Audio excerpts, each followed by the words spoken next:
A warm up from Elon. Welcome to lovely Las Vegas for Coast to Coast Hoops with myself, Greg Hoops Peterson, now part of the VSiN Family Podcast. We've got an excellent podcast for you. This is the normal Saturday podcast where we're going to be skipping over a recap of everything that we saw on Friday. If anything pressing happened on Friday, I will recap that on the podcast tomorrow. We are going to be skipping over a guest interview because we've got over 150 games on the betting board. It was either 154 or 155 when I counted. Just an absolutely ridiculous amount, and I'm going to get you guys picks and analysis on every single last one of them as we hit some bank shots. If you have a question, comment, segment idea, what have you for this podcast, you have one of two ways we'll fire those in. First one is my Twitter/X timeline at gunit_81. Keep in mind letters EM. The name does not matter, so as per usual, please do send these into the timeline. And the other way is via an Apple Podcast review. If you rate this podcast 5 stars, it is very much appreciated. And then from there, you're able to fire in whatever you'd like to hear on this podcast via that 5-star review. Now, with this podcast, I'm going to be hitting the games on the normal Las Vegas betting board first. So those are the bigger conferences, and then the smaller conferences will be done in the final two segments. That involves the Patriot League, the NEC, the America East, the Atlantic Sun, the MEAC, the SWAC, the Southland, the Big South. I believe that I've gotten all of them. And with regards to everything that I do today, I'm going to go a little bit quicker with these previews than I typically do, mainly because, well, we've got over 150 of them to hit. This is going to be well over a 5-hour podcast. So if I'm a little bit more brief on these previews, there's that, but only 2 breaks in what's going to be an over 5-hour podcast. So sit back, enjoy. That's all the introduction that we need. Let's get started right now. Picks and analysis on over 150 games for this college basketball Saturday as we hit some bank shots. Starts right about now. Most financial establishments close at a certain time, but not here. It is time for a side and total on every game on today's betting board bank shots.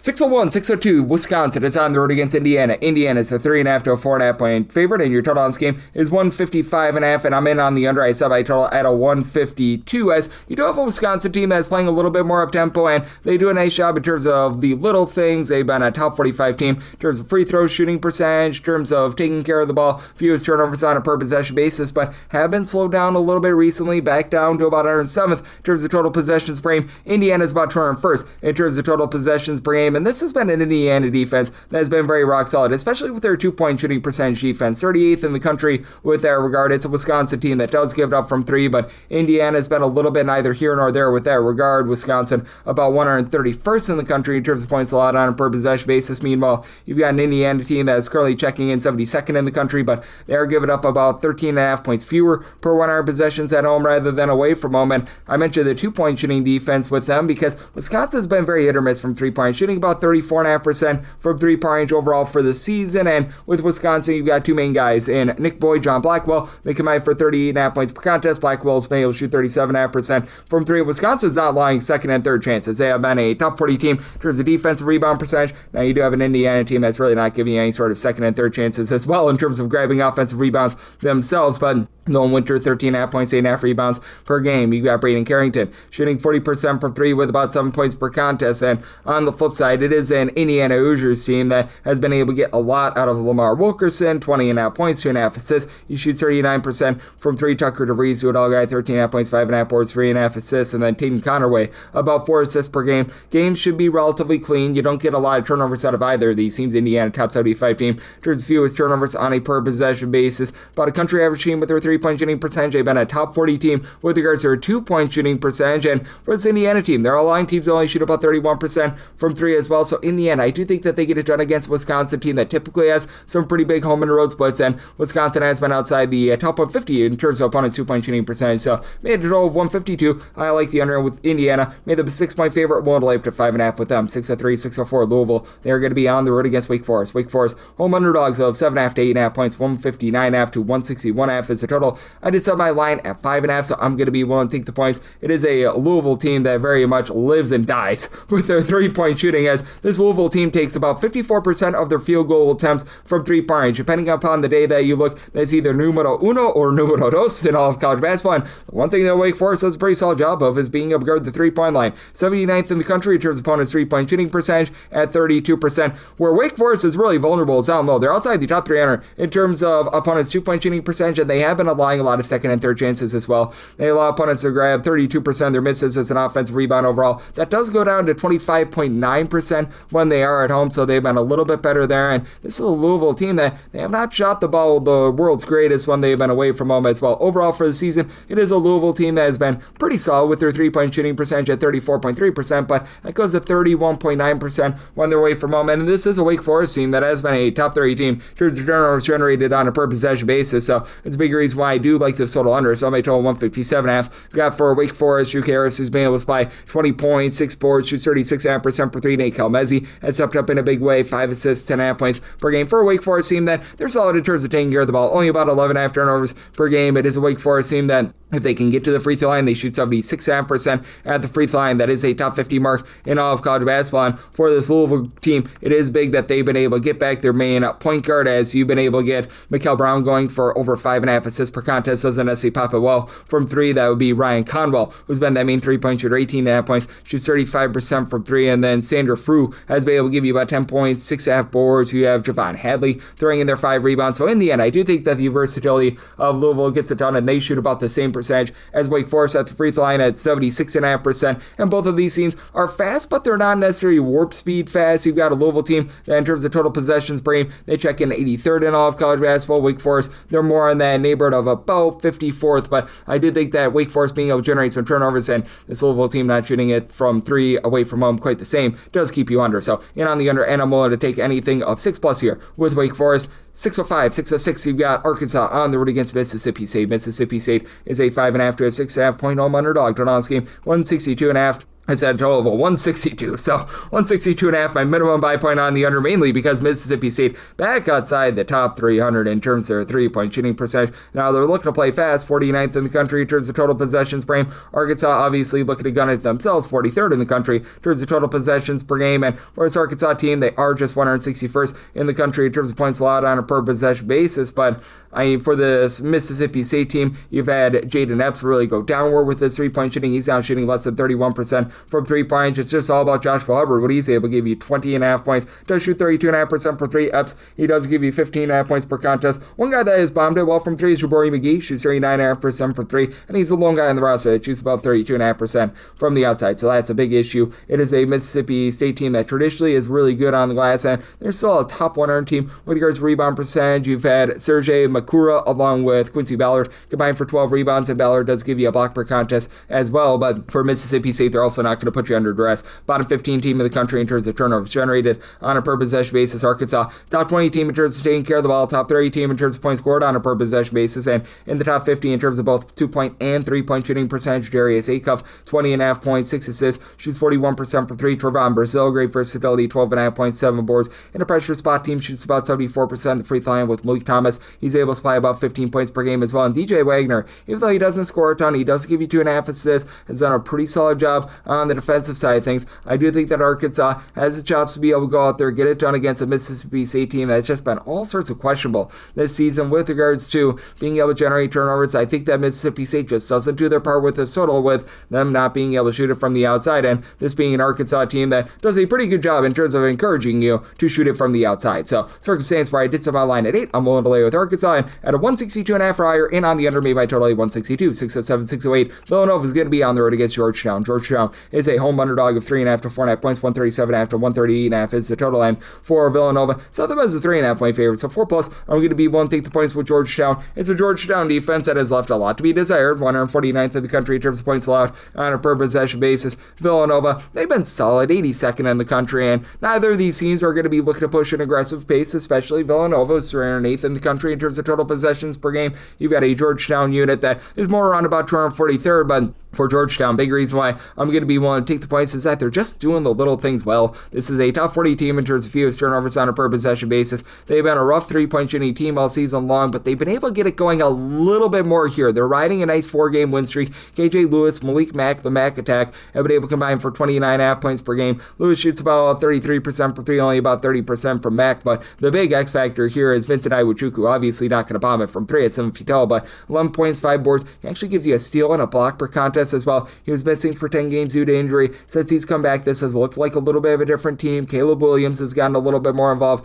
10 points, 5 boards. He's able to shoot it well from 3, and it's a Villanova team that is outside the top 150 in terms of opponent's 3-point shooting percentage. Same with Georgetown, and Georgetown not really executing on the inside as well. They're outside the top 250 with regards to their own 2-point shooting percentage. But that said, if Villanova needs to cover this game at the free throw line, they're always one of the best free throw shooting teams in the country. That's down to 71.1%. It's outside the top 200 in all of college basketball. Now, it is a Villanova team that has been shooting just a hair below 37% from 3-point range, as you've been able to get a lot out of Mr. Bryce Lindsey, who's been able to give you 13.5 points from 3-point range, shooting 37.5% from the outside, though he has been really going downward. With regards to his scoring, you've had Duke Brandon be able to give you a double-double with about 12 points, 10.5 rebounds per game, and Caden Lewis has stepped up in a big way as well, as he's giving you a little bit over 5 assists per game. It's a Villanova team that, other than the free throw shooting, they've actually done a solid job with regards to the little things, but this has been a team that has been outside the top 120 with regards to points allowed on a per possession basis themselves. They're a relatively okay team in terms of generating turnovers, but they themselves have just given up a lot from 3. They're outside the top 120 with regards to opponents' 2-point shooting percentage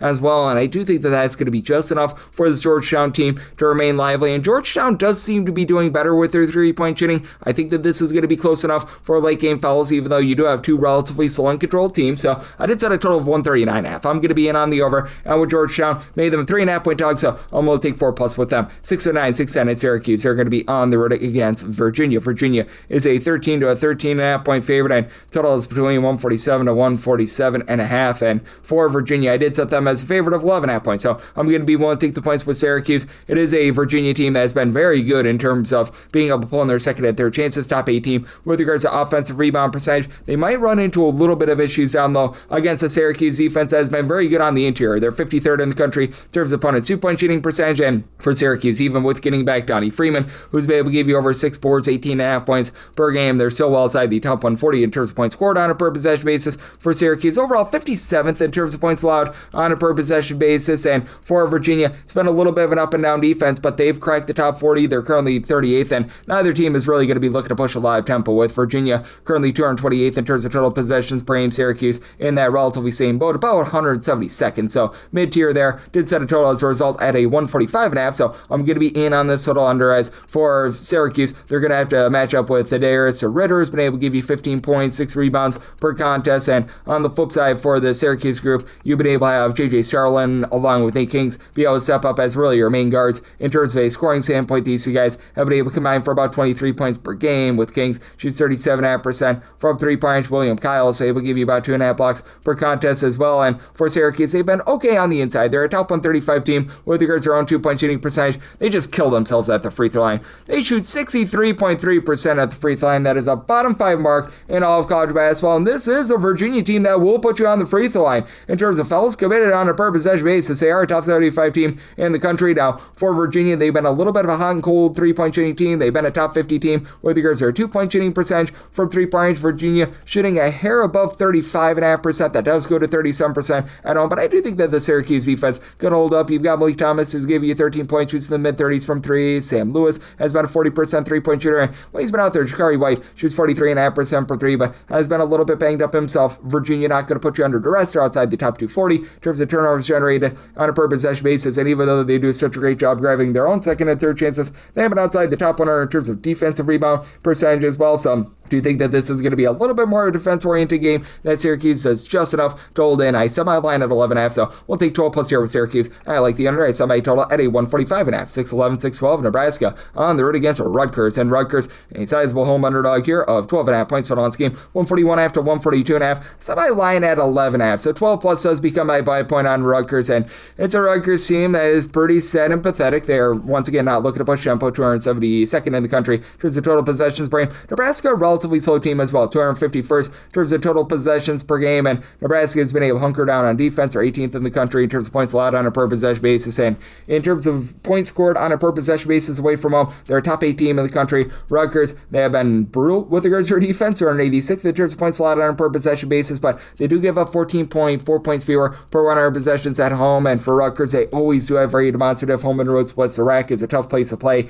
even with Rutgers being as sad and pathetic as they are, and I do think that Tariq Francis keeps them lively in this game. 16.5 points per game, shoots 34% from 3. The way that you need to beat this Nebraska team is by being able to win the 3-point battle. This is a Nebraska team that forces opponents to take darn near 50% of their shots from 3-point range. Top 20 mark in the country. They themselves attempt nearly 50% of their shots from 3. That's a top 20 mark in the country, and right now for Rutgers, they're a bottom 20 team with regards to their 2-point shooting percentage. They shoot 32.2% for 3, which is well below country average, but a little bit more respectable there. It is a Rutgers team that has done an okay job in terms of pushing you off the 3-point line, but they do allow opponents to shoot 37.9% for 3. That is a bottom 30 mark in all of college basketball, so that's a little bit of an issue, but you do have someone in Darren Buchanan who's starting to step up 8 points. He's been able to give this team 40% 3-point shooting, and for Nebraska, it is a little bit of a banged up team, but Rick Mass was dealing with illness along with Braden Frager. These two guys should be good to go in this game. They were good to go in that game against Illinois, and Frager, 12.5 points, shoots 39% for 3. Jamarcus Lawrence, 39% 3-point shooter, about 10.5 points per contest. Birky Boy-Tussle, hopefully I said that correct, is able to give you about 6 boards, and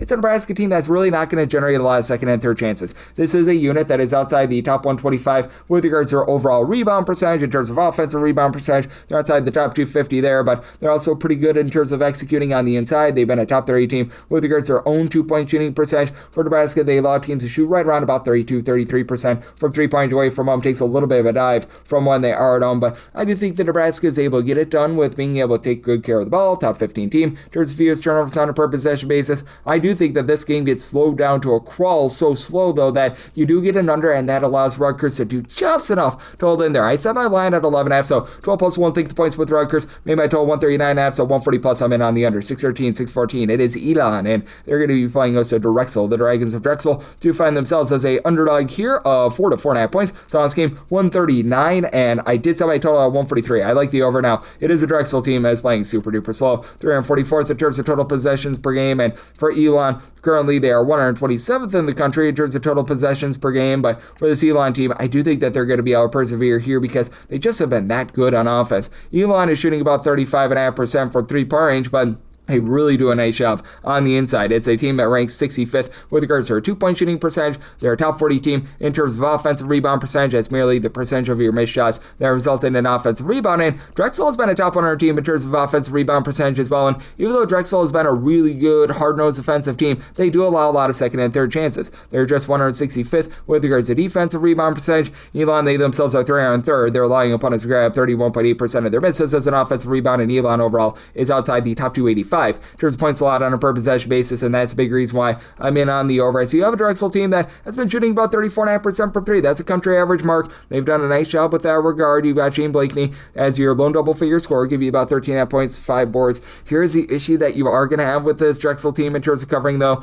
They shoot 64% on the free throw line. That is a bottom 10 mark in all of college basketball. They have been a top 30 team with regards to opponents' 3-point shooting percentage, and for Josh Reed, he and Kevin Vandenhorst both give you between 9 to 9.5 points per contest. Eli Beard has been able to shoot 42.5% per 3, so you do have some offensive weapons, even though it is a very, very slow and controlled team. But for Elon, I just think that they're going to be able to execute better here with having Chandler Cottrell being able to give you 21 points. He doesn't shoot it well from 3, but Kapra shoots 47% per 3, 12 points per contest. Randall Pettis, 12 points. He's able to throw in there at seal and half. Shoots 38% from 3-point range, and with Elon being able to execute both down low and from the perimeter, I do think that's enough to be able to get it done. They themselves are outside the top 275 in terms of opponents' 3-point shooting percentage, so made a total of 143. I like the over, and with this Elon group, I made them a 5-point favorite. I'm going to be willing to lay up to 4.5 with them. 615, 616. Temple, we give our Oda Lane Kiffin go L's on the road against East Carolina. East Carolina is a home underdog of 1.5 points. Total on this game, it is a 140, and for Temple, I set them as a 3-point favorite. I'm willing to lay up to 2.5 with them.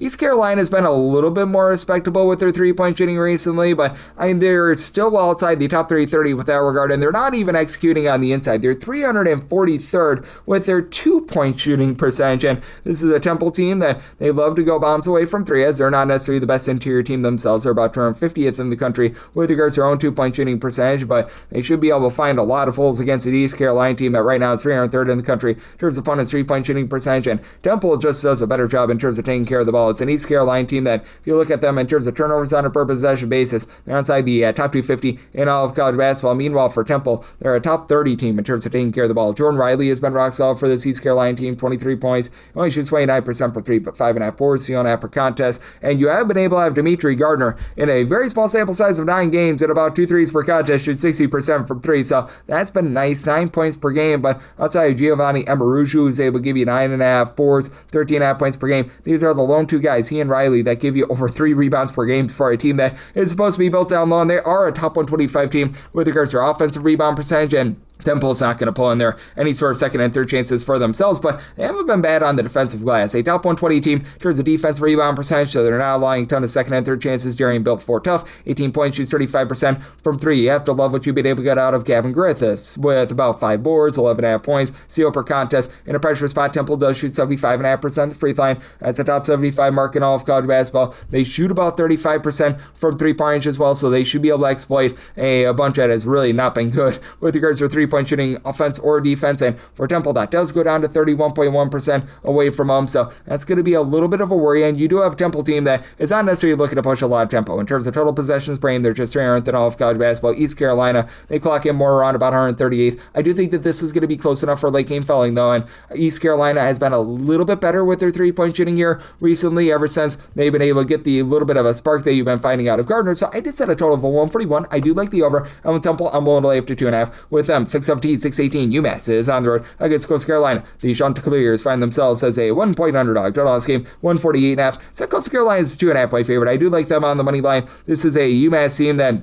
has been actually quite solid with their three-point shooting this year. They're up to 78th in the country. They shoot 35.7% from the outside. They do have to go up against a Coastal Carolina team that has been able to do a very good job in terms of not allowing good looks from either two-point range or three-point range. For this Coastal Carolina team, they're a top 30 team in terms of opponents' two-point shooting percentage. They allow opponents to shoot only about 32.5% for three. That's 105th in the country. And this UMass group, very good with their perimeter defense. Right now, they are allowing teams to shoot 29.3% from three-point in a road/shoot score venue. But I do like Coastal Carolina here, mainly because UMass in a tight spot, they just do not shoot it well at the free throw line. Currently, UMass are 9th in the country. They shoot 68.2% at the free throw line. Not to say that Coastal Carolina is like creme de la creme here. They shoot 72.9% at the charity stripe, but it is much better. And Coastal Carolina, mid-tempo team, 189th in terms of total possessions per game. UMass is 41st, and the name of the game for this UMass team is not allowing second and third chances in terms of defensive rebound percentage. They're a top 20 team in the country. Coastal's pretty good at not allowing second and third chances as well, though. They're 69th in the country, and for Coastal Carolina, you really have a big three for this team. Joshua Beadle, AJ Dantzler, along with Rushy Jones. They all give between 14.7 and 16.3 points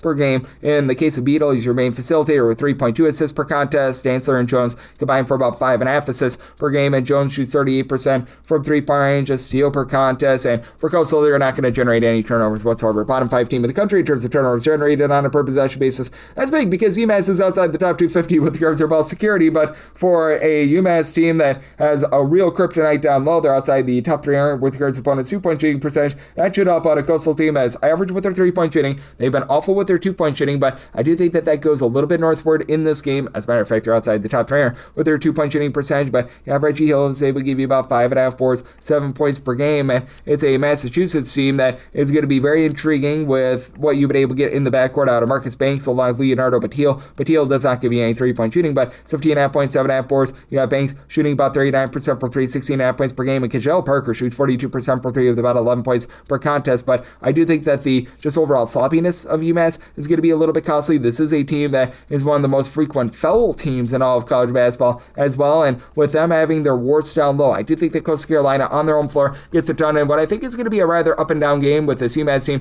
playing at a pretty fast tempo in terms of total possessions per game. They check in 41st in the country, made by total 150.5. So I like the over, and Coastal Carolina on the money line 619, 620. Eastern Michigan is going to be on the road against Appalachian State, and old App State does find themselves as a very, very slim favorite here of 6 to 6.5 points. It's on this game 125.5 to 127.5. I thought this line was going to be way more thin. As I said, Eastern Michigan as just a 1.5 point underdog. I'm going to be willing to take the points. You just can't trust an Appalachian State in a pressure spot. For App State, out of 365 teams, 365th with their free throw shooting percentage at 63.1%. It is an Appalachian State team that's very good on the boards. They're not allowing a lot of second and third chances, 82nd in terms of defensive rebound percentage, and Eastern Michigan well outside the top 235 in terms of points scored on a per possession basis, but that defense has been able to hunker down a little bit more there. A top 125 team with regards to their own defensive rebound percentage. If you look at them in terms of raw points allowed on a per possession basis, they've been able to ascend into the top 155 in all of college basketball. And for Eastern Michigan, they have had quite a bit of difficulty in terms of taking care of the ball. That's not going to be the case in this game as Appalachian State in terms of turnovers generated on a per possession basis. They are well outside the top 275 in all of college basketball. Eastern Michigan is going to be looking to a pair of guys in Edison Patterson along with Mohamed Habhab to really step things up. Carlos Hart, he was unfortunately a part of that gambling sting, so he is out for the season for this team. But that said, Habhab, 14 points, 8 boards, 3 of assists per contest. Patterson, he's able to give you 13 points per game. It's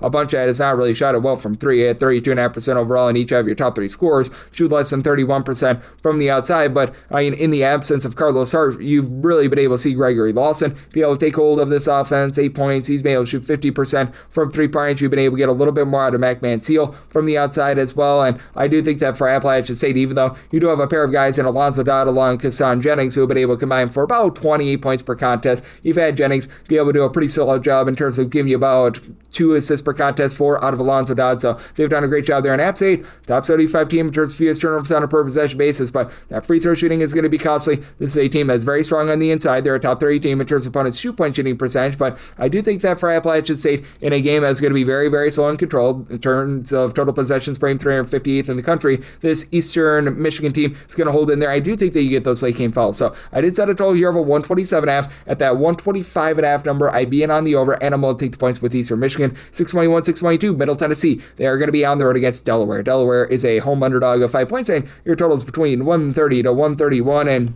with Middle Tennessee, I did set them as a favorite of 6.5 points. I'm going to be willing to lay the number. This has been a Delaware group that honestly has not been too bad with regards to their defense. Not going to call them amazing, but in terms of points allowed on a per possession basis, they check in about 255th in the country. Strangely well outside the top 300 at home, away from home, that actually goes into the top 150. So that's been interesting. Meanwhile, you've got a Middle Tennessee team that is neither here nor there, 181st in terms of points allowed on a per possession basis, and what should be a slog. Middle Tennessee is 239th in the country in terms of total possessions per game. Delaware is right now 357th, but why Delaware has just not been effective on offense is that they're a bottom 15 team in the country in terms of percentage of their missed shots that result in an offensive rebound. They've been a pretty solid perimeter team. They allow opponents to shoot 34.5% from 3. That's just a hair outside the top 200 in the country, but they themselves have shot over 37% from 3. But now they go up against a Middle Tennessee team that allows teams in a road or neutral court venue to shoot 31.6% from 3-point range. That is a top 70 mark in all of college basketball. And when it comes to this Middle Tennessee team, you've been able to get a lot of production out of Kamani Lands, who's been able to give you 13.5 points, 4 boards from 3-point range. He's been able to shoot about 35% from 3. You've been able to get some good production as well out of Sean Smith, who's been supplying about 8.5 points. Throws in their seal-and-a-half per contest for a Middle Tennessee team that has had a little bit of strife in terms of generating turnovers outside the top 200, in terms of turnovers generated on a per possession basis, but they've been strong inside. They've been a top 150 team in terms of opponents' 2-point shooting percentage, and this is a Delaware group that has had a lot of bliss. Christian Bliss being able to give you 15.5 points, 5.8 assists, shoots 38.5% from 3, really dealing with some depth issues with Mason Ellison, Jameel Brown being out with injury, but Justin Fernandez has been able to shoot 39% from 3. Tyler Hauser, 13.5 points per contest, but team is just getting blasted on glass outside the top 250 with that regard. Delaware is honestly a top 175 team in terms of opponents' 2-point shooting percentage. They really take it on the chin from 3-point range, though. At home, they allow teams to shoot 35.5% from 3-point range, and it's a Delaware team that they're very much looking to push it to the outside. They're a top 125 team in terms of percentage of their shots that come from 3-point range, mentioned, Delaware's a solid free throw shooting team at 75%. They're a bottom 30 team, though, in terms of getting to the free throw line. Middle Tennessee is a pretty disciplined team that I think is going to be able to go out there, get the job done in a slow game where I think that you get enough efficiency for the over. I did set my total at 132.5. I do like that over. And for Middle Tennessee, I'm going to be willing to lay up to 6 with them, 623, 624. You've got Missouri on the road against South Carolina. South Kakalaki is a underdog here of 1 to 1.5 points. Still on this game, it is between 145.5 to 146.5. And with South Carolina, I did set them as a underdog of 1.5 points. I'm seeing a 1 out there. I'd be willing to lay the 1 with Missouri and not a half a point more. It is a Missouri team that has slowed things down from past years. They're about 165th in terms of total possessions per game. South Carolina, neither here nor there with their tempo. They're about 198th in the country. And South Carolina, a good three-point shooting defense at home. Teams are shooting 28.5% from three against them. That's a top 40 mark in all of college basketball. And South Carolina is a top 60 team in terms of fewest turnovers on a per possession basis, so they're doing a nice job in terms of taking care of the ball, but that said, it has been rough with their three-point shooting, and South Carolina is looking to take a lot of threes. They're a top 55 team in terms of percentage of their shots that come from three-point. They shoot just 31.5% from the outside. Michi Johnson, 16.5 points, shoots 34% from three. He is the lone out of their top 5 scorers, if you include Eli Ellis, who's been dealing with injury, that is shooting above 30% from three-point. Kobe Knox has been able to give you 10 points, so Mongolian Mike, 10.5 points, 5.5 boards, 2.5 assists per contest, so I do like what those guys have been able to bring to the table. And for South Carolina, their games involve a lot of good ball security. South Carolina, top 55 team in terms of fewest turnovers on a per possession basis. They're outside the top 310 in terms of generating turnovers. That helps out a Missouri team that has been outside the top 240 with regards to ball security. 12.5 turnovers per game, but you've got a Missouri team that thrives on the inside. They're a top 50 team in terms of their own two-point shooting percentage and opponents' two-point shooting percentage. Mark Mitchell, about 17 points, 5.5 rebounds per game, and then you've had Jacob Cruz do a really good job with his versatility. He shoots about 46% from three, 11 points per game. Missouri is taking a little bit of a setback with their three-point shooting. It's right around about 34.5% from three-point shooting. This has been a Missouri team that has been a little bit less efficient when they've been away from home rather than at home on offense. You look overall for the season, Missouri checks in about 67th in the country in terms of points scored on a per possession basis, but they do score about 23.7 points fewer per 100 possessions when they are away from home rather than at home. And it's a South Carolina team that's about 108th in the country in terms of points scored on a per possession basis, despite that rough three-point shooting. But with the way that this Missouri team has been able to do a nice job locking down inside, and their kryptonite is being a bad three-point shooting defense. Missouri is allowing teams to shoot 36% from three-point. That's well outside the top 280 in all of college basketball. And for Missouri, they're overall about 137th in the country in terms of points allowed on a per possession basis. But with South Carolina being a suspect with their three-point shooting as they are, and even though Missouri has a bad free throw shooting team, they shoot 67.5% at the free throw line. I do think that they get it done. South Carolina actually really good at the free throw line. They shoot 78.5% at the charity stripe, but they're not necessarily the world's greatest team in terms of being able to get there. And with South Carolina being outside the top 180 in terms of opponents' two-point shooting percentage, I think that Missouri gets the job done. So Missouri is a 1.5 point favorite. Willing to lay up to 1 with them. Made my total 145.5. So at a 146 plus, I'm going to be in on the under. 625, 626. Oregon is on the road against Purdue. Purdue, 19.5 point favorite. So on this game, it is 143.5 to 144.5. And with Purdue, I made them a 22.5 point favorite. I'm going to be willing to lay the number. Oregon just has absolutely nothing right now. I wish I could put it any other way, but their top two scorers, Nate Biddle, along Jackson Shellset, are out for the foreseeable future. You've got Kwame Evans and DK Simpkins combined for about 26 points per game. Evans has been able to give you some good rebounding with about 7 boards, throws in their pair of assists per game, and Simpkins does shoot 36% per three, but Oregon is just losing the ball security battle. They're outside the top 290 in terms of turnovers generated on a per possession basis on defense, on offense, and outside the top 220 in terms of taking care of the ball. Now, Purdue's not going to put you under too much stress, but Purdue has been one of the better rebound rate teams in all of college basketball, and it's a Purdue team that just doesn't allow you to be able to get good, clean looks, and Oregon to start with has not been good with their shooting. They're outside the top 240 with regards to opponents' two-point and three-point shooting percentage, and it's so bad that Drew Carter, a walk-on who couldn't see minutes over at UC Davis, and had to start their previous game against Iowa. So I'm really not feeling great there, and this is a Purdue team that is still one of the most efficient offenses in all of college basketball. Certainly not a team that's going to be thundering up and down the floor with regards to their tempo, 312th in the country in terms of total possessions per game, but they are second in the country in terms of points scored on a per possession basis. You know what you're going to be able to get out of Braden Smith, Fletcher Lawyer, and Smith are combined for about 28.5 points per game, and Smith is shooting 43.5% from three, 9 assists, 2 steals per contest, and then Trey Kaufman-Wren has been able to give you darn near a double-double, 13 points, 8.5 boards, does throw in their 3 assists per contest as well. Daniel Jacobs Jacobson is a nice shot blocker as well. So Purdue has been able to do a really good job in terms of just not allowing good, clean looks at the basket. It is a Purdue team that has been able to do a nice job in terms of not allowing second and third chances as well. Top 75 unit with this regard, and with them also being a top 30 team with regards to their 2-point shooting percentage. I think that they take it out on an Oregon team that I think that they might be able to find a few cracks here. If you look at Purdue with regards to their interior defense, they have been outside the top 175 in terms of opponent's 2-point shooting percentage, so I think that could help you out a little bit here, but I did still set my total at a 144.5. So in order to go over, need that 144 or less, but in on the 143.5/144 to go over. And with Purdue, I'm going to lay up to 22 with them, 627, 620. East Tennessee State on the road against VMI. VMI is a 15-point home underdog in your total on this game. It is 145.5 to 147.5, and I actually set ETSU as a 14.5 point favorite. I'm willing to take 15 plus here with VMI, and it's been a rough year for VMI. They are 316th in the country in terms of points scored on a per possession basis. They are 358th in terms of points allowed on a per possession basis. And East Tennessee, very good defensive team, 75th in the country in terms of points allowed on a per possession basis. Top 65 team in terms of turnovers generated on a per possession basis. They're not getting the same amount of offensive rebounds that they have in past seasons, but man, this has been a team that has been able to do a good job in terms of their defensive rebound percentage at the top 75 there as well. Cam Morris, Brian Taylor, they both are supplying a combined about 29 points per game. Shoots 36% from three. You've got Blake Barkley, who's been able to give you 14 points, 5.5 boards. Shoots 34.5% from three-point range. And with this ETSU team, them being able to take care of the ball the way that they do, top 75 team in terms of turnovers on a per possession basis on offense, allows them to be able to be nice, clean, and efficient there. But it is a team that is about country average with regards to opponent's 2-point shooting percentage, which helps out a VMI team that they just need to find any way to be able to score humanly possible. As for VMI, you've been able to have TJ Johnson supply about 19 points, 7 boards, and he's been able to shoot about 37% from three. Linus Holstrom shoots 34% from the outside. Now, it is a 3-point happy VMI team. If you look at percentage of their shots that come from 3-point range, that is darn near 50%. And if you look at the overall percentages in the country, they are currently checking in number 3 in the country in terms of percentage of their shots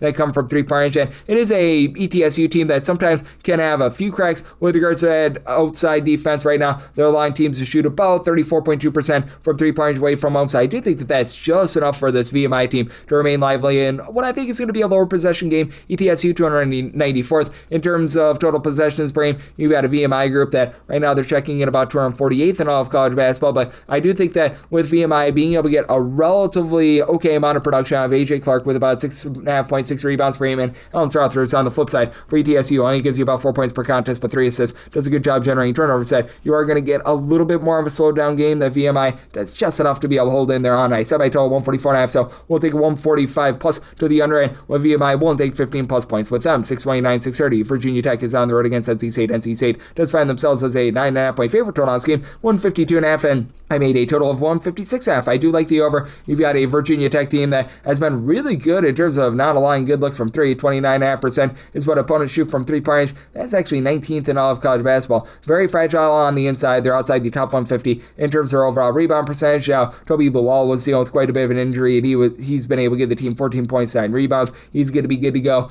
in this one, but it's not a team that really puts you under duress in terms of generating turnovers. And if you look at them down low, they're outside the top 230 with regards to opponents' 2-point shooting percentage. Meanwhile, you've got an NC State team that has just been masterful on offense, both inside and outside. NC State overall for the season 14th in the country in terms of points scored on a per possession basis. Strangely, they actually average more points per possession when they're away from home rather than at home. In a game where it should be relatively mid-tempo, NC State 129th in the country in terms of total possessions per game. Virginia Tech more in the neighborhood 96th, but they did play a few overtime games, so they're probably closer to that NC State number of like 120th, 130th. But for Virginia Tech, I do think that they do their part with this total because you've got Amani Hansberry, give you 15 points, 8 boards, and then Ben Hammond, he shoots 41% from 3 with about 13 points per contest. Nicolas Avadeas has been able to give you about 5 assists per contest, so like what these guys are able to bring to the table. And for this Virginia Tech team, they're good in terms of taking care of the ball. They've been a top 55 team in terms of fewest turnovers on a per possession basis, and while NC State's main forte is their 3-point shooting. They're shooting 40% from 3 as a collective. That is a top 10 mark in all of college basketball. They're still doing a good job in terms of executing down low as well. Now, they don't give themselves second and third chances. They are outside the top 175 in terms of offensive rebound percentage, but Kadir Copeland is a do-it-all guy, 13.5 points, 7 assists, 7.5 per contest. Paul McNeil Jr. shoots about 14 points per game, and while Virginia Tech overall for the season allows teams to shoot 29.5% from 3 away from home, that does go a little bit closer to about 34% from 3. Darion Williams, about 15 points, 5 boards, 3 assists. Hit a little bit of a lull in early January, but feels like he's starting to pick it up as well. NC State good in terms of taking care of the ball, top 25 team in terms of fewest turnovers on a per possession basis, and this is an NC State team that has had some warts on defense as well in terms of points allowed on a per possession basis. They are 77th in the country because they have been good in terms of generating turnovers. They're a top 55 team in terms of turnovers generated on a per possession basis, but they are a team that they sort of gamble for turnovers, with teams shooting about 34.2% from three-point against them, and I think that that's just enough for Virginia Tech to hold in there. I sub out line at 8.5, so at 9+1, think the points with Virginia Tech and on the over sub I total at a 156.5, 631, 632. Rhode Island is playing us to Richmond, and Richmond, the itsy bitsy Spiders, are an underdog here at 5.5 points. 138.5 to 141 is the total, and with this total I sub mine at a 137.5, so I'm going to be in on the under. You got a Richmond team that overall for the season is 208th in terms of total possessions per game. They have been slowed down significantly here in conference play, and for Rhode Island, they make things a slog. 311th in terms of total possessions per game, and Rhode Island very good in terms of generating turnovers. Top 15 team in terms of turnovers generated on a per possession basis. Country average team 173rd in terms of points scored on a per possession basis, but Rhode Island actually it falls outside the top 200 when they're at home, and with this Richmond team, their three-point shooting has actually traveled really well. Their overall for the season, Richmond is 86th in the country in terms of points scored on a per possession basis, and in a road or neutral court venue, Richmond is right now shooting from three-point range 41.5%. That is a top 5 mark in all of college basketball, but you do have a Rhode Island team that I think is going to be able to put them under quite a bit of duress, and for some reason with Richmond, things have just gone very, very cold for them here in conference play. In conference play, it is a Richmond team that just has not been able to execute down low. They're 14th in the conference with regards to their two-point shooting percentage. You still have AJ Lopez give you 12.5 points, shoots 42% from three-point range, and then you've got a lot of mixers and shakers with Will Johnson, Aiden Albright, Jaden Daughtry. I'll give between 9.7 and 10.5 points per contest, with Johnson needs to be able to give you about 2 assists per contest as well. And then on the flip side, you do have a Rhode Island team that has been able to do a pretty acceptable job of getting their main two guys in Jonah Hinton along Tyler Cochran going. They combine for about 27.5 points per game, and it is a Rhode Island team that they do give up good looks from three-point range. They are right around about 300th in the country, with opponents shooting 35.9% from three-point range, and Rhode Island, they themselves having a tough time taking care of the ball. They're about 280th in the country in terms of turnovers on a per possession basis on offense, but this Richmond team not generating a lot of turnovers. For Rhode Island, to their credit, they've been a top 150 team with regards to their overall rebound percentage, and then you've got Miles Corey, who's done a nice job with about 9.5 points, throws in there a trio of boards. It is a Rhode Island team that in a pressure spot only shoots about 72% at the free throw line, but you've had Keenan and Jerry down low be able to give you about 5 rebounds per game. Flip side, you've been able to get some relatively good production as well as Jonathan Beagle for Richmond, who's been able to give you about 6.5 points, 5 rebounds per game. So it's a very interesting circumstance with Richmond. If you look at the raw metrics, they have been the better team this far this season, but we have noticed a big drop-off with them recently. They are a team that's very fragile on the inside, outside the top 250 with regards to opponents' two-point shooting percentage, and with this being a Rhode Island team that outside the top 300 with regards to their three-point shooting percentage, but being a top 80 team with their two-point shooting percentage, I think that Rhode Island wins from within in a slog. I said by total 137.5, so I'm going to be one thick shot here on the under, and with Rhode Island, could only set them as a 3.5 point favorite. I do have some strife with them at the free throw line, and with Rhode Island giving it up from 3-point and Richmond shooting so well from 3, I think that Richmond can cover the number. So set my line at 3.5, full and take 5.5 with Richmond, and I'm going to be in on this total under as well. 633, 634 Kansas State. They're on the road against TCU, and TCU is a 9 to a 9.5 point favorite total on this game. It is 152.5 to 154.5, and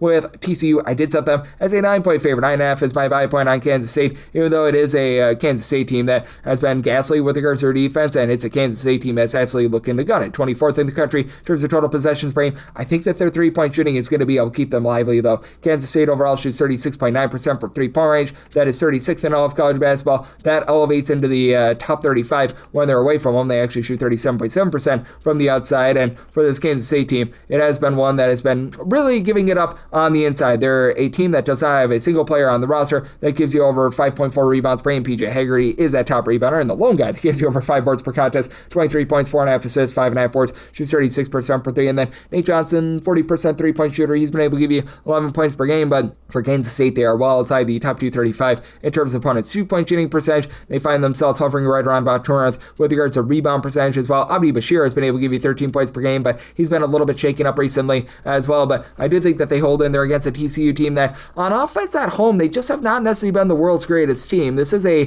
TCU team that overall at home, they shoot only about 33.5% from 3-point range. If you look at this TCU team in terms of points scored on a per possession basis, right now they're checking in more in that neighborhood of about 119th in the country, but that falls outside the top 130 in specifically their home games. They do have a guy, Brock Harding, who's been able to do a nice job in terms of doling it out, as he's been able to give you 8.5 points, 6 assists, only about 2 turnovers per game. David Punch does give you that punch down low, 14.5 points, 7 boards per contest, and TCU is a team that's pretty good with regards to their interior defense. They've been a top 125 team in terms of opponents' 2-point shooting percentage. They are just 197th in terms of opponents' 3-point shooting percentage overall, and specifically in their home games. They allow teams to shoot 36% from 3-point range. That is outside the top 250 in all of college basketball. If TCU needs to cover at the free throw line, their country average at about 72% there. Xavier Edmonds, Jaden Pierre, these two guys have been able to combine for 22.5 points per contest and both shoot 39% from 3-point range. So interesting circumstance here. Do think they give very much an up and down game. So I set my total here at a 153. We're between 152.5 to 154.5. Honestly, I would rather take that 152.5 over rather than the 154.5 to the under, even though it's a little bit of a bigger, shall we say, discrepancy, mainly because I do think that you can get some late game falling. I do think that Kansas State both gives it up on defense and they knock down some threes. So we'll take 9.5 plus here with Kansas State and 152.5 or less in on the over. 635, 636. Denver is on the road. They're facing off against North Dakota. North Dakota is a favorite of 2.5 to 3 points. 162 is the total, and I set a total of 165.5. I like the over. Denver has played all but 3 of their games to the over thus far this season, and Denver, they are just really giving it up with regards to their defense. They are 337th in the country in terms of opponents' 3-point shooting percentage, and North Dakota, they themselves are a team that very much gambles for turnovers. 341st in the country in terms of opponents' 3-point shooting percentage. That falls outside the top 350 when they're specifically at home, and it's a big reason why I can only set them as a 1.5 point favorite. So I'm going to be willing to take any sort of 2+ here with Denver, mainly because it's a Denver team that has been a very good 3-point shooting team and just overall a rock solid offense. They're 77th in the country in terms of points scored on a per possession basis. Now, they do score about 12 points fewer per 100 possessions when they're away from home rather than at home. And North Dakota is a team that gambles for turnovers. They're a top 30 team in terms of turnovers generated on a per possession basis. But on top of not being great with regards to their 3-point shooting defense, they have found themselves outside the top 300 with regards to opponents' 2-point shooting percentage. But Grayson Human has been able to give you 14.5 points, shoots 36% from 3-point range. Zach Kraft has been able to give you 42.5% from the outside, 8.5 points per game. And with this North Dakota team, to their credit, they're not allowing a lot of second and third chances. They've been a top 200 team with regards to defensive rebound percentage, but it's not like this Denver team has been giving themselves a lot of second and third chances as well. They're just knocking down their first shot, shooting 38% for 3. That's a top 35 mark in the country.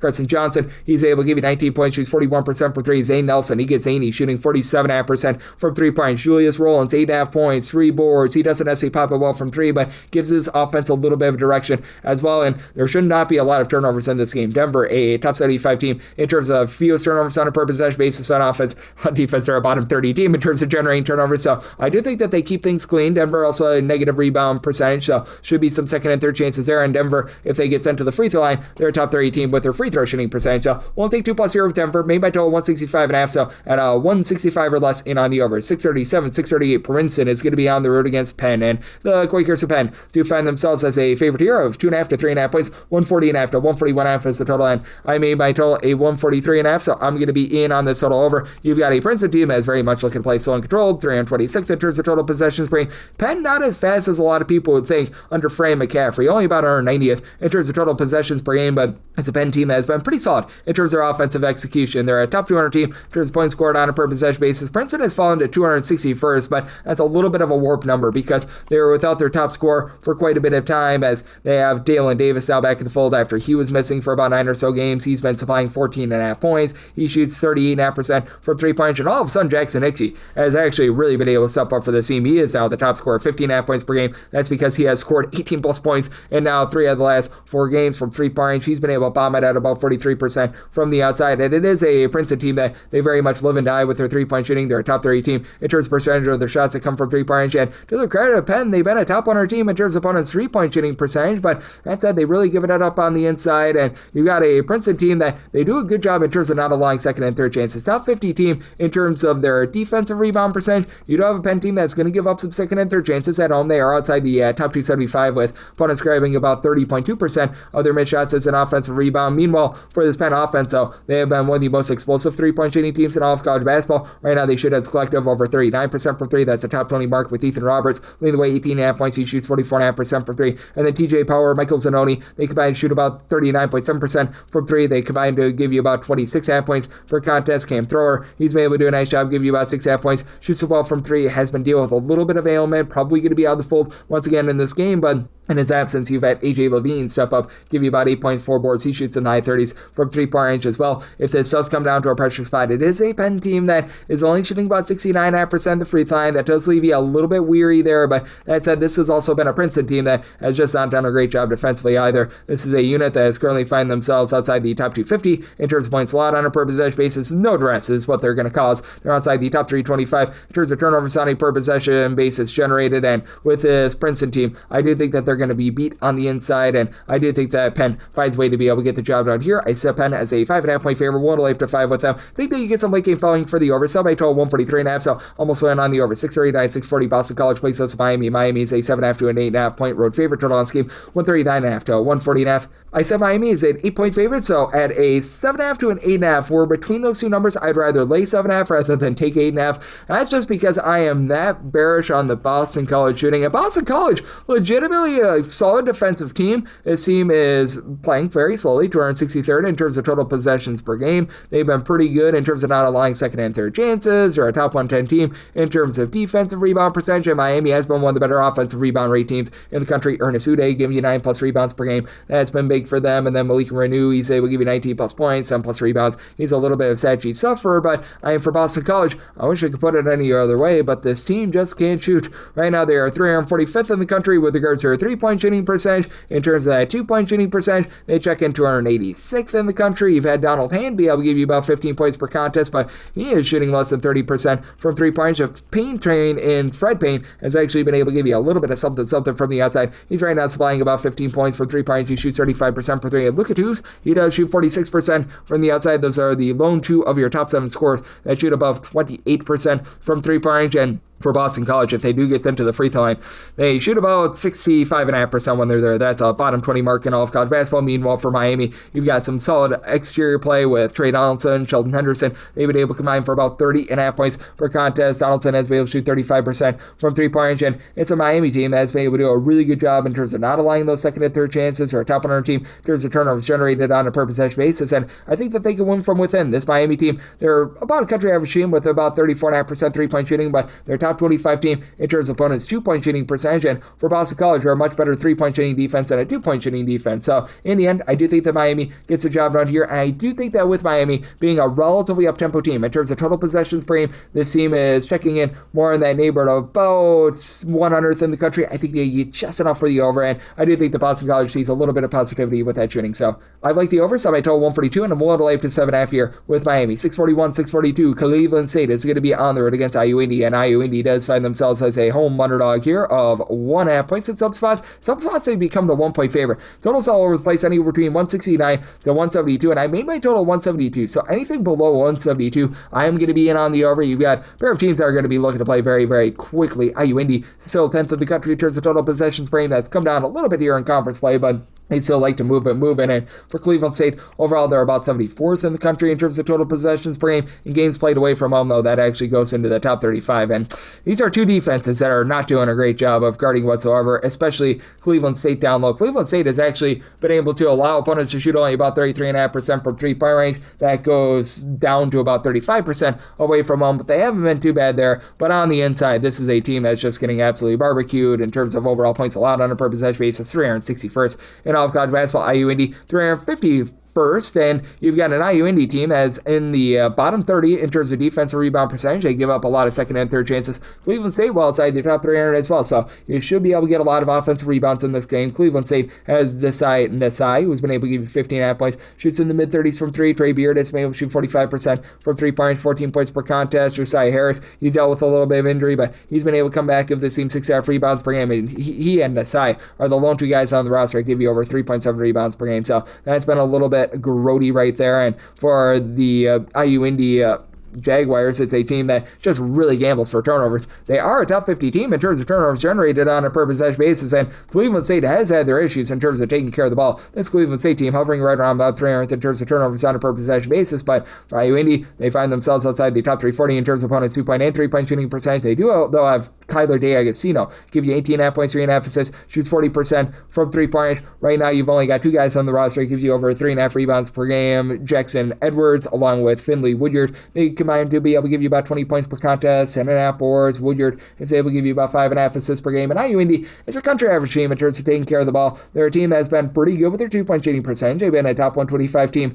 there. So I do think that helps out IU Indy. And I did make IU Indy the favorite because Cleveland State is just so bad with that interior defense that it really offsets the fact that IU Indy, they themselves, have been so awful with regards to their interior play. So I did set IU Indy as a 2-point favorite at a 1.5 point favorite / an underdog. I'm going to be willing to take IU Indy here, and anything less than 172, I'm in on the over. 643, 644 Baylor on the road against Iowa State. Iowa State does find themselves as a pretty good sized favorite here, as you're going to be laying 14.5 to 15.5 points with them. 151.5 is the total line. I said Iowa State as a 16.5 point favorite, so I'm going to be willing to lay the number. And for Baylor, they do find themselves 124th in terms of total possessions per game, and for Iowa State, they are about 176th in the country. But Baylor, they've been very much slowed down here in conference play. It's a Baylor team that's been really good in terms of giving themselves second and third chances here. A top 25 team in terms of percentage of their missed shots that resulted in an offensive rebound. But James Nanji has been completely unplayable for this team, so they still have a very thin rotation. Tony Yusufu, good versatility, 17.5 points, about 6 boards. Shoots only about 31% per 3, but Cameron Carr, he's been driving things, shooting 40% per 3, 6 boards, 19.5 points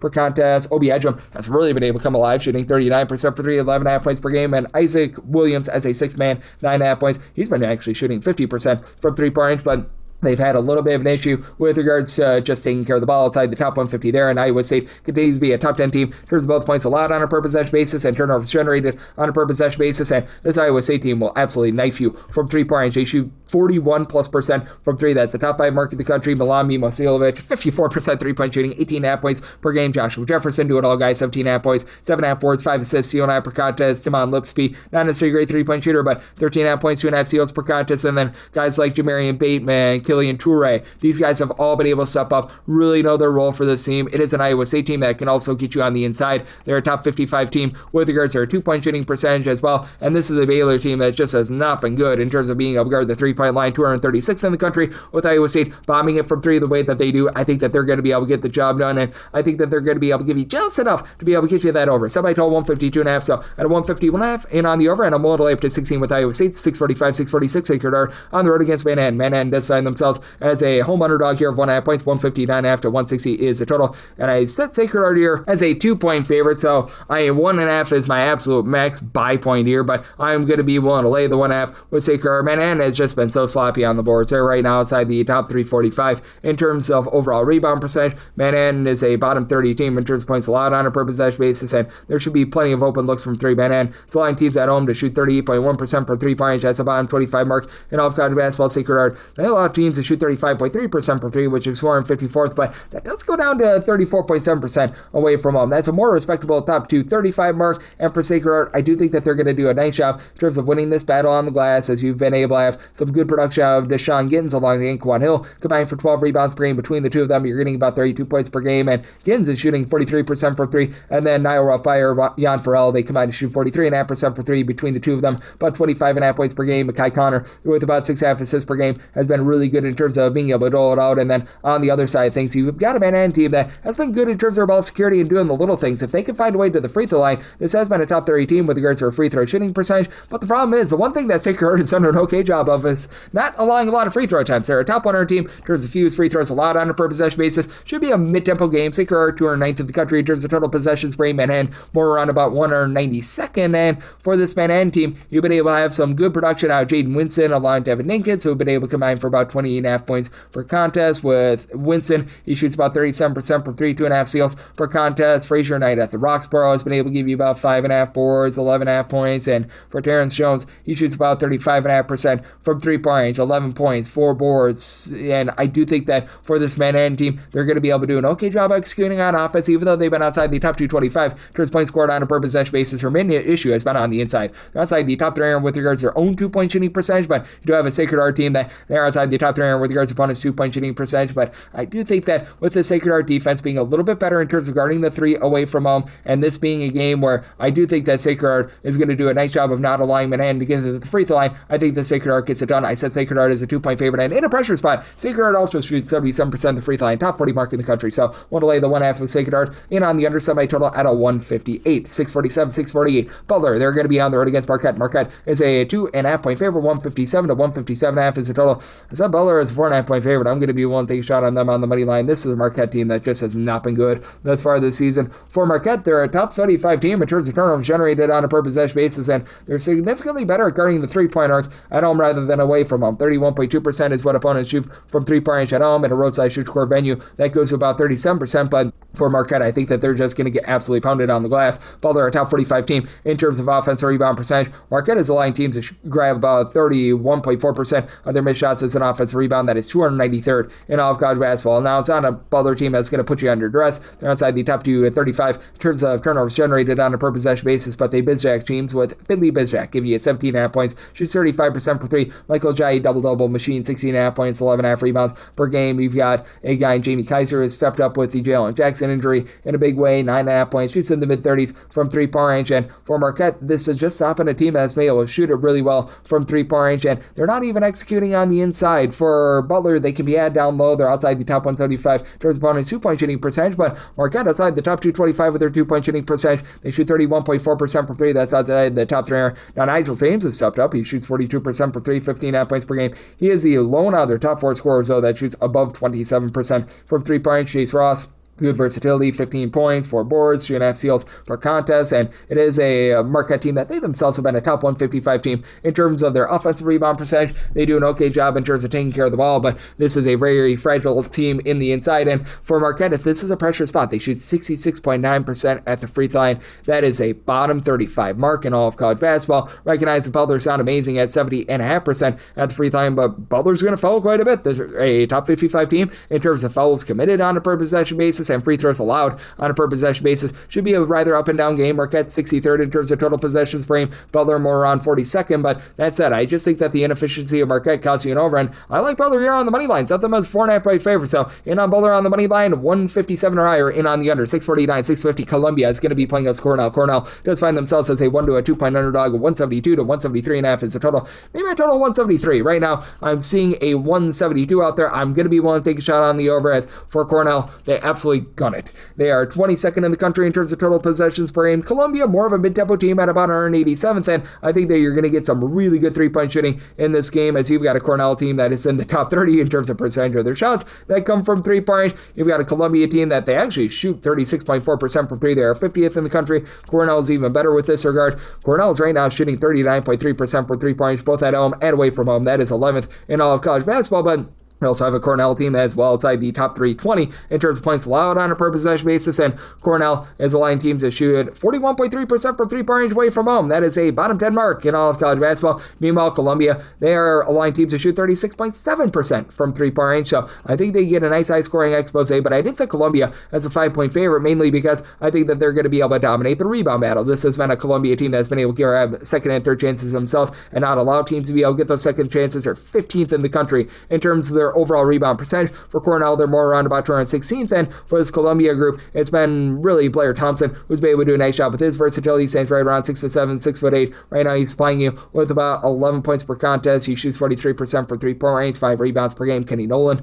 has been able to give you about 16.5 points. He shoots 37% from three. It is a Columbia group that has also been good on the inside. Top 50 team in terms of opponents' two-point shooting percentage. They themselves are top 85 team with their own two-point shooting percentage. Meanwhile, for Cornell, you've been able to get a lot of production out of Adam Sang-Hin, who's been hitting it hard with about 13.5 points from three-point. He's shooting 44% from three. He's a nice ancillary piece of Cooper Norad, Jake Feigen, who have been your main two scorers. They combine for 37 points per game. Feigen shoots 43% from three-point range, and he gives you 5 rebounds per game as well. With Norad, he shoots 40% from three, and then you've been able to have some better rebounding than in the past with Casper Sepp coming over from Valparaiso, 4.5 points, 5.5 rebounds per game, but it's a unit that has been in the top 25. Cornell is in terms of their own two-point shooting percentage. In terms of opponents' two-point shooting percentage outside the top 300, but with Cornell having a negative turnover differential and Columbia being as strong on the glass as they are, I do think that Columbia finds a way to be able to get the job done. So my line at 5, so I'm going to be willing to lay with Columbia, and I'm in on the over. I did set my total at a 173. 651, 652. Detroit is going to be on the road against Green Bay. UW Green Bay is a 3.5-point favorite. 150.5 is the total, and I did set my total here at a 154, so I'm going to be in on the over. This opened up at a 155.5, but now that we're down to a 150.5, I'm certainly going to be liking that over, as you do have a Green Bay team that's playing very slow and controlled in terms of total possessions per game. They check in just 329th in the country, but their games just really lead to a lot of scoring, as this has been a Green Bay team that has been very good from the outside. At home, they shoot 40.3% from three-point range, and That is a top 25 mark in all of college basketball. And for Detroit, overall for the season, they're only shooting about 33.9% from three. But if you look at them in conference play, they have shot well above 37% from three. You've been able to get a great amount of production out of TJ Naidu, who's been able to give you 13 points. He shoots 54.9% from three. Taylor Sprott has been able to come in there and shoot about 40% from three, 10 points per contest. Orlando Lovejoy doesn't give you 3-point shooting, but versatility, 13.5 points, 3.5 assists per game. And Detroit is a top 65 team in terms of percentage of their missed shots that result in an offensive rebound. Green Bay is not going to give you any of that whatsoever. Green Bay is outside the top 335 in terms of offensive rebound percentage. And for Detroit, they're very vulnerable on the inside. They're outside the top 290 with regards to their own 2-point shooting percentage and opponents' 2-point shooting percentage.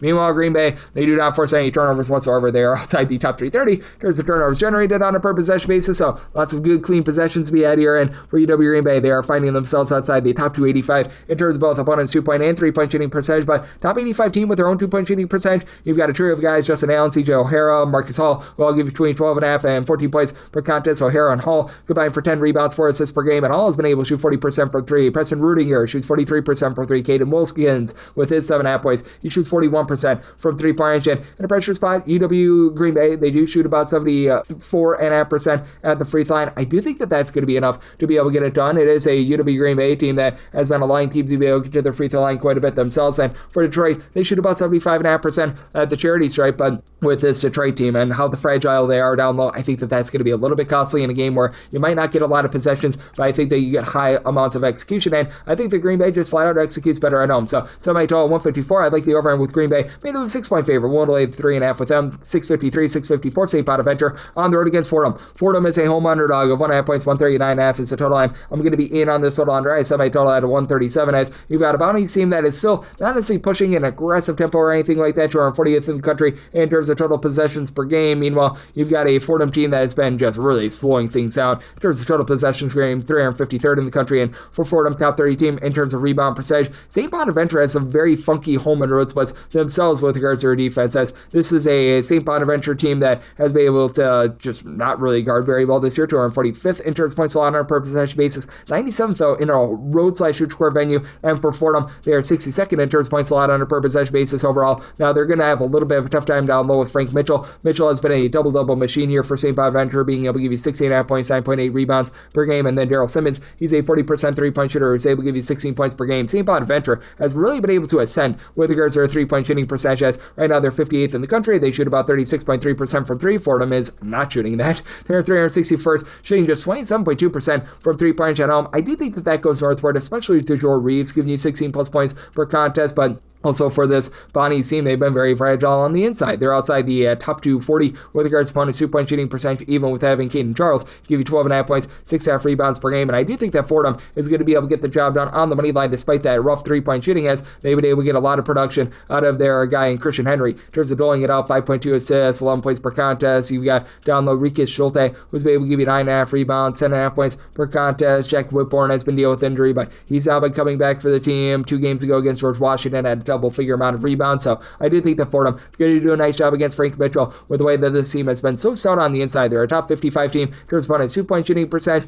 I do think that Fordham, even though they've had their issues on offense, they win a slug. Semi-total 137, so I'm in on the under, and with Fordham made them the 1-point favorite, I like Fordham on the money line. 655, 656. Northern Illinois is on the road against Georgia State, and Georgia State does find themselves as a favorite here, as you're going to be laying 5 points to last game, 140 to 142.5. Semi-total 143. I do like the over. Now, Northern Illinois, outside the top 330 in terms of ball security, turnovers on a per possession basis, and I recognize that this Georgia State team has been outside the top 320 in terms of points per possession, but they've been much better in Sunbelt play, and it's a Northern Illinois team that leaves a lot to be desired on defense. They're in 67th in terms of points allowed on a per possession basis. 2 relatively mid-tempo teams for Northern Illinois. They're about 173rd in terms of total possessions per game. Georgia State, they're more around about 193rd. The big issue for Georgia State has been their interior offense. They're a bottom 10 team in terms of their 2-point shooting percentage, but they've been able to get it going a little bit more from 3-point range because they got back Jelani Hamilton, who was dealing with an injury towards the beginning part of the season, and he's really been able to go off and has been the top scorer for the team. He's right now supplying 18 points, 4 boards, shoots 34.5% from 3. For a Georgia State team that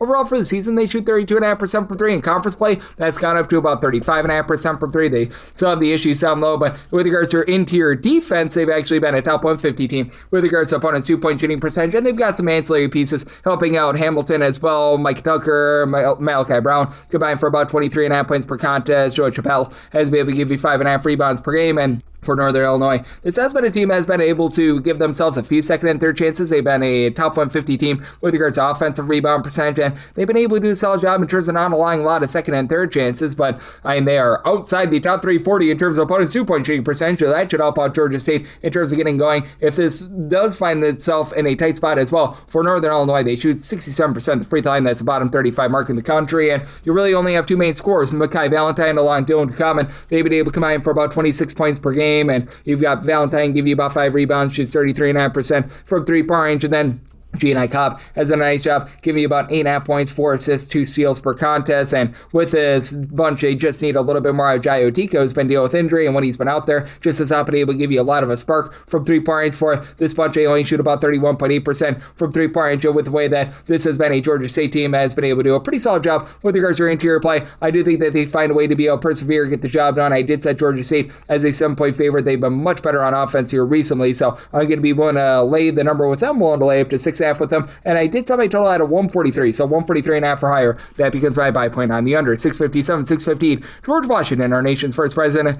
they are going to be on there against Duquesne. Duquesne is anywhere between a 1.5 point favorite to a 1.5 point underdog. 159.5 to 160.5 is the total, and I set George Washington here as a 2.5 point favorite, so I'd be willing to lay up to 2 with them, take them as a money line underdog for the Duquesne team. The sloppiness has just really been getting to them. They are outside the top 200 with regards to their own ball security. They're turning the ball over darn near 13 times per contest, and this is going to be a very up-tempo game with Duquesne. They are a team that ranks in the top 35 in terms of total possessions per game, and George Washington finds themselves now in the top 100 with regards to total possessions per game, and George Washington has just really been able to click on all cylinders away from home with their offense. They're a top 30 team in terms of points scored on a per possession basis in a road/score venue, and it is a Duquesne team that should be able to find some good looks on, though. They're 55th in terms of their two-point shooting percentage. George Washington away from home, they're outside the top 270 in terms of opponent's two-point shooting percentage, and getting back Johnny Hughley really helps out this Duquesne team as he's been able to play about 11.5 points, 5 boards. He's only shooting about 32% from 3. Terrence Gounier, he gives you 16 points. He shoots 38.5% from 3-point range, and when it comes to Jacob Nises, he's been able to give you about 5.5 rebounds per game as well, but it is hard to trust in a Duquesne team that just has this many turnovers, and for Duquesne, they've been having a little bit of a rough time with their defense as well. They're outside the top 155 in terms of opponent's 2-point and 3-point shooting percentage, and for George Washington, you've been able to get a lot of production out of Rafael Castro along Garrett Johnson, as they've been able to combine for about 28 points per contest. You have Castro give you about 9 boards, block and a half, 2 steals per contest, and Christian Jones, he's been able to give you 10.5 points. He shoots 37.5% from 3. Trey Dinkins, he's been able to shoot 40% from 3,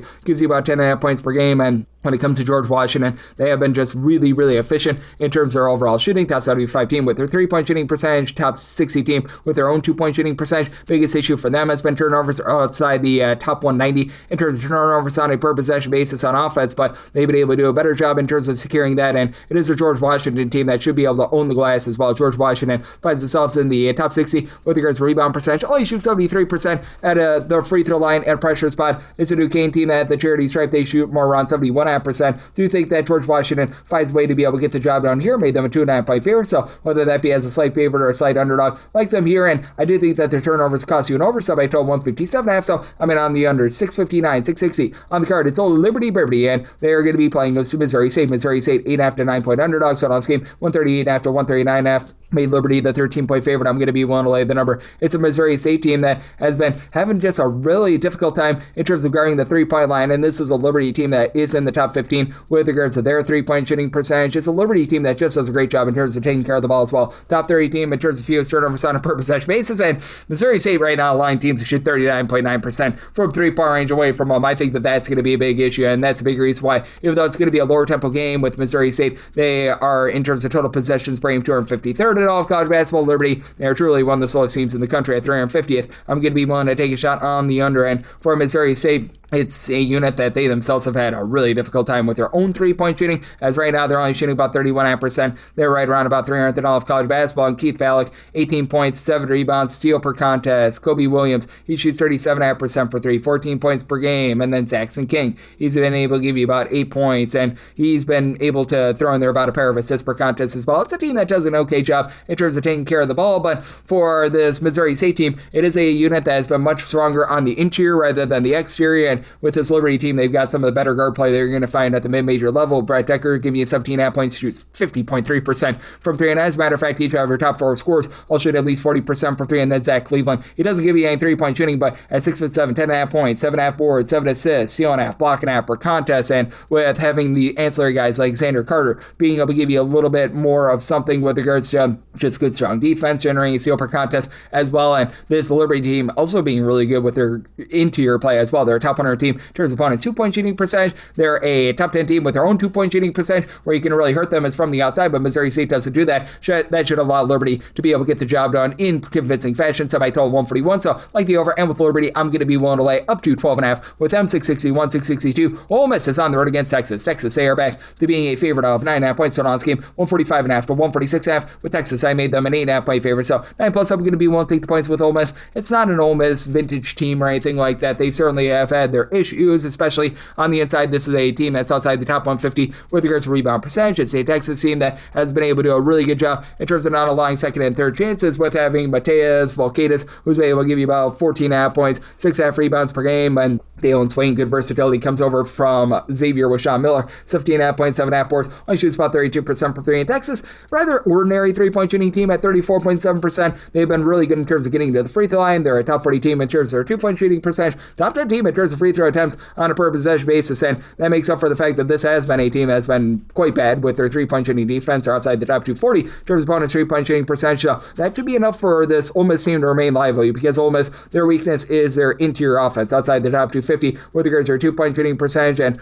right now they do find themselves outside the top 200 with regards to overall rebound percentage, but Ole Miss does a good job in terms of taking care of the ball, top 45 team in terms of turnovers generated on a per possession basis, and with A.J. Storr being able to give you 14 points, shoots 38.5% from three-point range, with having Eliarmis Cardine, who's been able to give you 11 points, 4 assists per contest, and Peyton Prinkins being able to shoot 45.5% from three-point range, 9 points per contest. I do think that this Ole Miss team is going to be able to do just enough to be able to remain lively. They have been a top 125 team in terms of opponents' 2-point shooting percentage, or just flat out getting beaten on the glass, but that said, I do think that this is going to be a rather controlled game with regards to tempo as well. Ole Miss, in terms of total possessions per game, not looking to push tempo 241st in terms of total possessions per game. Texas, they're neither here nor there. They're checking in more around about 186 in terms of total possessions per game, but I do think that this has a propensity to be close enough for late game filling, and I do think that Ole Miss is going to be able to knock down some outside shots to be able to help you out with the over. So semi-total at a 148.5, I do like the over, and at 9+, I'm going to be willing to take the points with Ole Miss, 663, 664. Omaha, they're on the road against North Dakota State. North Dakota State, 9.5 to 10.5 point favorites, 144.5 is the total, and with Omaha, I did set them as a 9.5 point underdog. Would need at least 10, but I'm going to be willing to take 10+ with them. Now, for Omaha, this has been a pretty ghastly defense thus far this season in terms of points allowed on a per possession basis, well outside the top 300 with that regard, but they've been able to do a nice job in terms of executing with their offense. They're a top 125 team in terms of their 2-point shooting percentage, and then you've got Paul DeBonge. He's a transfer that comes in from Miami. He missed the first half of the season. He's been able to come in, and he's been able to breathe a lot of life into this offense. 19+ points, 7+ rebounds per game for an Omaha team that just has not really had a lot on the glass. Right now, they do find themselves in terms of their offensive rebound percentage outside the top 250 with that regard, so he's been able to help out there. Lone guy on the roster that gives you over 5 rebounds per game, and then Lance Waddles along with Tony Osborne, they combine to be able to give you about 26 points per game. They both combine to shoot about 37% from 3-point. Omaha as a whole, they're outside the top tier with their 3-point shooting percentage, and they have been a pretty solid 3-point shooting defense. Teams are only shooting about 31.5 to 32% from 3 against the top 150 mark in the country, and North Dakota State, they only shoot about 31.2% from 3-point range at home, and I do think that that's going to be able to keep things a little bit more low scoring. You don't necessarily have a pair of super duper up-tempo teams. I think that we've gotten a little bit too low on the 144.5, as I did set mine at a 145.5, so I'm going to like that over as North Dakota State about 82nd in terms of total possessions per game, and Omaha's 178th, especially with that ghastly Omaha defense. But that's it for North Dakota State. This is a group that has also been able to do a nice job in terms of giving themselves some second and third chances. They prevent you from getting second and third chances. Top 45 team in terms of defensive rebound percentage, but they've been able to click on all cylinders down low. They've been a top 200 team with regards to their own 2-point shooting percentage, and you've got a quartet of guys, Trayson Anderson, Makai Strickland, Travion Carson, along Damani Wheeler-Thomas, who have all been able to give you at least 10.5 points per contest. And just like last season, on the flip side, for Omaha, the offense had a little bit of a tough time getting going in non-conference play, and then in conference play, they were able to just really fire on all cylinders. They've been a top 3 team with regards to their free throw shooting percentage and their 2-point shooting percentage when they've been in conference play. Right now, applying teams to shoot just 28.5% from 3-point range in conference play. I do think that that's going to be going northward a little bit, and with this North Dakota State team, only shooting about 72.5% at the free throw line. I do think that there's a little bit of vulnerability there, and North Dakota State has been outside the top 175 in terms of opponents' 2-point and 3-point shooting percentage. So at 10+1, think the points with Omaha, and at a 145 or less, I like the over. 665, 666, Chattanooga. They play host to the Citadel. The Citadel is a underdog here of 9.5 points. So on this game, it is 138.5, and with the Citadel, I did set them as a underdog here of 11.5 points, so I'm going to be willing to lay with Chattanooga now. Chattanooga is outside the top 280 in terms of points allowed on a per possession basis, but Citadel well outside the top 325, and both of these teams rather slow and controlled. Chattanooga is 287th in terms of total possessions per game. The Citadel, they're outside the top 325, but this is a Citadel team that is just really giving up open look after open look. They're not the world's worst with regards to their opponent's 3-point shooting percentage. They're about 250th there, and it is a Chattanooga team that's going to be looking to go bombs away from three. They attempt over 50% of their shots from three, and for Chattanooga, they shoot about 34.4% from 3-point range. That's a country average mark, but I do think that they're going to be able to do even better against a Citadel team that only has one man down low who's been able to give you over 4 rebounds per game. Solo Abasi, 8.6 rebounds per game. Now for the Citadel, you've been able to get some good contributions out of Braxton Williams, Christian Moore. They've been able to give you more with combined 24.9 points per contest. They combine to shoot about 37% from 3-point range, but it's also a group that is shooting 68% free throw line. That's a bottom 50 mark in all of college basketball. The Citadel outside the top 230 with regards to their own 2-point and 3-point shooting percentages, but that said, I do think that they're going to get bludgeoned down low, and even though Chattanooga attempts so many shots from 3-point range, they're a good interior offense as well. They've been a top 150 team with their 2-point shooting percentage, with Jordan Frinson being able to give you 14.5 points per contest. For Chattanooga, they make the most out of their possessions, top 55 team. In terms of fewest turnovers on a per possession basis, they just flat out don't grab second and third chances, but they've been a top 100 team with their free throw shooting percentage. You've got Brendan Watkins, who's shooting 49% for 3, 9.5 points per contest. Tate Garner, right now the lone guy on the roster that's really give you over 4 rebounds per game, 9.5 points, 4 boards per contest. But I do think that with the just overall inefficiency of both of these defenses, the way that they're giving up open look after open look, and the way that you should be able to get a lot of 3-point shots attempted in this game, I think that's going to be enough for the over. I made Chattanooga the 11.5 point favorite. We'll lay up to 11 with them. I like the over. Semi-total at a 143.5, 667, 668. Siena, they're going to be on the road against St. Peter's. St. Peter's does find themselves as a underdog here of 1.5 points, 138.5 is the total line. I said Siena is a 2.5 point favorite, so I'm going to be willing to lay the very small number for St. Peter's. It is a group that they just flat out don't shoot. With regards to their 2-point and 3-point shooting percentages, they're outside the top 300 in both, and with their 3-point shooting percentage, they're 340th. Now, Siena's not necessarily laying the world on fire. They're about 298th in the country with this regard, but if you look at them in conference play, they've been shooting more around about 35 to 36% there, and for Siena, it is a group that has Gavin Doty, who's been able to give you 17 points, shoots 34% from 3, 7 rebounds per game. I know that they're still without Tasman Gudrick, but that's at Justice Schultz. He's been able to give you 14 points, 5 assists, 4.5 per contest. Francis Fofak has been able to give you about 11 points, 5 rebounds per game. And when it comes to the Siena group, they do a really nice job in terms of just being a buckle down, not put you on the free throw line. They're a top 10 team in terms of fewest free throw attempts allowed per game. Meanwhile, for St. Peter's, they're a top 10 team in terms of allowing free throw attempts per game. In Siena, they shoot 74.7% of the free throw line. That's a top 100 mark. This is a Siena group that is going to have to go up against the St. Peter's unit that has been really good in terms of generating turnovers. For Siena, top 100 team in terms of fewest turnovers on a per possession basis. St. Peter's, top 30 team in terms of turnovers generated on a per possession basis. But I do think that this Siena group is going to be able to do a nice job in terms of taking care of the ball. And you've got two teams that are very slow and controlled. Siena is 359th in the country in terms of total possessions per game. St. Peter's more around 321st. And you do have a guy in Brett Bland who's been able to give you 14.5 points, 5.5 boards for the St. Peter's team. He's been able to shoot 38% from 3-point range, and St. Peter's is a top 30 team in terms of their offensive rebound percentage, but Siena has been a top 50 team in terms of their defensive rebound percentage. So every single strength that St. Peter's has, Siena sort of has an answer for it, and with the way that St. Peter's just does not do a great job in terms of shooting in general and puts teams on the free throw line, I do think that Siena finds a way here. So Siena is a 2.5 point favorite. We'll have to deduce with them. So I total 132.5. I think that you're in for a slow control game. I'm also going to be in on that total under 669, 670. You've got North Texas. They're going to be on the road against UT San Antonio. Meet the Roadrunners find themselves as a 10.5 point underdog. 139.5 is the total line. With North Texas, I did set them as a favorite here of 13 points. So I'm going to be willing to lay the number. It's a UTSA team that is currently 361st in the country in terms of points scored on a per possession basis in their home games. And for North Texas, in games that have not went to overtime in a road/neutral court venue, they have scored 67 points or fewer in all but one of them. And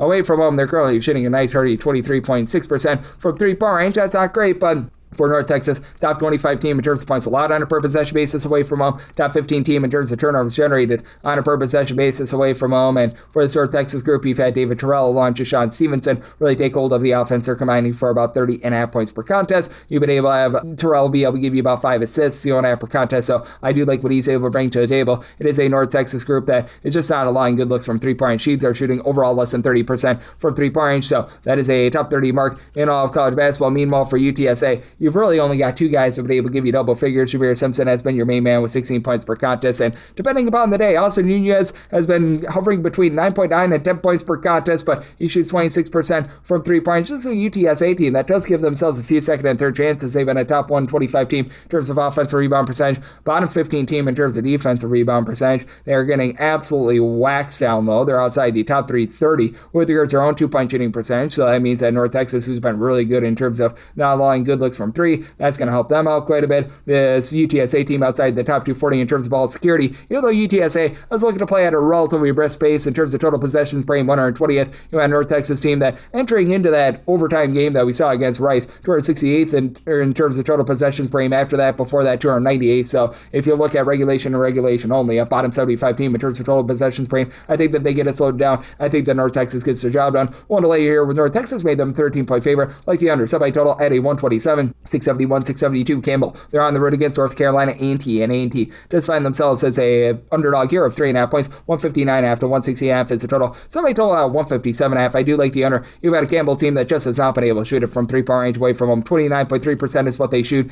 in roadside shoot score games. That is outside the top 320 in all of college basketball. Campbell, a team that plays with a little bit of tempo, not necessarily warp speed, but 109th in terms of total possessions per game. A&T is more around 147th, and A&T has been a really good rebounding team, a top 75 team with regards to their overall rebound percentage. Now they shoot it horribly from 3-point range. This A&T team, they shoot 31% from 3. That's outside the top 300 in all of college basketball. So I do think that you're going to get an under, especially with Campbell being outside the top 240 in terms of ball security. They've been turning the ball over more than 12.5 times per contest, so they do have DJ turn it up. Smith giving you 21 points, shoots 36.5% from 3-point range. You've had Davideus Butka do a nice job down low, giving you about 14 points, 9 rebounds per game. And Chris Fields, when he's been out there, has been able to give you about 7.5 rebounds per game. Dealt with a little bit of ailment, but should be good to go in this game as he was able to play a few minutes in the team's last contest. Jeremiah Johnson has been able to give you 14.5 points per game as well, and for Campbell, to their credit, they've been a top 125 team in terms of offensive rebound percentage and a country average team with their 2-point shooting percentage, but they're getting tattooed down low. This Campbell team is outside the top 290 in terms of opponents' 2-point and 3-point shooting percentage, so that's been a big giant issue. And for North Carolina A&T, I know that things have been less than savory with Luron Walker, their number 2 scorer, being on the full, but Lewis Walker, the other Walker, is still out there. 19 points per game, shoots 39% from 3-point range. Trent Middleton, about 13 points, he shoots 34% from 3-point range. Zema Wolche Ume has been able to give you about 10.5 points, 7.5 rebounds per game. It's a North Carolina A&T team that's about a country average team with their free throw shooting percentage, but the way that they hit the glass, their country average team with regards to opponent's 2-point shooting percentage, and the way that Campbell just does not light you up from 3 away from home, I think that North Carolina A&T is going to be able to go out there, get the job done. I said A&T as a 1.5-point favorite, so I like them on the money line, and I'm in on the under, sub total 157.5, 673, 674. You've got Niagara on the road against Quinnipiac. Quinnipiac is a 13.5-point favorite, 137.5 is the total, and for Quinnipiac, I did set them as a favorite of 15.5 points. I'm going to be one to lay the number. Niagara just not doing a lot well, and Niagara is playing super duper slow, 362nd in the country in terms of total possessions per game. Quinnipiac not afraid to push a little bit of tempo at 104th in terms of total possessions per game, and you had a Quinnipiac team that's been a solid 3-point shooting team at 35.2%, actually goes to 36% away from home. Meanwhile, Niagara 29.8% is what they're shooting in a roadside-shoot square venue. That is not good, and they're in terms of opponents' 3-point shooting percentage, well outside the top 275 there as well. It's a Niagara team that just has so many different issues as right now they've got absolutely nothing down low outside the top 340 in terms of offensive rebound percentage. Justin Page, he's been able to give you 12 points per game, and right now with Justin Hawkins, he's been able to supply about 8.5 points per contest. You've got nobody on the roster that gives you over 5 rebounds per game. Josiah Sabino with his 4.9 rebounds per game, that leads the way. And for Niagara, with them also being outside the top 270 in terms of opponents' 2-point and 3-point shooting percentage, I think that leads them being dominated. For Quinnipiac, they were dealing with a few ailments towards the beginning part of the season, mainly to Jaden Zimmerman. He's back, top scorer, 16.5 points, shoots 35.5% from 3. Amari Monroe is able to give you 8 rebounds per game. It's a Quinnipiac team that has been a top 75 team in terms of opponents' 2-point shooting percentage. Can be added a little bit more from the outside. They're outside the top 250 in terms of opponents' 3-point shooting percentage, but with the way that Niagara does not shoot it well away from home and the way that Quinnipiac has a positive rebound differential, I think that they go out there, dominate this game. I did set my total at a 143.5. So here at the 137.5, I do think the Quinnipiac takes us to a really bad Niagara defense that's outside the top 3 in terms of points allowed on a per possession basis. So I'm in on the over, and I'm going to be willing to lay up to 15 here with Quinnipiac 675, 676. You don't just get William, you don't just get Mary, you get both. They're going to be on the road against Hampton. Hampton does find themselves as a underdog here of 4.5 points. So on this game, it is anywhere between 152 to a 152.5, and I did set my total at a 148.5, so I'm going to be in on the under, and I did set William & Mary as a 6.5 point favorite. I'm going to be willing to lay the number. William & Mary has been really good with their turnovers. Top 20 team in terms of turnovers generated on a per possession basis. Teams against them in a road/neutral court venue shoot less than 30% from 3. That's also a top 40 mark in Hampton. They have not been able to get anything going from the outside. They shoot less than 30% from 3-point range. Hampton should have an advantage on the glass, as this bunch has been able to do a nice job in terms of pulling in their offense. Rebounds, top 125 mark there, and for Hampton, you've been able to get a lot of production out of Xavier Long, 9.5 points, 10 rebounds per game. Daniel Johnson has in the backcourt been able to provide about 10 points per game, and they've dealt with a little bit of injury to Michael Ely. He and Jaquel Gaines-Wyatt both give you about 12 points per game, and Ely probably going to be out once again in this game. We have not seen him in the last few, but he was only shooting about 30% from 3-point range to start with, and you have been able to have Christian Watson be able to give you about 7 points per game, but I do think that for Hampton, you just don't have enough offense for this team to really be trustworthy, and I know that William & Mary does have their turnover issues as well outside the top 225 in terms of turnovers on a per possession basis. And Hampton is a country average team in terms of being able to generate turnovers themselves, but it's also a Hampton team that is going to foul quite a bit. They're going to put you on the free throw line, and it's a William & Mary team that does shoot about 75% of the free throw line with holes greater than some of Spart's approach, with 8 different guys give between 7.1 and 11.7 points per game. And you've got Killian Brockhoff, who's been able to give you 11 points, shoots 35% from 3. Joel Manuel has been able to shoot 39.5% from the outside, and with William & Mary doing a nice job in terms of being able to just execute from the outside now as well, shooting about 34.5% from 3-point range. Team that's going to have a little bit of a tough time on the glass, but I just don't trust in the Hampton offense to be able to get the job done. And with William & Mary, they are going to be looking to play very much at warp speed in terms of total possessions per game, 19th in all of college basketball. So did set a total here of a 148.5. Despite the fact that you're going to have an up and down game, I just don't think that Hampton, who's outside the top 275 in terms of total possessions per game, does their part with the total. So in on the under, and I'm willing to lay up to 6 here with William & Mary, 677, 678. You've got Utah. They're going to be on the road against Kansas. Kansas is a 19.5 point favorite. Totals between 149 to a 150.5. So I told 155. I like the over. Now, the big key here is Jaron Peterson being back for Kansas, and we all know about how Petersons can impact things if you're listening to this podcast, but I am for Utah. They're outside the top 3 in terms of points allowed on a per possession basis, top 125 team in terms of total possessions per game, and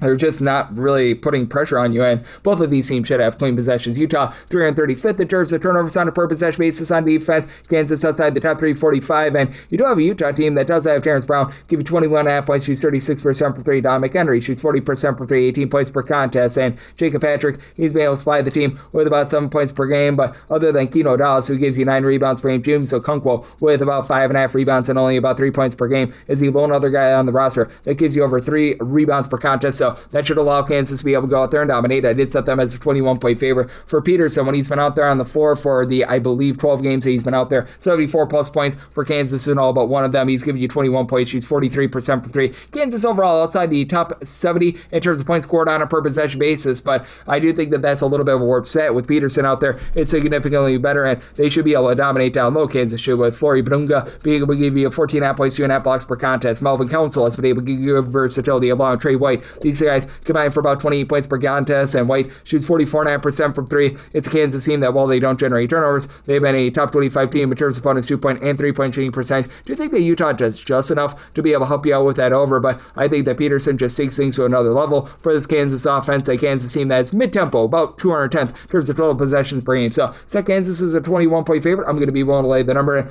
I'm in on the over. So I told 155, 679, 680. It's Kent State. They're going to be on the road against Southern Miss, and Southern Miss does find themselves as a underdog here of 5.5 points. So this game between 150.5 to 151.5, and with Kent State, I did set them as a favorite of 5 points. So at 5.5 plus, I'm going to be willing to take the points with Southern Miss, even though Southern Miss has been just absolutely brutal with their 3-point shooting. This is a Southern Miss team that out of 365 Division I teams, they are 364th, shooting 28.8% for 3-point range at home, 27% when they're away from home. But it's a Kent State team that's been a mess in terms of taking care of the ball outside the top 240 in terms of turnovers on a per possession basis. And for Kent State, while they shoot 38.5% for 3-point range at at home. They shoot 29.1% when they're away from home. And for Kent State, you've been able to get good production out of Rutgers Gillespie down low, 18 points, 12 rebounds per game for a Kent State team that has been a top 75 unit with regards to offensive rebound percentage, and they're masters at getting to the free throw line and do shoot 74.5% at the charity stripe, and they're really looking to go to 12th in the country in terms of total possessions per game. Southern Miss, they're a team that is neither here nor there, 174th in the country in terms of total possessions per game, but you've been able to have Dejai Benoit be able to give you about 9 points, 7 rebounds per game, so he's been able to do a rock-solid job there. It is a Southern Miss team that they themselves are a top 150 team in terms of their offensive rebound percentage, and for Southern Miss, I do think that they're going to be able to do an okay job in terms of holding up on glass here. For Southern Miss, this has been a unit that they themselves have been giving up a lot of looks from three-point range, but 32.6% is what opponents shoot from three-point range at home. Away from home, that goes up past 38%, and you do have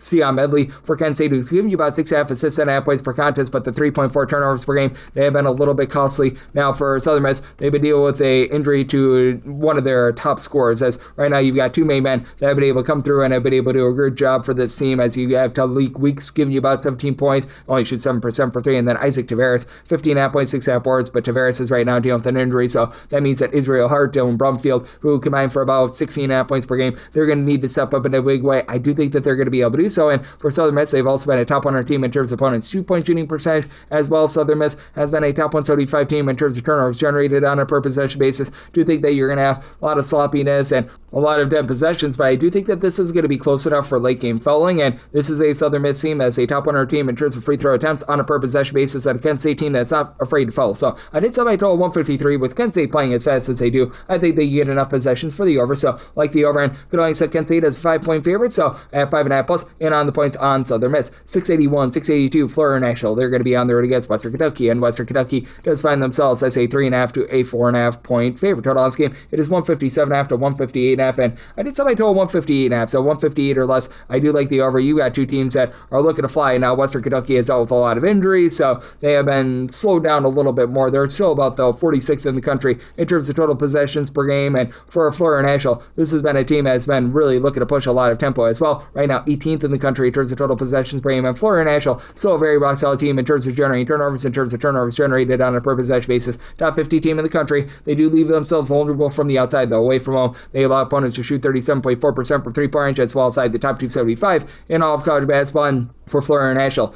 you've had Corey Stevenson, the former Meet Me Roadrunner of UTSA, come in and do a nice job for the team with about 18.5 points, 7 boards, shoots 42.5% for three, and then Julian Mackey is a 40% three-point shooter. He's able to give you 13 points per game. A lot of mixing and matching on the boards with Larry Okina along with Zwadi Jackson. Be able to help you out there. Jackson about 3 assists, stealing half per contest, 10.5 points, shoots in the mid-30s from three. Okina about 6.5 rebounds per game, and Eric Dabami has been able to give you about 6.5 rebounds per game as well. But for Western Kentucky, they have been dealing with a lot of injuries, and I think that they get the job done outright on the money line, mainly because Florida National at a pressure spot, they should less than 68% of the free throw line. But Western Kentucky, they themselves have just not been the same team down low. They're outside the top 340 with their 2-point shooting percentage. Deegan Moore has been able to give you more, 17 points per contest, but he's right now dealing with an injury. We have not seen him over the last few games. That puts the onus on Grant Newell along with Armello Boone, who've been able to combine for 23 points per contest to be able to step up. Boone has been able to give you 6.5 boards, stealing half per contest. You've had Terry Purdue, who's been your top facilitator, come back after he was missing for about 8 or so games, but it is a Western Kentucky team that's been a country average team with regards to their offensive rebound percentage. Florida National is going to give up a lot of second and third chances, so I do think that helps you out with the total. Set my total at 158.5. I'm in on the over, but just do not trust this Western Kentucky team to be able to excel on the inside, so I'm going to be willing to take the points with Florida National to set Florida National as a underdog of 2.5 points. 683, 684 LaSalle. They're going to be on the road against St. Louis. St. Louis does find themselves as a favorite here of 23.5 points on this game, between 150.5 to 153.5, and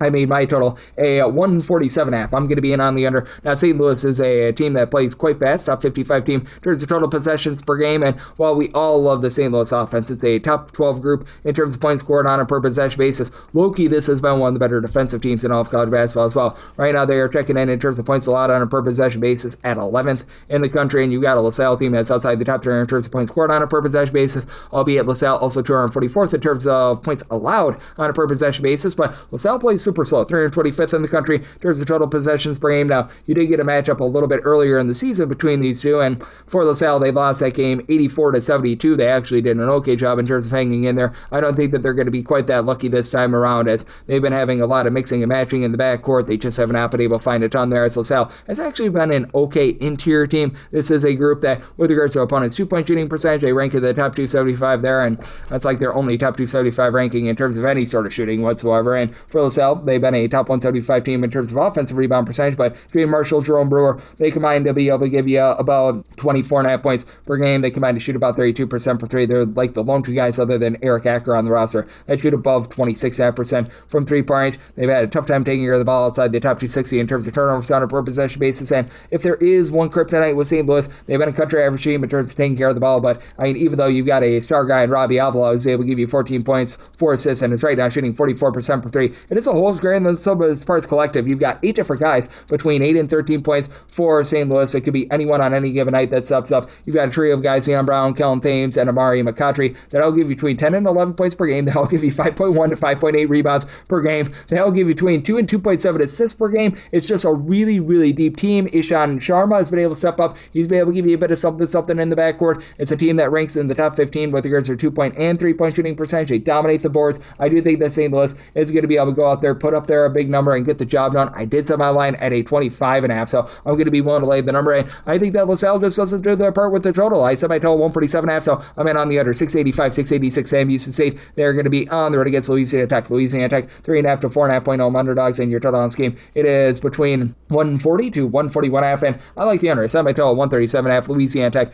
is right now just one of the slowest teams in all of college basketball, and with regards to total possessions per game, they are 356th in all of college basketball, and Louisiana Tech, they just have not been able to give you any sort of outside shooting whatsoever. 363rd in the country with their 3-point shooting percentage at home. That does go up to about 32.5%, down to 22.9% away from home, but Sam Houston State, right now, they shoot 37.1% from 3-point in a roadside neutral court venue. I think that they get the job done, even with Louisiana Tech being a relatively solid offensive rebound team. They're a top 125 team in terms of percentage of their missed shots that result in an offensive rebound, and they themselves have been a top 125 team in terms of opponents' 3-point shooting percentage, but also have a Sam Houston State team that they've been able to do a nice job pulling in their second and third chances. In games played away from home, 33.9% of their missed shots become an offensive rebound. That is a top 35 team in all of college basketball, and for Sam Houston, they do have a few warts on defense, but still about 125th in the country in terms of points allowed on a per possession basis. Can be a little bit fragile down low, which that helps out a Louisiana Tech team that, again, they don't have a lot in terms of their 3-point shooting, but you've been able to have a pair of guys in DJ Dudley, AJ Bates, combined for about 24.5 points per game, and Dudley does shoot 40% from 3 points. Pretty much a lone guy in the roster that shoots about 31% from 3 points. Scooter Williams has been able to give you about 10.5 points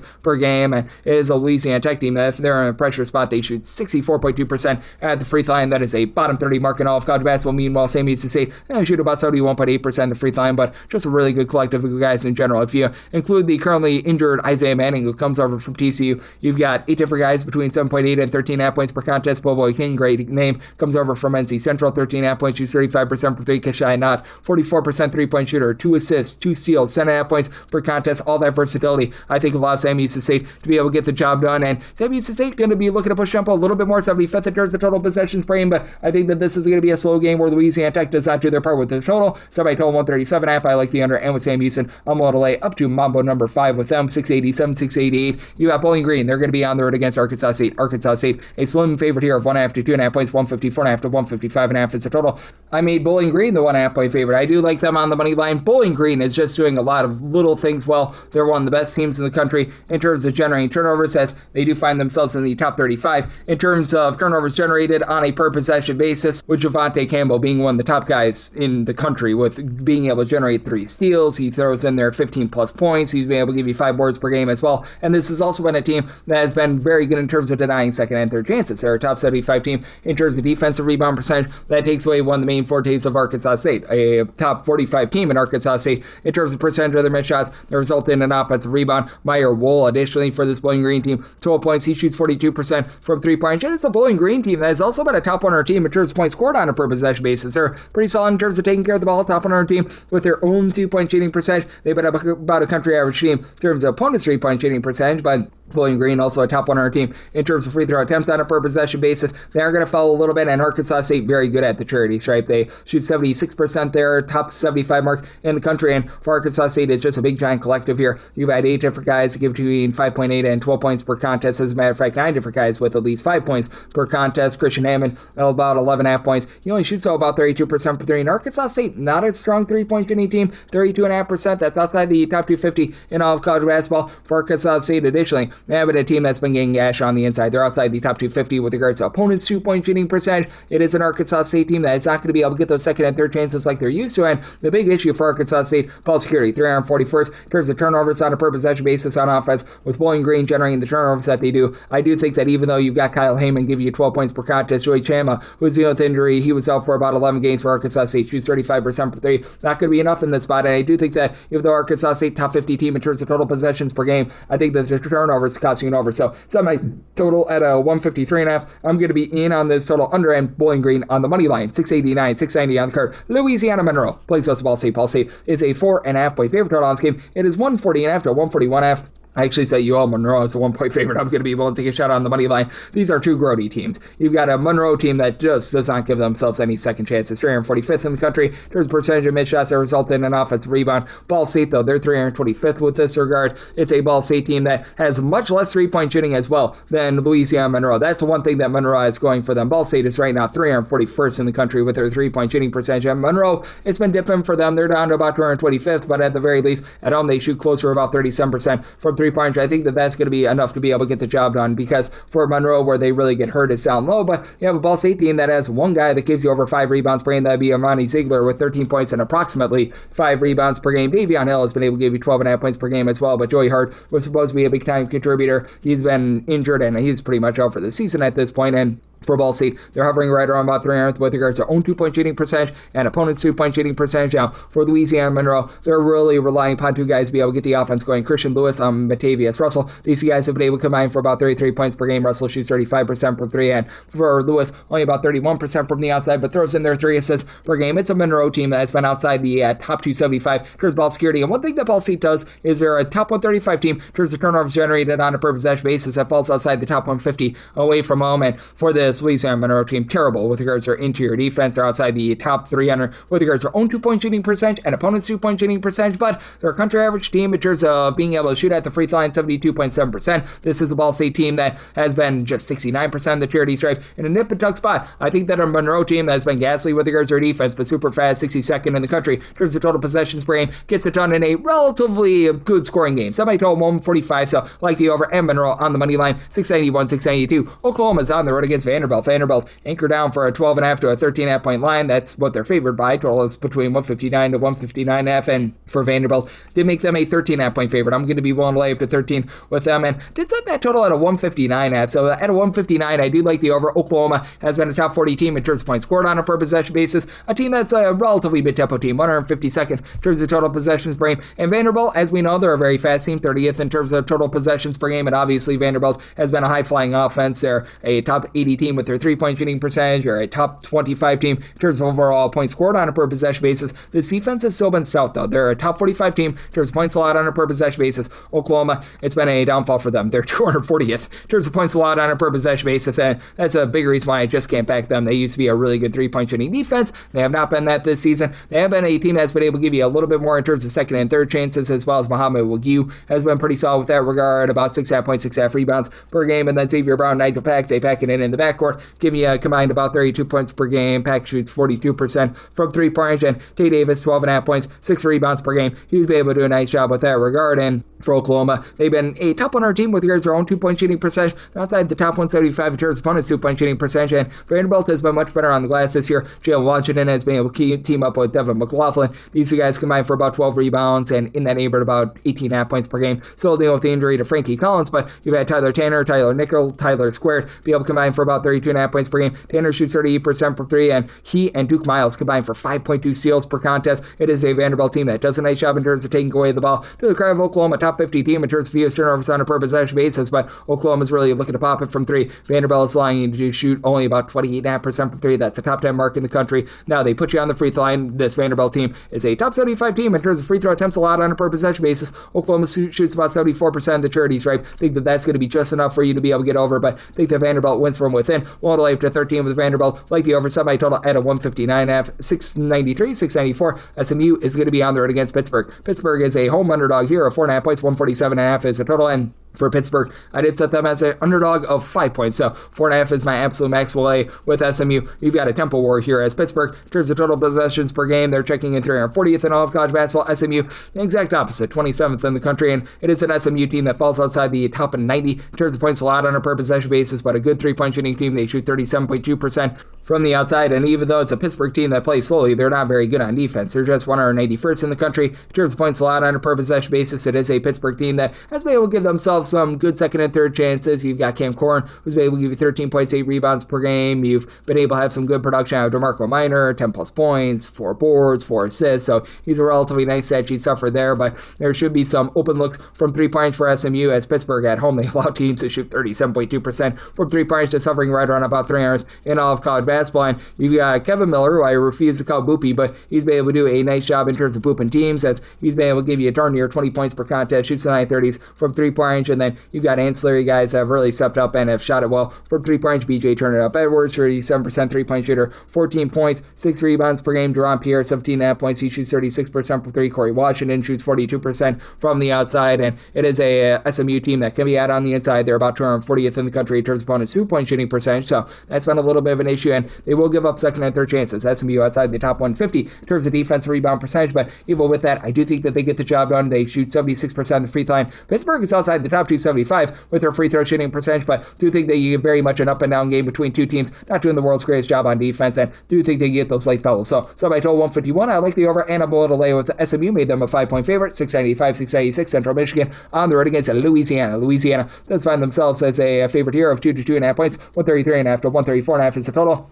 I set Louisiana as a favorite 2 points, so 2.5 plus I'm going to be won't take the points with Central Michigan. Both of these teams have not been good on defense. Both of these teams have had their massive warts, as Central Michigan, they allow opponents to shoot 36% from 3-point share, a little bit better on the inside, and it's a Louisiana team that's starting to get a little bit more going from 3 points, but Jamarian Keller, who was coming over from Oklahoma State, he was supposed to be the top scorer for the team. He went down with injury after 2 games, so Dorian Finster and Jackson Olvera, who combined for 25.5 points per game, they've really had to headline things for a Louisiana team that all of a sudden they shoot about 33% from 3, so they're into the top 240 with that regard. They are not good on the inside, though. They're outside the top 340 in terms of their own 2-point shooting percentage. We'll say top 175 team in terms of opponents' 2-point shooting percentage, and for Louisiana, they're outside the top 300 in terms of opponents' 3-point shooting percentage, but Central Michigan has been a bottom 50 team with their own 3-point shooting percentage. Louisiana does not give themselves second and third chances, and Louisiana, they shoot 69% of the free throw line, and they're a bottom 30 team in the country in terms of free throw attempts on a per possession basis, so I think that you're in for quite a bit of a slog here. I did set my total at a 134. Both of these teams are outside the top 225 in terms of total possessions per game.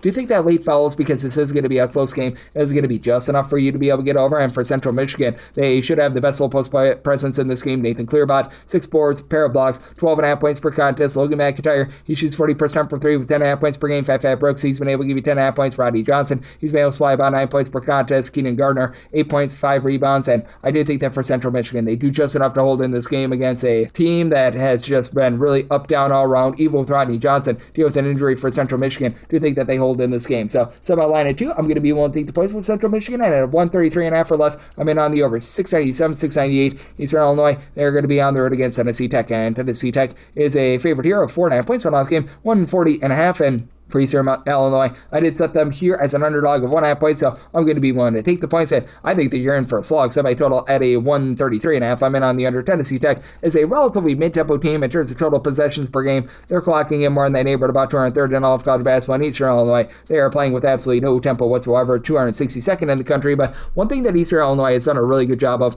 is being able to generate turnovers. This unit is 70th in the country in terms of turnovers forced on a per possession basis. Tennessee Tech over 14 turnovers per game, so they're outside the top 325 in terms of their overall ball security. Tennessee Tech, you've been able to have a real quartet of guys give between 10 to 11.5 points per contest. Brandon Montu, Danny Pounds, Judge Juan Nichols, and Makai Cameron. You have Pounds actually shooting 46% for 3, but I mean, the team as a whole, they shoot about 33.5% from the outside. Country average team, Tennessee Tech is, with regards to 2-point shooting percentage, offense and defense, and they've been a top 200 team with regards to rebound percentage for this Eastern Illinois team, other than Cooper Jacoby, who's been able to give you about 5.5 rebounds per game. You don't get a ton down low, and for Eastern Illinois, they are a team that has a little bit of, shall we say, shakiness just with regards to their overall shooting. This is a Eastern Illinois team that for 3-point you're launching at about 32.5% for 3. That's outside the top 250. Their 2-point shooting percentage outside the top 300 as well, but Zion Brewster, Andre 3000 Washington do combine for about 24.5 points per game. You've had Michi White be able to shoot 39% from 3-point range, and all of a sudden you've been able to have Terry McMorris step up down low. He's been able to give you about 5.5 rebounds per game. Eastern Illinois going to get blasted on the glass outside the top 275 in terms of rebound percentage, and they themselves are outside the top 275 in terms of their own ball security. But I do think that for Tennessee Tech,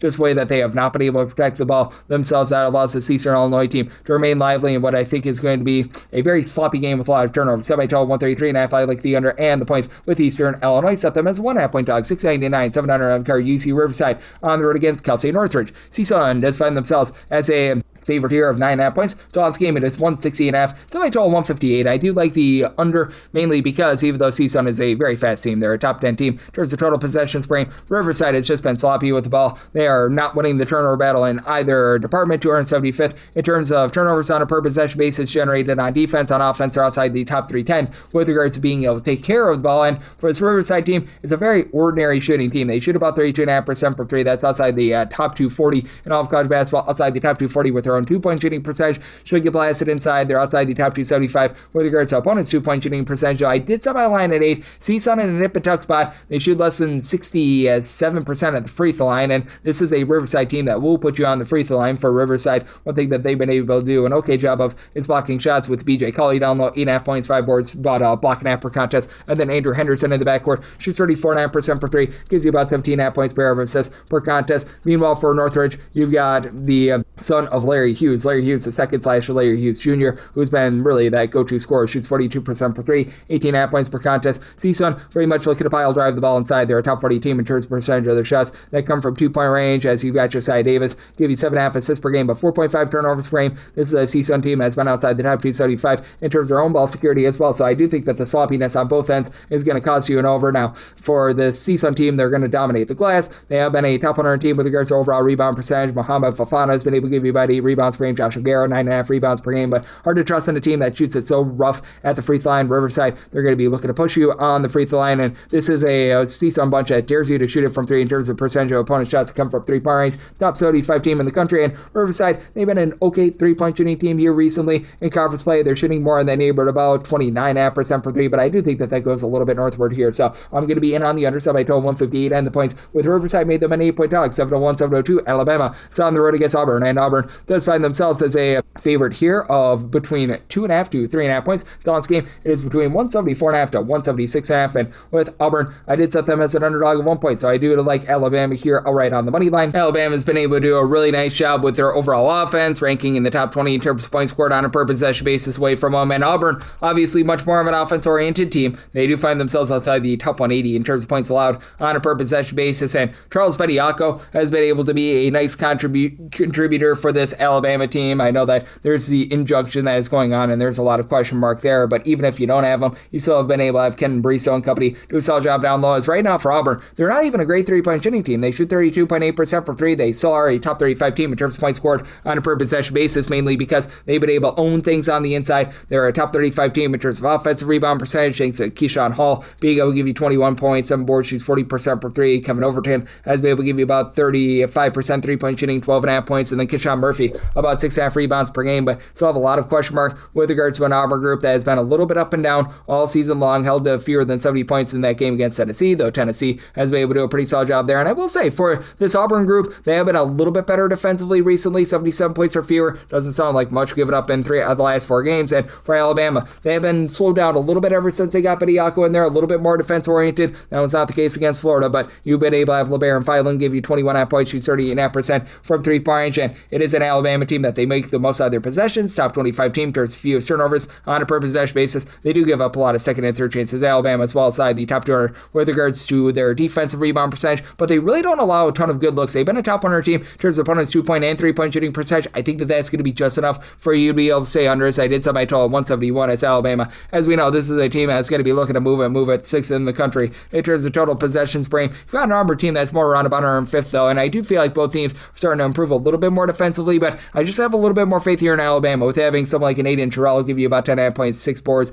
and then you got a guy that has really been able to bomb it from 3-point range in Aiden Holloway. He's been a little bit up and down, 17 points per game, and has dealt with a little bit of injury, but should be good to go here, has been able to give you a lot of assisting recently, and I do think that they take it to an Auburn team that's just been really rough with regards to exterior play with Taj Pettiford, not necessarily being what the team had hoped for. So my total 171, I like the under, and Alabama outright on the money line, 7-3, 7-4. Buffalo's on the road against South Alabama. South Alabama, they are a 2 to 2.5 point favorite, 142 to 142.5 is the total line. I said South Alabama is a 2.5 point favorite. I'm going to be willing to lay the number. South Alabama, they dare you to shoot it from 3. At home, teams take over 67% of their shots from 3-point range. It's a Buffalo defense that is really starting to decline, 276th in the country in terms of points allowed on a per possession basis. Interestingly, though, they give up 9.8 points fewer per 100 possessions when they're away from home rather than at home. They actually ascended into being a top 125 team in terms of points allowed on a per possession basis. Buffalo's actually been good in terms of guarding the 3-point line away from home. They've been a top 100 team with that regard, but this is a Buffalo team that gets gashed on the inside. They're outside the top 340 in terms of opponents' 2-point shooting percentage, and South Alabama,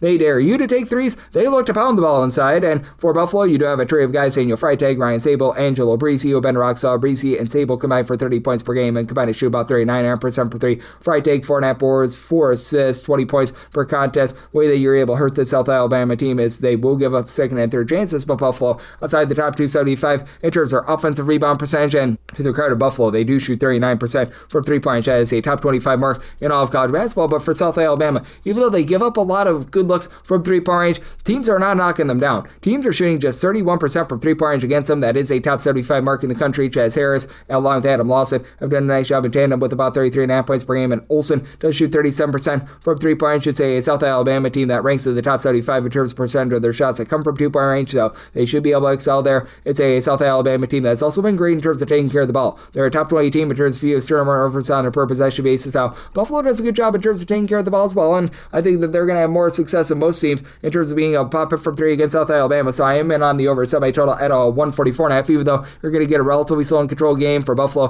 250th in terms of total possessions per game. South Alabama is only about 297th, but I do think that with South Alabama having the success that they do on the inside, having some pieces like a Randy Brady who doesn't necessarily give you a lot of scoring, but 5.6 boards, pair of assists per contest, that's just enough to be able to get the job done in this ordeal. We'll lay up to a deuce here with South Alabama, and at a 144 or less, I like the over 7-5, 7-6. Northeastern is going to be on the road against Stony Brook, and Stony Brook does find themselves as a 4 to a 4.5 point favorite. Total on this game is 152.5, and for Northeastern, I did set them as an underdog of 5.5 points. I'm going to be willing to lay it. You've got a tempo war here, as Stony Brook is going to be looking to slow things down. They're about 252nd in terms of total possessions per game. Northeastern playing much faster than they have in the past, 131st. Problem for this Northeastern team is that they have just been absolutely terrible on defense. They're outside the top 3 in terms of points allowed on a per possession basis. It is a Northeastern team that has been able to find a little bit of success from the outside, even with L.A. Pratt dealing with a little bit of an injury, and this is a Northeastern team that, with regards to their 3-point shooting percentage away from home, that ascends to about 35.5% compared to 33.7% at home. But I do think that Stony Brook is going to be able to do a great job in terms of holding up here. Eric Pratt has been able to do a really nice job. So you've got another Pratt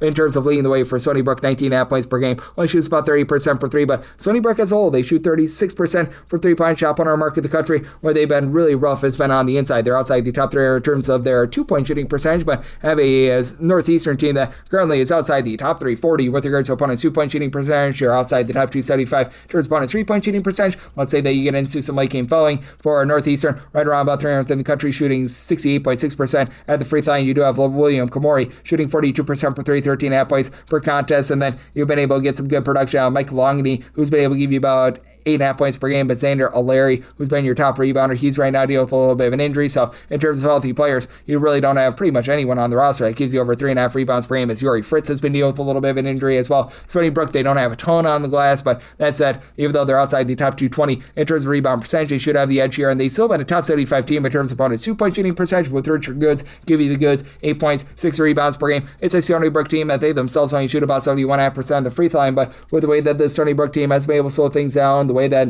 they become a top 225 team in terms of generating turnovers. And it's a Northeastern team that they've had a little bit of a tough time taking care of the ball in terms of turnovers on a per possession basis. On offense, they're outside the top 150 themselves. I do think that this bunch is going to be able to get the job done in Stony Brook. So I did set them as a 5.5 point favorite. I'm willing to lay it in. Think that they slow things down. So I told 149.5. So I'm in on the under 707, 708. Florida State, they're going to be on the road against Notre Dame. And Notre Dame does find themselves as a favorite of 2.5 points on this game. It is 152.5 to a 154. And for Florida State, I did set them as a favorite of 5.5 points. So I'm going to be willing to take a shot here on Notre Dame. With Notre Dame, they do a really good job in terms of their 3-point shooting defense, top 80 team in terms of opponents' 3-point shooting percentage, and that's big against a Florida State team that they take over 50% of their shots from 3-point range. That is a top 20 mark in the country, and shoot 29.6% from 3-point range. And it's a Florida State team that's not going to be able to get any sort of second and third chances. Notre Dame, a top 10 team in the country in terms of defensive rebound percentage, with Carson Towns only give you like 5 to 6 points per game, but 9+ boards. For Florida State, you only have one guy on the roster that's really give you over 5.6 rebounds per game, and Alex Steen 7 points, 5.8 rebounds per game. One other guy that gives you over 4 boards per game, Lajee Jones, 11.5 points, 5.5 rebounds. You do have Robert McCray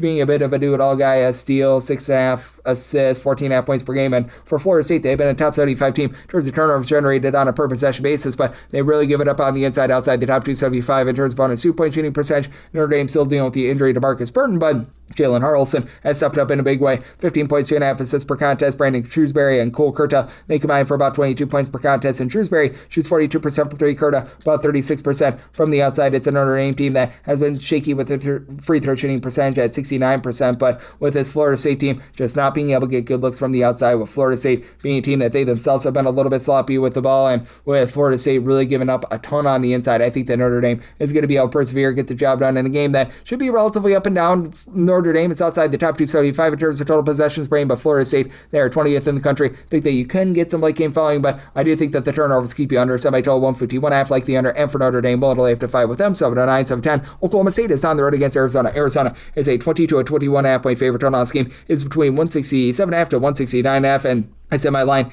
at a 18.5. I'm going to be willing to take the points for Oklahoma State. This has been a team that's been looking to play at warp speed, 8th in the country in terms of total possessions per game. Arizona is 29, so you're going to get a very much an up and down game. I did set my total 164.5, mainly because the Oklahoma State defense, it does feel like it's starting to step up to the plate. They're a team that does rank just 136th in the country in terms of points allowed on a per possession basis, but we've been seeing some improvement there, and Arizona has been one of the most well-rounded teams in the country, 8th in the country in terms of points allowed on a per possession basis. They're a top 25 team in terms of points scored on a per possession basis, but for Oklahoma State, have to love what you've been able to get out of Anthony Roy. 18 points. He's one of the more underrated scorers in all of college basketball, shooting about 44% from 3-point. And then Parsa Fala, Jalen Curry, and Victorious Miller are all double-figure scorers, with Fala and Miller giving you combined about 27 points per game. Both shoot about 40% from 3-point. Kanye Cleary from time to time has been able to step up 9.5 assists per contest for an Oklahoma State team that they have been outside the top 175 in terms of ball security. I think that that's going to be a little bit costly for the over, but for this Oklahoma State team here in conference play, they've been able to do a little bit better job in terms of guarding things on the inside. They are allowing teams to shoot 38% from 3-point. I think that sees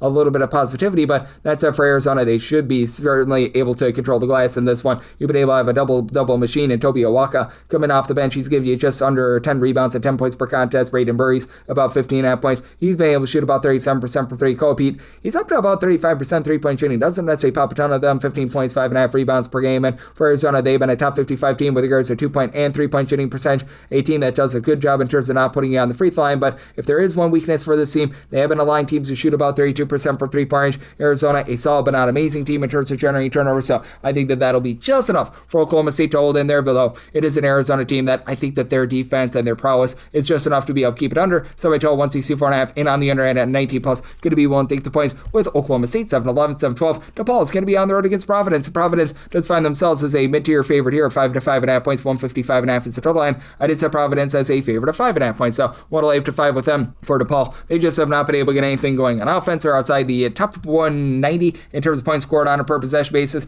They're about 185th in terms of their 3-point shooting percentage, and that's where you're really able to gash Providence. Providence is outside the top 3 in terms of opponents' 3-point shooting percentage. They've honestly been a top 150 team in terms of 2-point shooting percentage, and it is going to be a massive tempo war. DePaul, a mid-tempo team, 237th in terms of total possessions per game. Providence, they're just absolutely looking to move 7th in the country in terms of total possessions per game. And for DePaul, they've been a top 75 team in terms of points allowed on a per possession basis. Takes a little bit of a drop off away from home, but they do a nice job pushing you off the 3-point line. They're a top 35 team in terms of percentage of opponent shots that come from 3-point range, but also when down low has been able to give you 6 boards, 2.5 blocks per contest. There's just nobody like that for this ball team. DePaul only has one guy that gives you over 4.6 rebounds per game, and Jay Benson with about 10.7 rebounds at a block per contest. And then you've been able to have CJ Gunn, Caleb Banks both shoot between 35 and 36% from 3, with Banks about 6 points per contest. You've been able to get 14.5 points per game out of CJ Gunn. And then on the flip side, you've got a Providence group that has been able to do a pretty solid job here with having their two main guards be able to step up. Jalen Sellers has been leading the way with about 17 points, 4 boards, and he shoots 36% from 3. Jalen Sellers, he shoots 39% from 3, 17 points per contest. Stephen Vox has been able to give you about 16 points per contest, and that's big because right now for Edwards, he's dealing with a little bit of an injury. I'm thinking that he's going to be out of the full once again. I've handicapped it as such, but with Fox being able to step up, that makes it a little bit better. And then Ryan Mella has been able to give you about 8.5 points, 5 rebounds per game, with Providence being a pretty solid interior offense. They've been a top 65 team with regards to their own 2-point shooting percentage, and in a pressure spot, they shoot 77% at the free throw line. I do think that they find a way to get the job done here in a game that should see some pretty efficient offense. Not a lot of turnovers generated by Providence, so I did some by total 157.5. I like the over, and I'm going to be willing to lay up to 5 here with Providence. 7-13, 7-14. Western Carolina is on the road against Wofford, and the Terriers of Wofford do find themselves as a favorite of 4.5 to 5 points on this game. 157.5. I actually made Wofford a 9-point favorite. I'm going to be willing to lay the number. Western Carolina does find themselves in the top 100 with regards to offensive rebound percentage, but Wofford is a top 140 team as well. Both of these teams have not been the world's greatest with regards to their defense, and both teams are giving it up from 3. Western Carolina outside the top 340 in terms of opponents' 3-point shooting percentage. Wofford is outside the top 285, but I am for Western Carolina 340th in the country in terms of points allowed on a per possession basis, and they play at a pretty brisk pace, right around about 110th of the country in terms of total possessions per game. Wofford more of a mid-tempo team, 229th in terms of total possessions per game, but did set them as a 9-point favorite because Western Carolina is still having some ball control issues outside the top 240 in terms of turnovers on a per possession basis.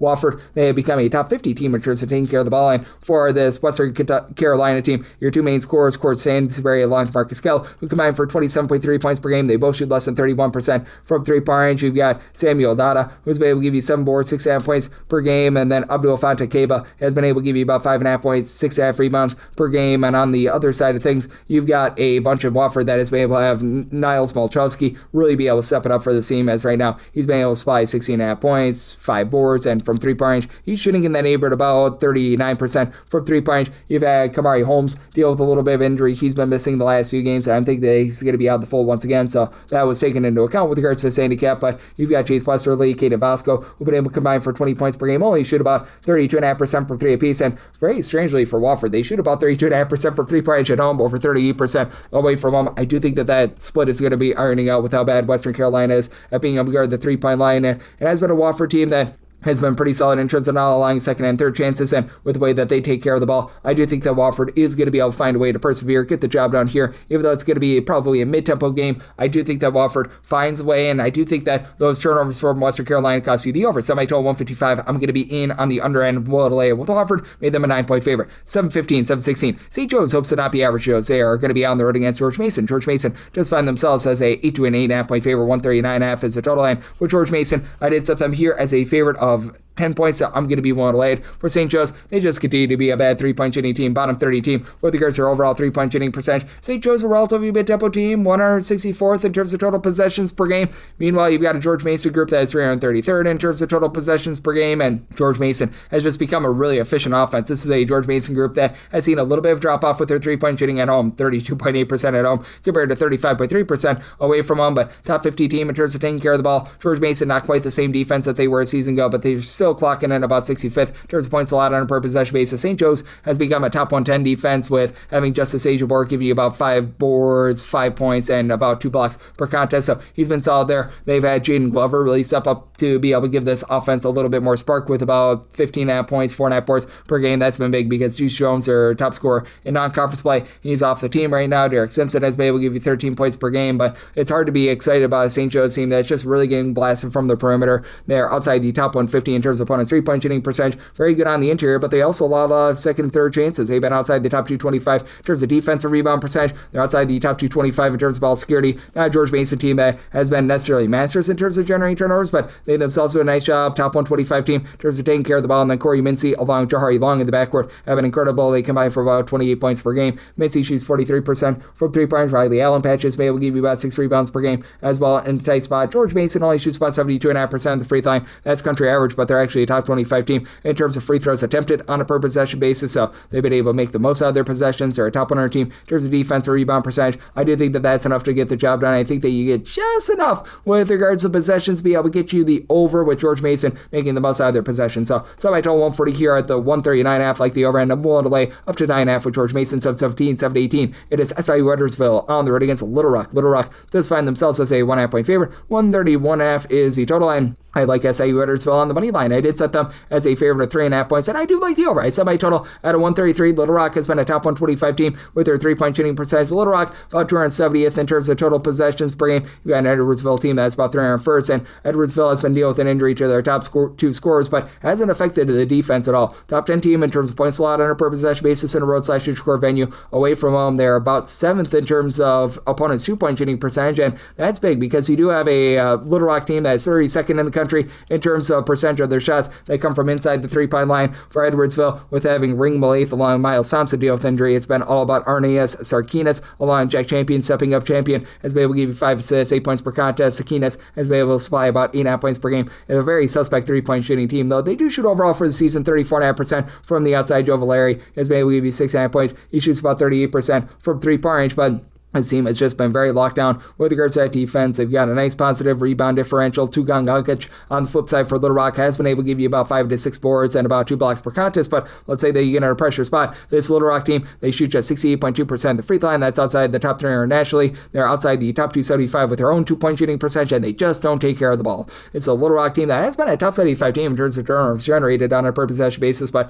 outside the top 320 in terms of taking care of the ball. Eva Wood, Jonathan Lawson give you about 16.5 points, 4 assists, 36% for 3. Kachai Nazai has been able to give you 11.5 points, shoots 42% for 3, but in the end, just cannot trust in this Little Rock team that does not do the little things, and Edwardsville defense has traveled very well. So, set my line at 3.5. I do like Edwardsville on the money line, and I like the over. Set my total 133.5, 719, 720. You got Miami of Ohio on the road against Marshall, and Marshall is finding themselves as a home underdog here of 2.5 points. 161.5 to 162.5 is the total. I said Miami of Ohio is a 4.5 point favorite, so I'm going to be one to lay it. This Miami of Ohio team has just been such a good three-point shooting team. Away from home, they shoot 39.5% for 3-point. That's a top 15 mark in the country. Now, to the crowd, Marshall, this is a team that's able to light it up from 3. They're shooting 41.2% from 3-point at home. That's a top 20 mark in the country, and Marshall's been solid with their defense. They're a top 150 team in terms of points allowed on a per possession basis, so away from home, that falls outside the top 185 at home, but I'm still going to be willing to take a shot on the under, mainly because the block shot rate for Marshall is very good. You have Matthew Von Kamen, who stands right around about 7'4", and he's been able to do a really good job in terms of giving you 2.5 blocks, 8+ rebounds per game, and then you've been able to have Jalen Spear give you double figures in the backcourt. He and Wyatt Fricks both combined to shoot about 36% from 3-point range, and I do think that you're going to be able to get a few turnovers in this game. Miami of Ohio has been pretty solid with this regard. They're an 80 team that ranks 80th in the country in terms of turnovers generated on a per possession basis, and they do a great job taking care of the ball. Miami of Ohio, top 100 team in terms of ball security. Marshall, country average team in terms of generating turnovers on defense, but on offense, them turning the ball over, I think that is going to be what really is the undoing, and that's a big reason why I'm going to be willing to lay it here with Miami of Ohio. It's a Marshall team that's still outside the top 200 with regards to ball security, and when it comes to this Miami of Ohio team, you just have so much good guard play, and so many guys are able to pop it from 3-point range. Brent Byers has been able to give you 15 points. He shoots 41% from 3, and as a matter of fact, you take a look at this Miami of Ohio team right now, each of your top 8 scorers, if you include Justin Kirby, he's been dealing with injury, all shooting at least 36.5% from 3-point range. Peter Suter, he gives you about 43% 3-point shooting, 14 points per game. Evan Apsaro was probably their top scorer in the non-conference portion of the season. We haven't seen him in like 11 games, and they haven't missed a beat. Elmar Allison, who stands right around about 6'9", 10.5 points, shoots 38% from 3-point range. You've been able to have Ian Elmore be able to give you 6 boards. Anton Woolfork, 5.5 rebounds per game. It's Miami of Ohio team that does check in well outside the top 275 in terms of their offensive rebound percentage, but they don't allow a lot of second and third chances as well. It's a Miami of Ohio team that has been also a top 5 team with regards to their 2-point shooting percentage. So even if the 3 ball is not working for them. They're able to get the ball on the inside, and this is a team that in a tight spot. They shoot 76.8% of the free throw line. I think that that's enough to be able to get the job done, and I do think that you're going to get enough, shall we say, dead possessions and turnovers for the under, so I set my total 160.5, like the under, and with the Miami of Ohio, I'm willing to lay up to 4 with them. 721, 722, Toledo. It's on the road against James Madison. James Madison, home underdogs of a point to a point and a half, 151.5 to 152 is the total. Set my total 156.5, I like the over. You had a pair of teams that are just not doing a great job on defense. Toledo, 137th in terms of total possessions range. James Madison, quite a bit slower, 264th, but it's a James Madison defense that you thought would be a little bit better. They're not generating any turnovers whatsoever. 358th in terms of turnovers generated on a per possession basis. Toledo has all of a sudden become a team that gambles for turnovers. They're actually 75th in the country in terms of turnovers generated on a per possession basis, but also for Toledo, 277th in terms of points allowed on a per possession basis. Meanwhile, you've got a James Madison team that is 273rd, so neither of these teams have been that great there. Now, I do like Toledo here to be able to get some points up on the board, but I set James Madison as a favorite. I do like them on the money line because you do have a pretty complete backcourt with James Madison, Bradley Douglas, along Cliff Davis. They combine for 26 points per game, and Davis has been able to shoot 37.5% from three, and under pressure spot, both of these guys shoot above 74.5% of the free throw line. That is a concern for James Madison. They shoot just 69.3% of the free throw line, but Toledo really doesn't put you on the free throw line. James Madison will put you on the free throw line, but James Madison also a top 125 team. Turns opponents 2-point shooting percentage. They've been about country average with regards to 3-point shooting percentage defense, and Toledo outside the top 275. Turns opponents 2-point and 3-point shooting percentage. And for James Madison, you've got Eddie Ricks down low, 7.5 points, 6.5 boards. He gives you a steal per contest as well. So I think that that's going to be able to help you out. And for this Toledo group, you've been able to get quite a bit out of Leroy Blyden Jr. along Sonny Wilson. They combine for about 33 points per game, and with Wilson, he shoots 37%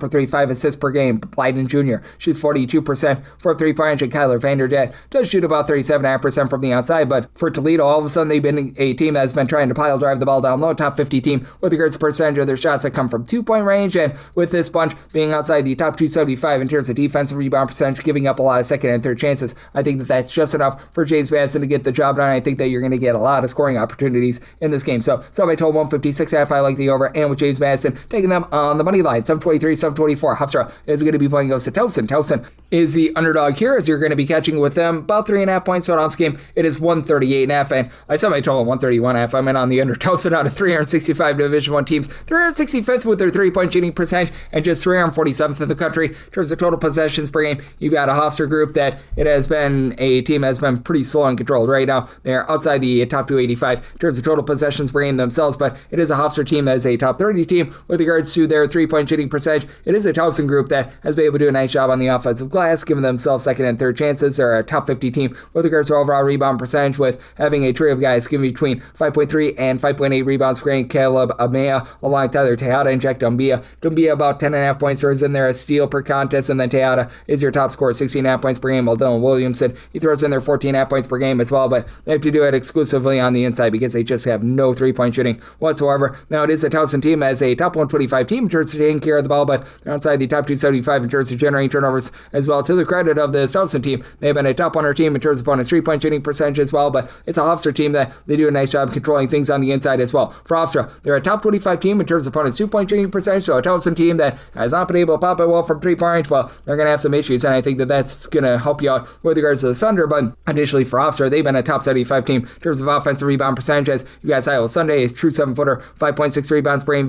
Victory Otin2 has been able to give you about 8 rebounds per game, but it's all about Cruz Davis in the backcourt. Mr. Cruz, 21 points, 5 assists. He shoots 42% per 3. James Boogie Patterson throws in there 9 points. Preston Eman, 16 points, 4.5 assists per contest. It's an Hofstra team that they don't generate a lot of turnovers either, but I just don't think that Towson is going to be able to find good looks inside, and with this Hofstra team being the far superior team at the free throw line, shooting 74.5% of the free throw line, I think that they get the job done. I'm willing to lay up to 5 with Hofstra, and on the underside, by total 131.5, 725, 726. UT Arlington on the road against Utah Valley. Utah Valley, pretty good size favorite here, as you're laying with them 10.5 points. 141.5 is the total line. I did set my line at a 9. I'm going to be able to take the points. Both of these teams have just not been able to take good care of the ball whatsoever. Both of these teams outside the top 335 in terms of turnovers on a per possession basis. Arlington is an awful 3-point shooting team. They shoot just 30% from 3-point range away from home, and for Utah Valley, they started out the year super hot with their 3-point shooting. That's down to about 33.8%. That's country average. The WAC play has not been kind to them with that regard, and you might not be able to catch this game on TV happy with what the WAC is doing, so that's interesting to say the least. Utah Valley should be able to do a nice job on the glass, so as you've got a bunch that does rank in the top 75 with regards to rebound percentage. Jackson Holcomb, 16 points, 7.5 boards. He leads the way in so many different ways. 2.2 steals, blocking out per contest, and even though these two teams turn the ball over a ton, they're both good in terms of generating turnovers. Utah Valley, top 30 team in terms of turnovers generated on a per possession basis. UT Arlington, top 60 team, and for this Utah Valley team, way to be able to beat them is from the outside, because they allow opponents to shoot about 33% from three-point range, but they're a top 20 team in terms of both their own two-point shooting percentage and opponents' two-point shooting percentage, with having Hayden Welling being able to give you about 9 points per contest. He's stroked down low. Tyler Hendricks has been able to shoot 46% for three, 11.5 points per contest. Rayvon Leonard, 6 assists, 11.5 points per game. So you have a lot of guys that are mixing and shaking, but I do think that UT Arlington holds in there, because in a pressure spot, you've got a Utah Valley team that has honestly been the world's greatest at the free throw line at 70.2%, and this is a UT Arlington team that's not shy to put you on the free throw line in terms of free throw attempts a lot on a per possession basis. Top 50 team there, and Rayshon Spencer should help this team remain lively on the boards. 14 points, 6.5 boards, steal and a half per contest. You got Marcel McCreary, like the only guy in the roster that shoots above 33.3% for three, shooting 35.5% from the outside, 13.5 points per contest. It is a top 100 group in terms of their two-point shooting percentage, and I do think that with UT Arlington actually leading the country at opponent's three-point shooting percentage, that causes for a little bit of a slug of a game, and UT Arlington to hold in there. Semi-total 137. I like the under and anything above 9 here with UT Arlington. 727, 728. Grand Canyon is going to be on the road against UNLV, and UNLV does find themselves as a underdog here of 3.5 points, 149 at 149.5 is the total. Set Grand Canyon as the 6.5 point favorite. I'm going to be willing to lay the number. Grand Canyon 10th in the country in terms of points allowed on a per possession basis away from home. Awful with their three-point shooting. 24.9% is what they shoot from three-point range in a roadside shoot score venue, but it's a UNLV team that finds themselves about 240th in terms of opponents' two-point shooting percentage. Both of these teams do have some turnover issues, and with this UNLV group, I do like the fact that they're a top 100 team in terms of turnovers generated on a per possession basis. So even though it's a UNLV team that's looking to run, they're a top 75 team in terms of total possessions per game. Grand Canyon more mid-tempo at 227th. I'm in on the under semi-total 144.5, but I just think that UNLV gets line-based here. They're a team that they shoot 68.5% of the free throw line. That's right around about 300th in the country. Trey Gibbs Lawhorn, 18 points, 3 of assists, shoots 37% for three, is solid, but he's the lone guy in the roster that shoots about 33% from 3 points. This Grand Canyon team has been very stout down low, and for this UNLV team, they're about a country average team with their 2-point shooting percentage, or a country average team with regards to their overall rebound percentage, but it's a Grand Canyon team that they've been a top 45 team with regards to rebound percentage. They should be able to win that battle with Nana Owusu-Onane, giving you about 9.5 points, 8.5 rebounds, and then Jaden Enley, Bakai Williams, they combine for 30 points per game. Neither guy shoots the ball from 3, but now you're starting to find a little bit with Brian Moore Jr. It's giving you more, shooting 42% for 3. You've had Owusu-Onane shoot about 36.5% from 3-point range, and with this UNLV team, they are going to have to match up with a group that is just so stout down low, being a top 55 team with regards to opponent's 2-point shooting percentage, and I do think that for this Grand Canyon team, being able to generate just enough turnovers, top 150 team in terms of turnovers generated on a per possession basis and in a tight spot. Grand Canyon, they do shoot 75% of the free throw line. That's a top 85 mark in the country. UNLV, top 5 team in the country in terms of fouls committed on a per possession basis. Grand Canyon wins this game at the free throw line. I set my line at 6.5, so I'm going to be willing to lay up to 6 with Grand Canyon, and I'm in on the under sub. I told 144.5, 729, 730. More at 8. They're going to be on the road against UT Martin, and UT Martin is a favorite here of 8.5 to 9.5 points. So on this game, it is between 135.5 to 136, and with UT Martin, I did set them as a favorite of 10 points. I'm going to be willing to lay the number. Morehead State having all sorts of turnover issues outside the top 275 with that regard. Now, UT Martin, bottom 15 team in the country in terms of taking care of the ball. And for this Morehead State team, they're about 223rd in terms of total possessions per game. They've been slowed down big time here in conference play. And UT Martin, 295th in terms of total possessions per game. But I did set a total of 136, 135.5 or less. I'm going to be in on the over, as UT Martin, they're only shooting for the season about 32% for 3-point range, 28.4% at home, 34.5% away from home. I think that split is going to be ironing out a little bit, as you do have a Morehead State team that has been pretty stout on the inside. They've been a top 55 team with regards to offensive rebound percentage, but it's Morehead State team that they're allowing teams to shoot 36.5% for 3-point range. That's outside the top 10 internationally. And for this UT Martin team, they've been really good with their 3-point shooting defense at home. Teams shoot just 25.7% from 3-point range. For Morehead State, you've been able to have a pair of guys in the backcourt, and George Marshall along Davion Cunningham combined for about 25 points per game, and both shoot about 33 to 34% from 3-point. Chase Dawson, he shoots about 38% for 3. He's able to give you about 9 points per contest. Amari Rutherford is able to give you about 4.5 rebounds per game, but other than John Carrolling all the way to about 7.5 rebounds per game, nobody else gives you over 4.7 rebounds per game. Flip side, you've got a UT Martin team then has been dealing with so many injuries all throughout the season, or else their offensive metrics would probably be a little bit better, but you've been able to have a constant here in Andrei Abramovich, who's been able to give you 14.5 points, 8 boards, and then Pedro Santos has been able to do a nice job mixing and shaking, 7 points, 4 boards, and Abramovich shoots 37% from 3-point range. It has been a team that's been rough with regards to taking care of the ball, but UT Martin also a top 100 team in terms of turnovers generated on a per possession basis, stout down low, top 40 team in terms of opponent's 2-point shooting percentage. Now, I will say for UT Martin, they shoot just 67% at the free throw line, not like this Morehead State team takes advantage of their free throw attempts as well at 72%. So I do think that UT Martin goes out there, gets the job done, 135.5 or less in on the overhand with UT Martin, 108 to 9.5 with them, 731, 732. Western Illinois, they are going to be on the road against Tennessee State. Tennessee State is a favorite here of 14.5 points, 151.5 is the total, and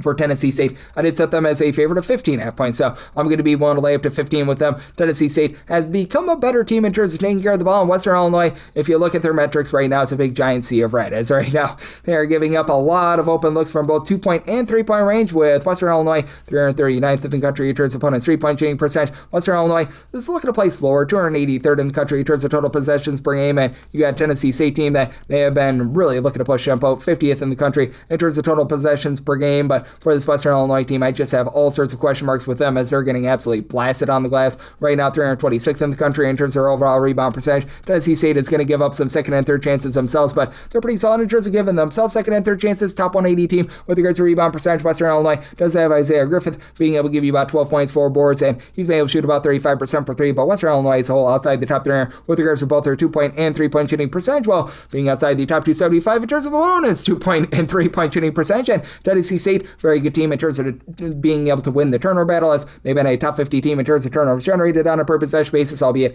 Tennessee State outside the top 290 with their 3-point shooting percentage, but they do shoot 74% at the free throw line. Aaron Nabakura, 17.5 points, 5 boards, 3 assists, 3 steals. He shoots about 33% for 3, and the Travis Harper shoots 39% from the outside. Western Illinois just is getting blasted in pretty much every facet of basketball, and I do think that Tennessee State speeds this game up, gets the job done, semi-total 147.5, so we'll lay up to 15 here with Tennessee State, and I'm going to be in on this total under as well, 733, 734 more. It's Robert Morris is going to be on the road against Young South State. Young South State is a favorite of 3.5 to 4 points on this game, 144.5, and I say Young South State is just a 1.5 point favorite. I'm going to be willing to take the points. Robert Morris is a top 15 team in the country in terms of percentage of missed shots that become an offensive rebound. Now, Robert Morris is taking it on the chin on defense, 263rd in the country in terms of points allowed on a per possession basis. Young South State, they're about 186. They fall outside the top 200 when they're away from home, and it is a Young South State team that is able to give you a little bit of shot blocking. You've got a true 7-footer that has been filling in for Gabe Dines and one Mr. Emmanuel Sugovoff, about 6.5 points, 2.8 boards, but does give you a block per contest. Chris caroling all the way to 17.5 point shooting, 43% for 3. And Young South State has been a pretty solid 3-point shooting team. They shoot about 35.5% from the outside. Top 100 mark there, and they're really good with their 2-point shooting percentage. They're a top 55 team there as well. And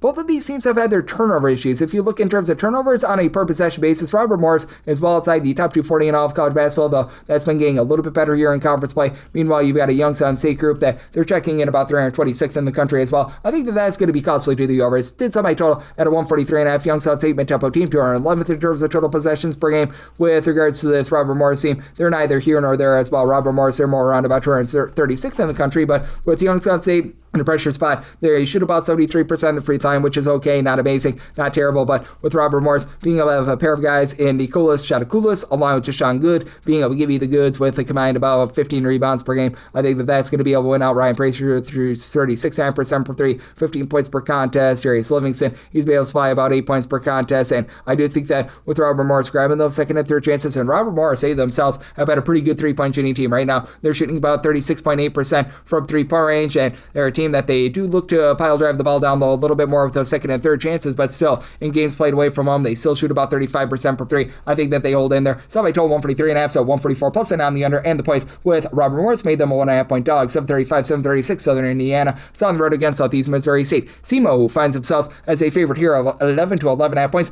140.5 is the total, and I decided a total of 141. I think that you get just enough possessions here for the over at Southeast Missouri. They are looking to push a pretty solid tempo. They're about 149th in terms of total total possessions per game. Southern Indiana, 88th in the country. Southern Indiana just has not been efficient on offense. 343rd in the country in terms of their three-point shooting percentage. They are a team that they take quite a few threes as well, so that does not help them out. It's a team that can't even shoot it at the free throw line. They're 345th there as well, but for Southeast Missouri State, if it comes down to free throws for the covers, they shoot just 67.3% of the charity stripe, which goes down to 64.7% at home. That's a bottom 20 mark in all of college basketball, so hard to be able to trust them here. And for Southern Indiana, this has been a defense that has been a little bit better here recently. Not going to call them amazing, but in terms of points allowed on a per possession basis, they've been able to ascend into the top 125 as they are a top 100 team in terms of opponents' 2-point shooting percentage, top 150 team in terms of opponents' 3-point shooting percentage. Well, they themselves don't shoot it well from 2 or from 3, and they've been giving themselves second and third chances. Top 125 team in terms of offensive rebound percentage, outside the top 3 in terms of defensive rebound percentage. So their games involve a lot of second and third chances, but Tolu Samuel, 7 points, 8.5 rebounds per game, has been solid down low. And then you've got Cardell Bailey, 13.5 points, 5.5 boards. But here's the kicker. You have Amari Brown now in the fold. He's been able to give you 14 points per game, missed the first 10 plus games of the season, has played in the last 9, and has been able to give you double figures in 3 out of the last 4. So he's been able to make a nice contribution. Now, we'll say it hasn't led to them scoring too many more points, but it is a Southeast Missouri State team that they still have some warts themselves. You've been able to have BJ Ward do a nice job in terms of being able to give you about 12 to 13 points per game, and I do like what Braxton Stecker has been able to bring to the table. He's been able to supply about 12.5 points per game, while Luke Almadover, he supplies 14 points. He leads the way. This is a Southeast Missouri State team that does not allow second and third chances. They're a top 35 team with regards to defensive rebound percentage, but outside the top 250 with regards to offensive rebound percentage. Southeast Missouri State has been shooting just 31% from 3, and I do think that this is going to be a sloppy game with Southeast Missouri State being a top 100 team in terms of turnovers generated on a per possession basis, but I do think that with Southeast Missouri State having their just warts at the free throw line, that's going to prevent them from getting a cover. So semi-line at 9, going to be one to take the points with Southern Indiana now 140.5 or less, semi-total 141. I'm in on the over, 737, 738. Western Michigan, they are going to be on the road against Texas State. Texas State is doing the Texas 5.5 step. They're a 5.5 point favorite, 146.5 is the total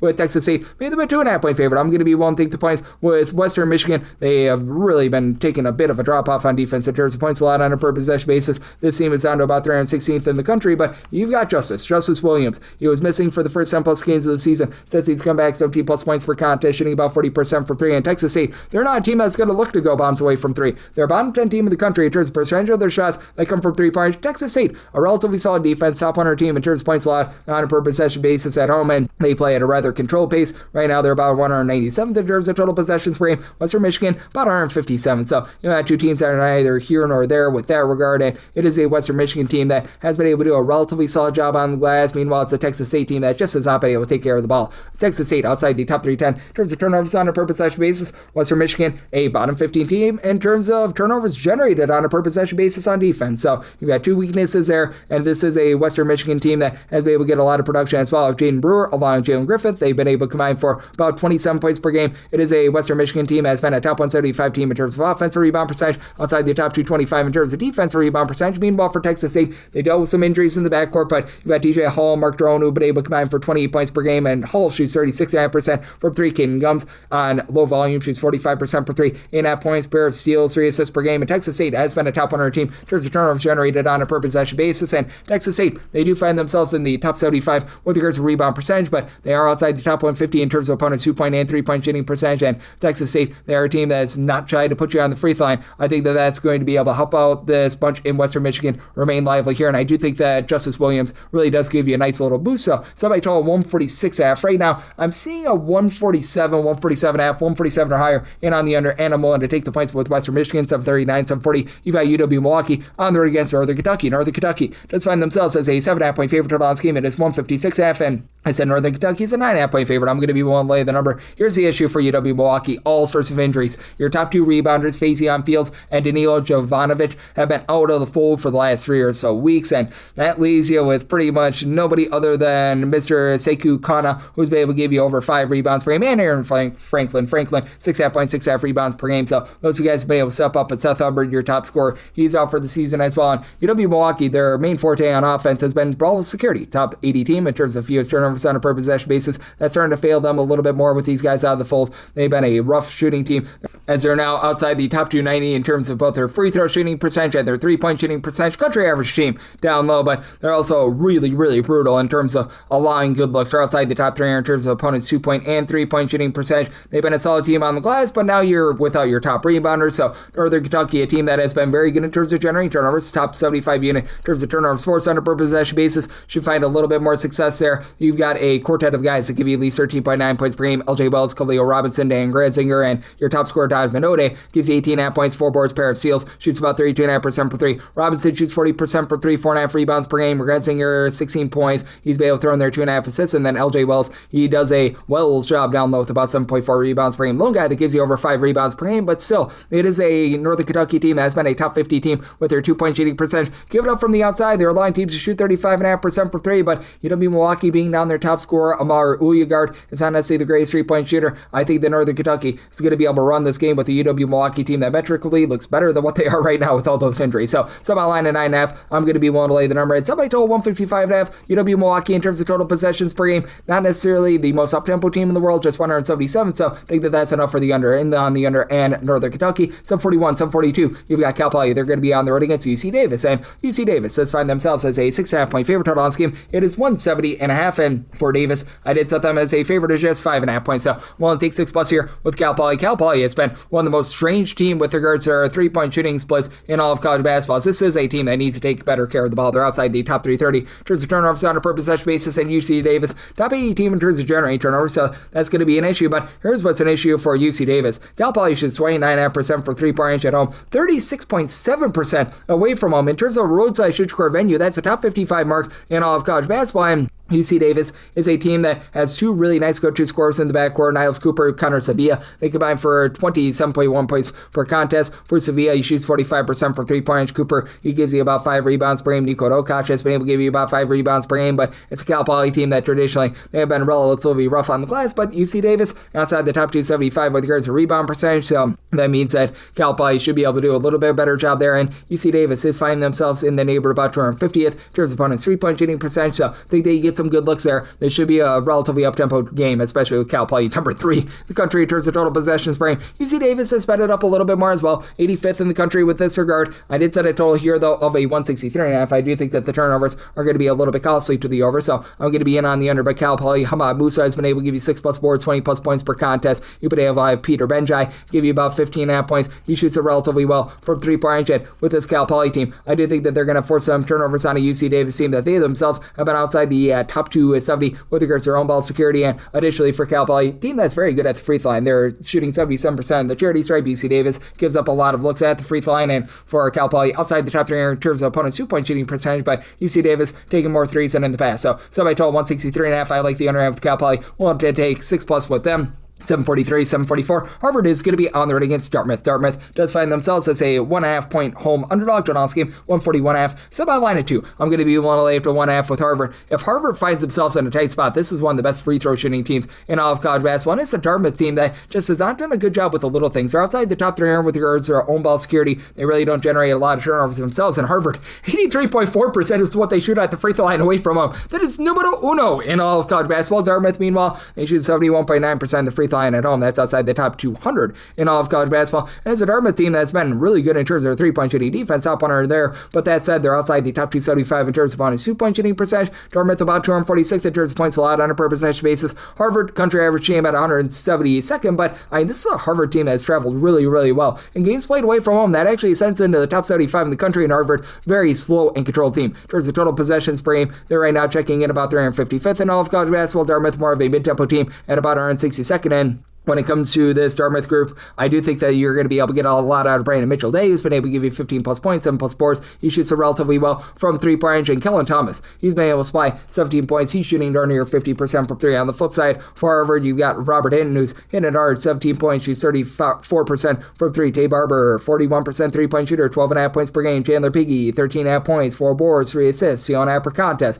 It's a not very deep Harvard team, but they don't need to be with how slowly they play. Harvard is not going to give themselves any sort of second and third chances. Are outside the top 320 with regards to offensive rebound percentage, but they've been a top 150 team in terms of defensive rebound percentage. It's a Harvard team that has been allowing teams to shoot just 32.5% per 3-point range. That's the top 175 mark in the country. Dartmouth, they are a team that has been much better with their 3-point shooting percentage rather than down low. I think that helps you out with the under, and Harvard to get the job done. We'll lay up to 1.5 with Harvard, and on the under semi total at a 140, 745, 746. Kennesaw State, we give our own to Lane Kiffin. Go Owls are on the road against Jacksonville State. Jacksonville State, 1.5 to 1 point favorites, 149 149.5 to 150.5 is the total. Set Jacksonville State as a 2-point favorite. I'm going to be willing to lay it now. Both of these teams in a tight spot. They are not good at the free throw line. Kennesaw State, they shoot about 70.9% of the free throw line. That actually goes up to 75% away from home, so that's interesting. Meanwhile, you got a Jacksonville State team that is rare in second. They shoot 69% of the free throw line at home, but Jacksonville State, always a top 175 team with regards to rebound percentage. They're going to do a nice job of holding a Kennesaw State team that has been a top 50 team in terms of offensive rebound percentage, but Simeon Cottle, their top scorer, was giving you 20 points per contest. And he was part of the gambling scandal. That's an issue, so that means that Mustafa El Montequillo, who for this Jacksonville State team is able to give you 18.7 boards. He's pretty much your top scorer in this game. Jacksonville State, country average team in terms of generating turnovers and 3-point shooting percentage. Typically, they're really rough there, and for Jacksonville State, I do think that they're going to do a nice job hunkering down and not just allowing good, clean looks in general. It is a team that sometimes can be a little bit hit or miss in terms of giving up second and third chances themselves, but they've been a pretty solid team in terms of just not giving away good looks in general, especially on the inside with a team in Kennesaw State that I think is going to need to take a lot of shots on the inside. Jacksonville State, they are 80th in the country in terms of the opponent's 2-point shooting percentage. Now, for Kennesaw State, you still have a lot of depth down low as Frank Von Sherman has been able to supply about 8.5 rebounds, 9 points per contest. You've got R.J. Johnson give you about 13 points, 3.3 assists per game, and Kennesaw has been shooting overall for the season, if you include their non-D1 games, 35% per three, goes down a little bit more when you only take a look at D1 games, and they've been themselves a top 30 team in terms of opponent's 2-point shooting percentage, but can be hurt a little bit from the outside. They have been outside the top 175 in terms of opponents just missed shots that become an offensive rebound for themselves, and they're outside the top 200 in terms of ball security. That's gotten even worse with Cottle being out the full. Trey Simpson has been able to give you 9.5 points per game, but in the end, I do think that with Jacksonville State being as strong as they are down low, I think that they find a way here. I set Jacksonville State as a 2-point favorite, so one to lay up to 1.5 with them, and Jacksonville State really good in terms of slowing games down, 307th in terms of total possessions per game. Kennesaw, as we know, they're going to be looking to gun it at 9th in terms of total possessions per game, but I think that the turnovers cost you the over. So I'm in on the under, and I'm willing to lay with Jacksonville State, 747, 748. Oregon State, they're going to be playing against Gonzaga. Gonzaga, a big favorite here of 17.5 points, 145.5 to 146.5 is the total. Maybe my total 147. So I do like the over. You still have a Gonzaga team that's looking to play very, very quickly, 38th in the country in terms of total possessions per game, and even with the mishap that they had against Portland, and that was a bad loss, by the way, this has still been a really good defensive team. They're actually third in the country in terms of points allowed on a per possession basis. Oregon State is not third in the country. Oregon State 231st in terms of points allowed on a per possession basis, but Oregon State shoots it a little bit better from three-point range when they're at home rather than away from home, as for Oregon State, they shoot about 35.5% from three-point range at home compared to about 32.5% away from home. And Gonzaga is still a relatively good three-point shooting team, 35.5% away from home. That's a top 70 mark in the country. I think that Gonzaga got a wake-up call. I think that they bounce back here. I'm willing to lay up to 19 with them. Oregon State is outside the top 275 in terms of ball security. Gonzaga has been a top 100 team in terms of generating turnovers. I think that they can turn them into good looks, and Graham Ike is back. He's been back for the last few games, and without him, man, they probably take 2 losses because he was the entire offense against St. Mary's, 19 points, 8.5 rebounds per game, solely with the injury to Braden Huff, but you've got Mario Saint-Sapri, who's been able to shoot 45% from 3 with about 8.5 points, 4 assists per contest. It's a Gonzaga team that does a nice job valuing the ball. Top 40 team in terms of fewest turnovers on a per possession basis. Oregon State, they do not generate any sort of second and third chances whatsoever, and Gonzaga to start with, top 20 team in terms of rebound percentage. Gonzaga is the top 50 team in terms of opponents' 2-point and 3-point shooting percentage, and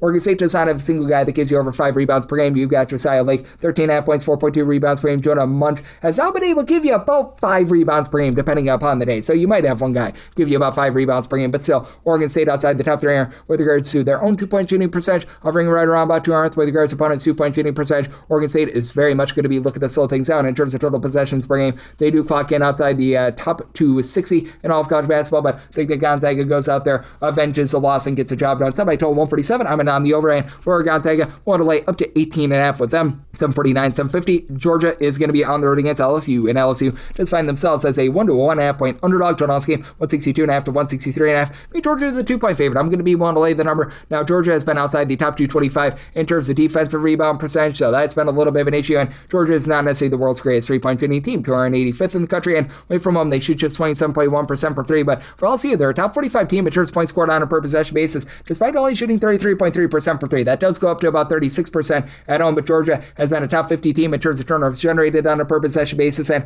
I just believe that they've got more depth in this spot. Even with Deon Thomas for LSU back, he's been able to give you 16 points, 5+ assists per contest. You've got Jeremiah Wilkerson with 17 points, shooting 34% for 3. Marcus Millender shoots 41% for 3, 12 points per contest. It's a Georgia team that has been a top 50 team in terms of getting to the free throw line. They shoot 75.5% at the free throw line, and they control things down low. Georgia, top 60 team in terms of opponents' 2-point shooting percentage, their own 2-point shooting percentage in the top 35, and On the flip side for LSU, you've been able to get quite a bit of good production out of Markel Sutton, 13 points, 8 rebounds per game. Additionally, Max McKinnon, all sorts of versatility. Shoots 40% per three, 14.5 points, 2.5 assists per contest. And for LSU, to their credit, they've been a top 100 team in terms of taking care of the ball. And LSU has become more of a mid-tempo team this year, 166th in terms of total possessions per game. Georgia's just flying right now in terms of total possessions per game. They are numero dos in all of college basketball. So I do think they get very much an up and down game. As a result, I did semi-total here at a 164. I do think they get just enough for the over. So in on the over, but I do trust in Georgia in a tight spot to be able to get it done, even with Pablo Tamba being able to give you about 7.7 boards. There should be a lot of second and third chances in this game, but for LSU, they've also been outside the top 275 in terms of bonus three-point shooting percentage. I think that that's enough for Georgia to get it done. 1 to 1.5 with Georgia, and I'm going to be in on the over 751, 752. Seton Hall is going to be on the road against Creighton, and Creighton does find themselves as a slim favorite here, as you're going to be laying with them 1.5 to 2 points on this game, 138.5 to 140.5, and I do like the under, semi-total 136.5. You've got a Seton Hall team that, as per usual, is pretty slow and controlled in terms of total possessions per game, 282nd in all of college basketball. And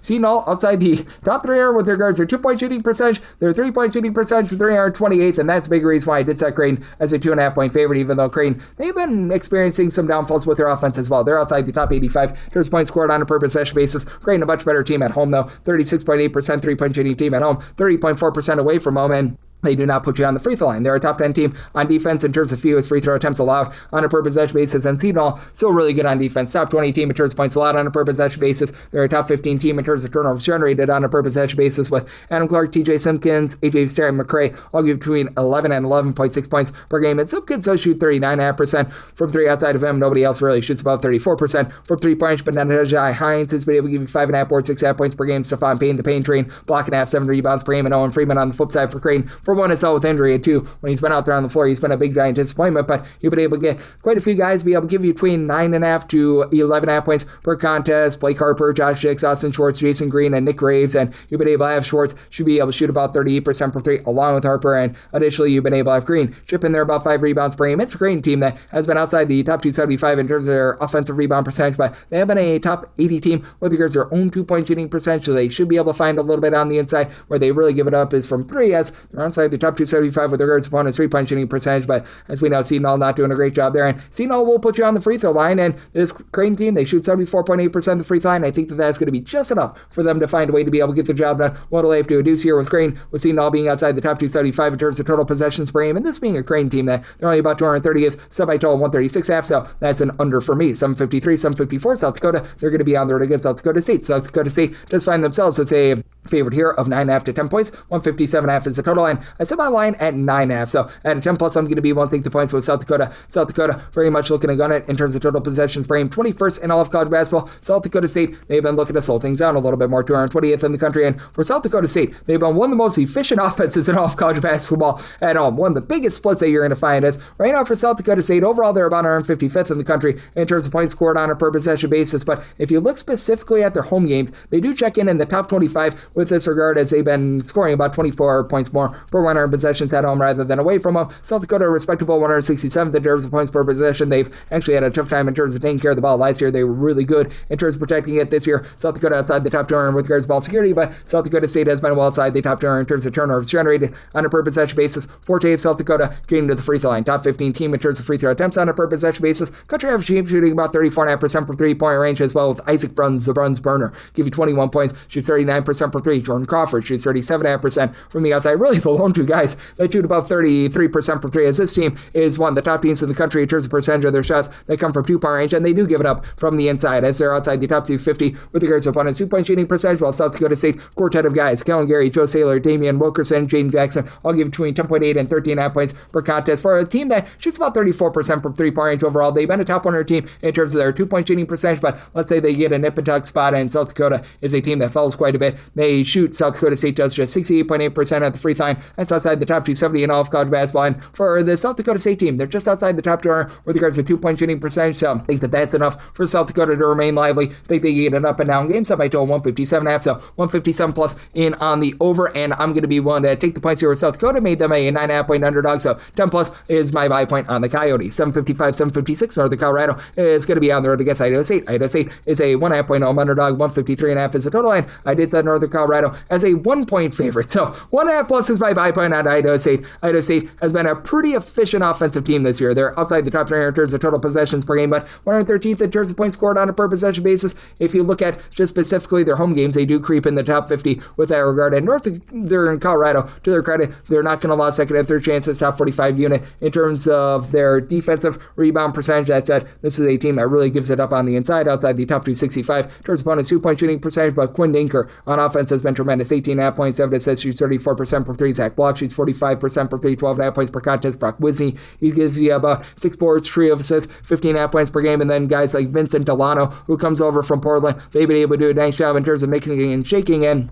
for this Northern Colorado team. Their 3-point shooting has traveled relatively well. They shoot 36% from 3 points away from home. That is a top 55 mark in all of college basketball in terms of points scored on a per possession basis. They are a team that, away from home, they have been a top 50 team with this regard as well. So even though I do think that you're going to get a little bit of a lower tempo game, I do think that there's going to be some points to be had. I did set my total at a 147 though, because when Northern Colorado, they don't give up those second and third chances, and Idaho State outside the top 3 in terms of total possessions per game. So going to be in on the under. Idaho State has fallen outside the top 235 in terms of points allowed on a per possession basis, but I do think that it's going to be able to rebound a little bit more. As for Idaho State, you've got 2 guys that I really like in Caleb Vandergreen along Connor Hollenbeck, who combined for about 26 points per game, and between the two of them, 11 boards, 37% 3-point shooting. It is an Idaho State team that has been giving it up from the outside. They're outside the top 235 in terms of opponents' 3-point shooting percentage, but against a Northern Colorado team that they are pretty vulnerable on the inside. They're a top 100 team with regards to their own 2-point shooting percentage, and for Idaho State, they're not allowing a ton of second and third chances. Top 225 team in terms of their defensive rebound percentage.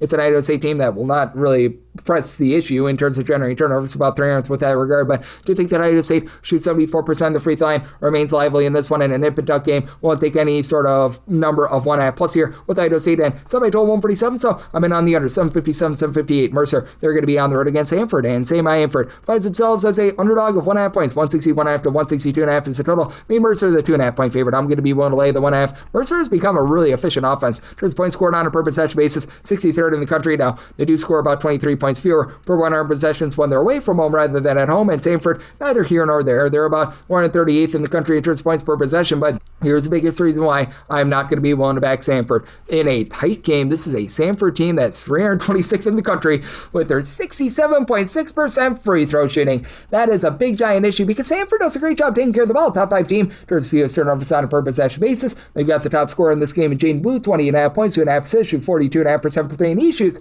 88% at the free throw line. And they've got Norris Squared, Keaton, and Caden Norris. These guys have been rock solid. They've been able to combine for about 17.5 points per game, but Keaton Norris has been dealing with a little bit of ailment. Should be good to go here, but has been a little bit up and down, 5 points or fewer in 4 of the team's last 5 games. And for this Sanford team, they really give it up from 3-point range outside the top 3 with regards to opponents' 3-point shooting percentage. And for Mercer, they are a team that is a top 125 team in terms of percentage of their shots that come from 3, and they shoot about 34% from 3. Neither here nor there, but you've got Baraka Okoshi giving 19 points, 6 assists, and he only shoots about 28% from 3, but the ancillary guys, Kyle Cuffey, Brady Shoulder, Zaire Williams, they combine to shoot about 45.5% from 3. All 3 give you between 8.6 and 10 points per contest. Now it is a Mercer team that's outside the top 3 with regards to defensive rebound percentage. Sanford really doesn't help themselves on the offensive glass, so in terms of percentage of the missed shots that become an offensive rebound, they hover right around 3, so the kryptonite of Mercer is going to be Mass, and they've been a top 100 team with regards to their own offensive rebound percentage. It's a Mercer team that's been a top 150 team in terms of opponent's 2-point shooting percentage, and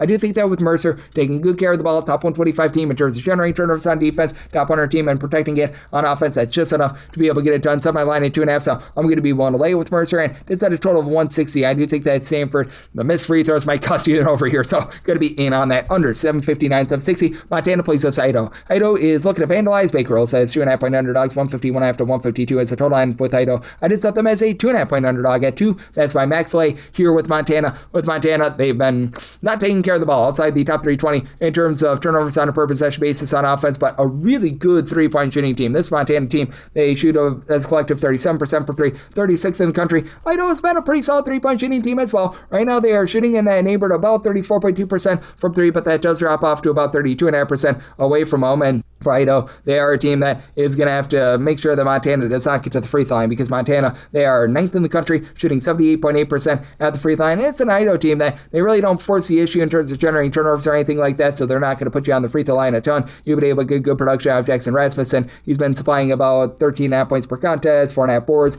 and then Colton Mitchell, he shoots 37% from three-point range. For Idaho, they've been a top 175 team with regards to their two-point shooting percentage as well. And for this Idaho team, to their credit, they don't allow second and third chances. This is a team that ranks in the top 30 with regards to rebound percentage on defense, but Montana, they already are not generating second and third chances. Bottom 10 team in terms of offensive rebound percentage. They've just been really good on the inside. They're a top 50 team with regards to their two-point shooting percentage. Montana, they're a team that is not going to allow too many good looks from three-point range. They've been a top 175 team in terms of opponents' two-point and three-point shooting percentage, and they've got money. Money Williams, 18.5 points, 4 boards, 5 assists, only shoots about 30% from three, but Tajon Sawyer, 39% three-point shooter, 11.5 points per contest. Tyler Thompson, 9 points, shoots 41% from 3 points. I think that Montana, with the way that they shoot at the free throw line at a 2 or less, is going to be able to get the job done. I'm going to lay it with Montana. Did set a total of a 150.5 here at the 152.5. I think that this is going to be just slowed down enough for the under. You got a Montana team that has been looking to play quite fast in terms of total possessions per game, 102nd, but the sloppiness I think costs you there on Idaho 158. So in on the under, and Montana willing to lay up to deuce with them. 761, 762. You've got Santa Clara on the road against Washington State, and Washington State does find themselves as a underdog here of 7.5 to 8.5 points.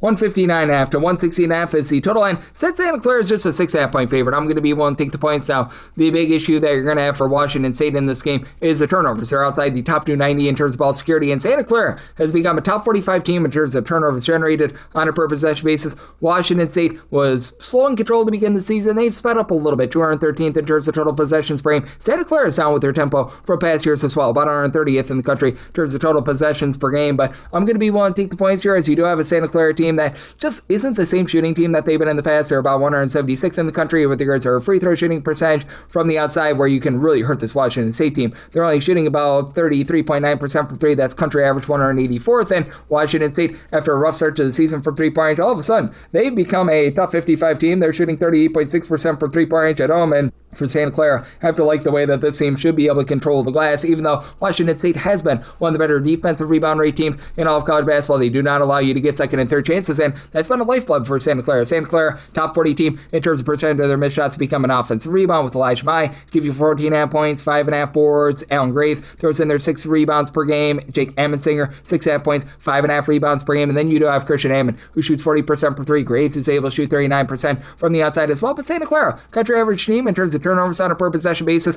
really good on the inside. Santa Clara is a top 40 team with regards to their two-point shooting percentage, but break glass in case of emergency for Ace Glass, who has been the ace for this Washington State team, right around about 16.5 points. He shoots 39% from three. Richard Varvers has been able to shoot 41% from three, and then Emilio Yeho along with Andy Okafor, they combine for about 21 points, 11.5 rebounds per game. So I love what these guys have been able to bring to the table for Washington State. They're still a top 35 team with regards to their defensive rebound percentage. They're getting dominated in the turnover battle, and they're outside the top 3 in terms of turnovers generated on a per possession basis. They'll give up open looks from three, but also a top 85 team with regards to their two-point shooting percentage, and I think that that's going to be enough for Washington State to remain lively. And I do think that with Santa Clara, they're going to be able to generate some turnovers here, and I think that that costs you an over 7 by 12, 156.5, like the under and the points here with Washington State, 763, 764. Akron is going to be on the road against Troy, and the men of Troy are a 4.5 point home underdog, 154.5 to 155.5 is the total line. I set my line at a 4.5, so we're going to be waiting for a little bit of line movement here, 4 or less willing to lay it with Akron, 5 or more taking the points with Troy. And this is an Akron team that is going to be looking to push a lot of tempo, 65th in terms of total possessions per game. Troy is actually faster at 52nd, but that's because they had a few double/triple overtime games against San Diego State and USC in there. If you look in terms of just per 40 minutes, they're probably closer to about 100th, and Troy has become a better three-point shooting team than they have been in the past. They're about 34% from three-point. That's 179th in the country, much better than a season ago. Meanwhile, the Akron team, they are shooting 38.5% from three. That is the top 15 mark in all of college basketball. But Troy, still a top 100 team in terms of turnovers generated on a per possession basis, and this is a defense in Akron that could be at a little bit. They're okay in terms of generating turnovers, but if they don't generate a turnover, they're going to give you some open looks. They allow teams to shoot about 33.5% from three. That's 154th in the country. And Troy, at home, they allow teams to only shoot about 32% from three, and Akron has been outside the top 175 with regards to opponents' two-point shooting percentage as well. Now, for Troy, this is not necessarily the most dominant team down low, but they have been able to get a lot of production with a double-double machine in Thomas Howard with about 15 points, 10 half board throws in their block per contest, and shoots 37% from three. The Campbell brothers and Cooper and Kobe Campbell, are supplying in that neighborhood about 23 or so points per contest, and Kobe Campbell shoots 45% for 3. Cooper, he throws in there about 5 assists per game for a Troy team that has been neither here nor there in terms of taking care of the ball, but it is a Troy unit that has also become a top 150 team with regards to their 2-point shooting percentage. Doesn't quite compare to Akron, who's got Tavari Johnson, who's able to give you 20 points, 5.5 assists, shoots 38% for 3, and for this Akron team, of your top 6 scorers, all but one of them, Evan Mahaffey, shoot at least 37.7% for 3, and Mahaffey still shoots 34% for 3, throws in there 10 points, 5 rebounds per game. It's an Akron team that's been able to do a nice job on the rebound battle as well. They're a top 75 team with regards to rebound percentage, but they are giving up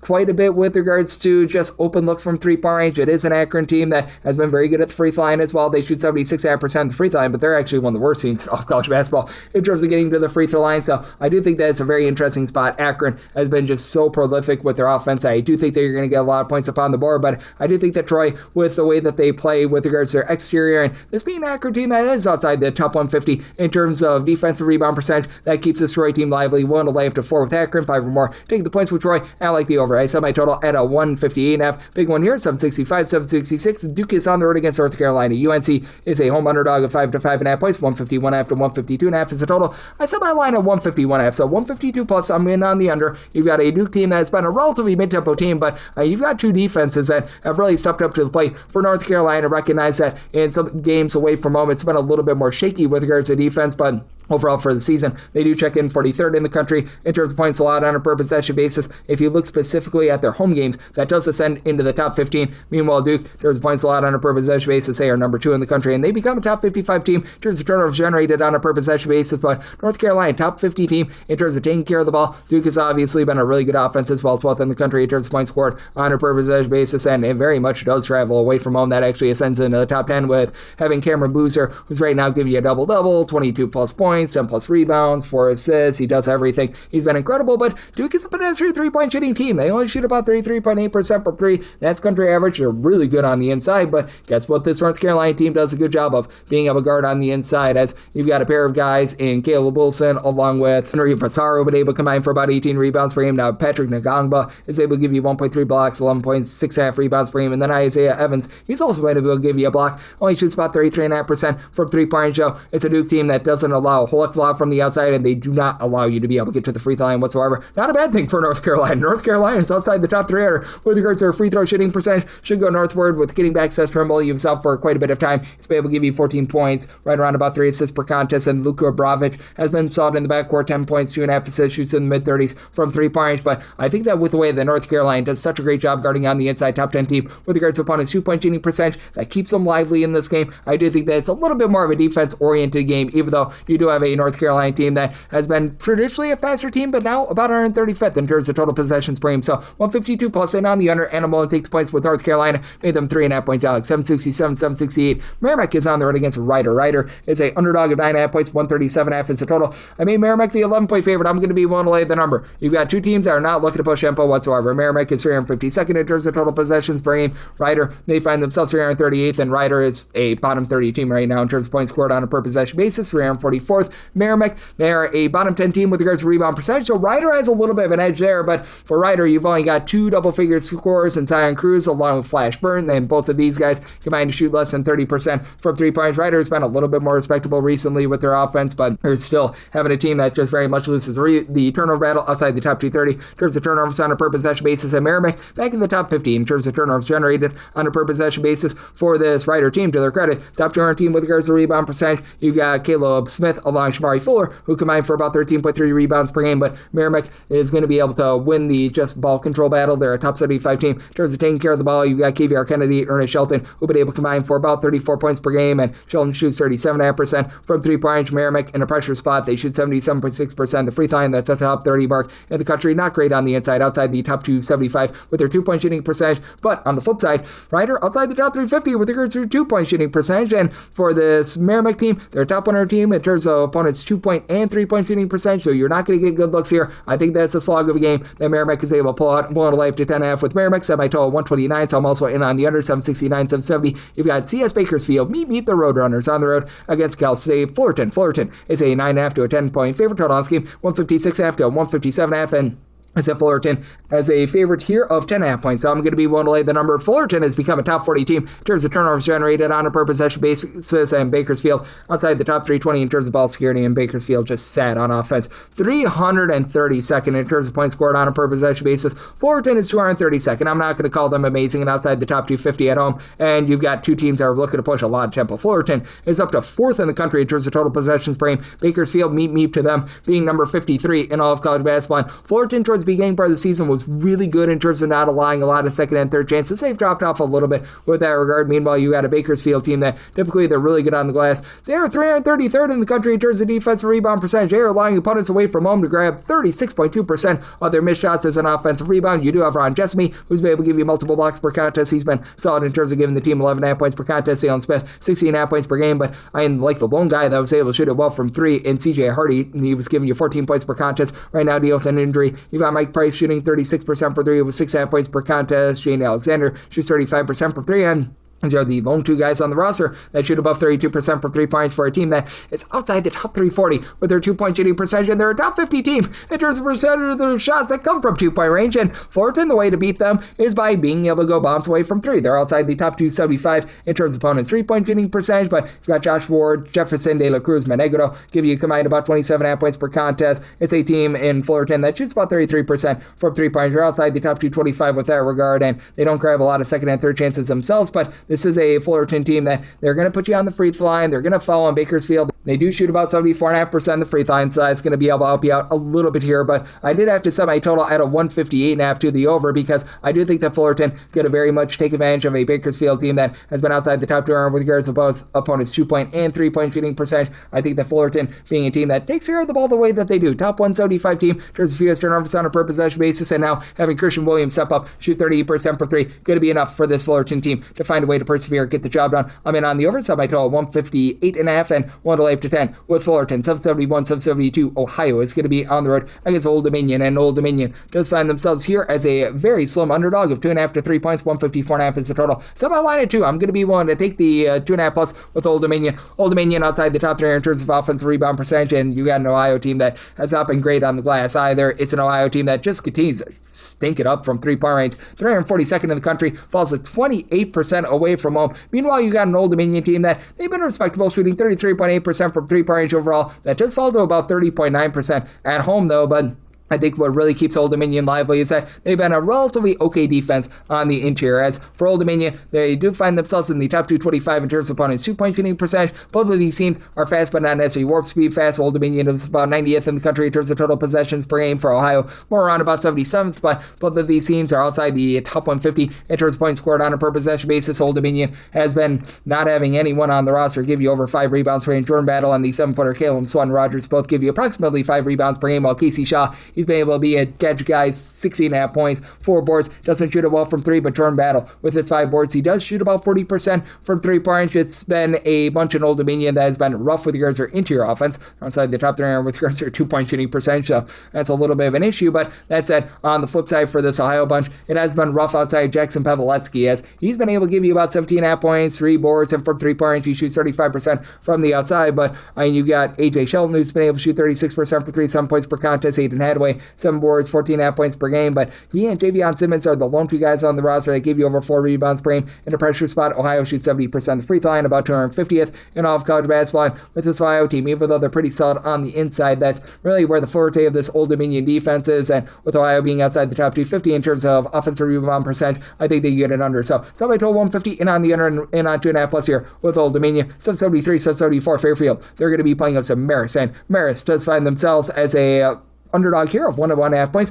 138.5 to 139.5 is the total. And for Fairfield, I did set them as a underdog of 1.5 points. I like Marist on the money line. Marist has been a top 15 team in terms of points allowed on a per possession basis, and they're doing a good job not allowing second and third chances. That's big against a Fairfield unit that has been a top 40 team in terms of percentage of their missed shots that result in an offensive rebound. For Marist, they've also been a top 30 team in terms of opponents' 3-point shooting percentage, and they still do a nice job on the inside. That's even bigger against a Fairfield team that's been country average with their 3-point shooting percentage outside the top 3 with their own own 2-point shooting percentage. And for Fairfield, to their credit, they do a nice job protecting the ball. Top 45 team in terms of fewest turnovers on a per possession basis. Marist, top 30 team in terms of generating turnovers. So something he's got to give. Braden Sparks, 17.5 points, shoots 39% for 3 for Fairfield. Brandon Benjamin, 14.5 points, 10.5 rebounds. Declan Wolfinger, he's been able to supply about 7.5 rebounds per game, but outside of Wolfinger and Benjamin, nobody else really gives you over 3.5 rebounds per game. And for Marist, you just have a little bit more depth in general, with Justin Bernard doing a nice job doling it out, as he's been able to give you about 3.5 assists, 11 points per contest. Rajon Blackwell, Elijah Lewis have been able to combine for about 25 points per game, and you've got Blackwell shooting 37.5% for 3. Marist, they're about 280th in terms of total possessions per game. Fairfield a little bit faster, but not a team that's really going to be looking to push tempo either, at 257th in terms of total possessions per game. But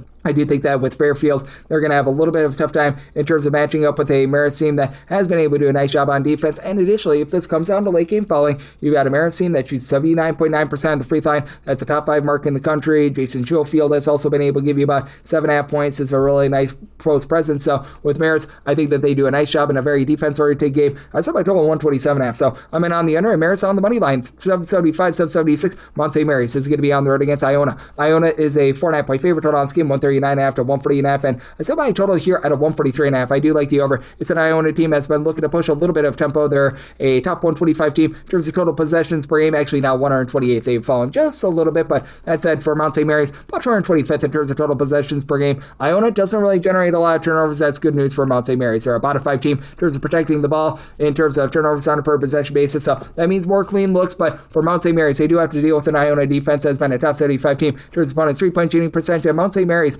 they are a team that they do like to be able to go bombs away from 3, especially with Alonda Ski's top scorer shooting 37% for 3, 11.5 points per game. Xavier Lipscomb does it all, 9.5 points, 4.5 boards, 4 assists, 2.5 per contest, gives you about 33% 3-point shooting, but Iona should be able to get lots of clean possessions as well. Mount St. Mary's, they're outside the top 240 in terms of turnovers generated on a per possession basis. One thing that the Mount has done really well is their interior defense. They've been a top 50 team in terms of opponents' 2-point shooting percentage, but this is an Iona team that they're pretty content to go bounce away from 3, and they shoot about 36% from 3. They're a top 100 team there outside the top 250 with their own 2-point shooting percentage, with CJ Anthony give you 14 points, 5.5 assists, shoots 37.5% for 3. Toby Harris, 41.5% 3-point shooter, 12 points per contest. You've been able to have Lamont Sullivan be able to give you about 7.8 rebounds per game. When it's just 2 guys on the roster, it gives you over 4 rebounds per game. But Iona, even though they do shoot just 69.5% the free throw line, Mount St. Mary's has been outside the top 300 with their own free throw shooting percentage, as well with Iona locking it down from the outside, and this Mount St. Mary's team not being able to take care of the ball. Do think that Iona goes out there, gets the job done. Set Iona as a 7.5 point favorite, one to lay the number, and like the over, semi total 143.5, 777, 778. Wright State, they play us Purdue. Fort Wayne, an underdog of 7.5 points. So on this game, it is between a 149.5 to 150.5, and with Wright State,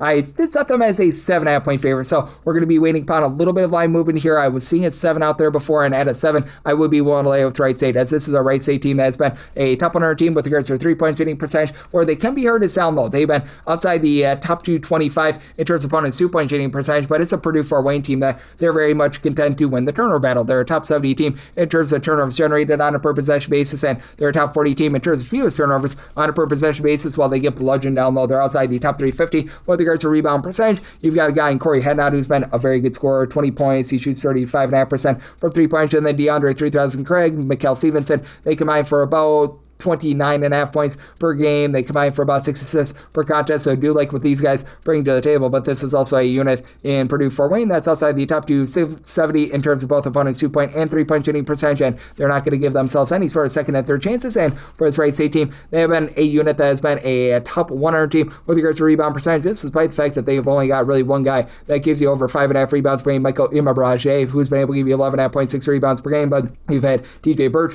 throw in there about 3 steals, 11.5 points per game. Top scorer Michael Cooper goes off for about 14 points. He's been able to shoot 35.5% from 3, and this is a Wright State team that overall they shoot 35.5% from 3, top 125 mark in the country. Just a very balanced team. They're in the top 150 in terms of both points scored and points allowed on a per possession basis, and I do think that allows them to be able to get the job done. Could only set my line at 7. It's a team that shoots 72.9% of the free throw line, so a little bit shaky there, but one to lay up to 7 with Wright State, and did set my total here at a 149.5. You've got a pair of teams that are relatively mid-tempo. Wright State in terms of total possessions per game about 206, 176th, and for Purdue Fort Wayne, they do find themselves more in that neighborhood of about 171st. So at a 150 plus and on the under, and I'm willing to lay up to 7 here with Wright State, 779, 780 on the card. Eastern Washington on the road against Montana State. Montana State does find themselves as a bit of a favorite here of 5.5 points, 147 after 148.5 is the total. Made my total 152.5. I like the over. Eastern Washington, bottom 30 team in the country in terms of points allowed on a per possession basis away from home. Away from home, team shoot over 38.5% for 3 against them. Mid-tempo team, 141st in terms of total possessions per game. Montana State looking to slow it down, 259th in the country in terms of total possessions per game. And Montana State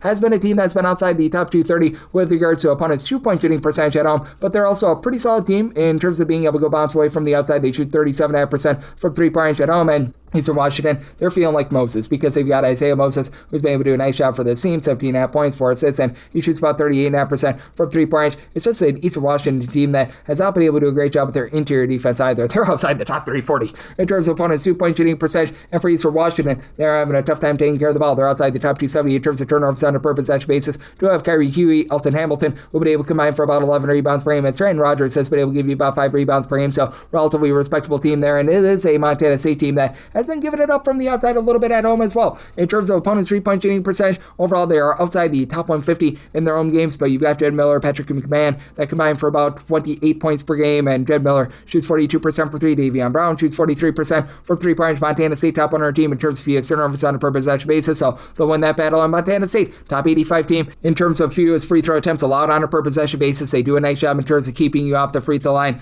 They're not an amazing team on the glass, but they have been a top 200 team with regards to their overall rebound percentages, despite the fact that you've only got one guy on the roster, Miller, who's been able to give you over 5.5 rebounds per game. And I think that Eastern Washington, just the way that they give up points upon points, is going to allow you to be able to get the over. So my total 152.5. So like the overhand with Montana State, made them a 10.5 point favorite. I'm willing to lay up to 10 with them. 781, 782 Pacific. They're going to be on the road against Pepperdine, and the Waves of Pepperdine do find themselves as a underdog here of 7.5 to 8 points. So on this game, 139.5. So my line at 7.5. So at 8 plus, I'm going to be one to take those points. You have a Pacific team that is outside the top 325 in terms of ball security and play at a super duper slow style. 289th in the country in terms of total possessions per game. Pepperdine, a relatively slow team as well. 180th in terms of total possessions per game at Pepperdine, not lighting it up from 3-point range. They shoot 28.8%, 351st in all of college basketball. Pacific is a team that is going to give you quite a bit from 3-point range. Right now, they are shooting in that neighborhood about 36.5% for 3-point range away from home. That is a top 55 mark in all of college basketball, but I do think that Pepperdine is going to be able to do just enough to be able to hold in there because of those turnover issues that you've got for Pacific. It's a Pepperdine group that has been a little bit better on the inside. Danilo Dosic, staying 6'10", he's able to pop some threes at 36%, 11.5 points, and then you've got Sile Phipps, who's a Sachi sufferer, about 13.5 points, 5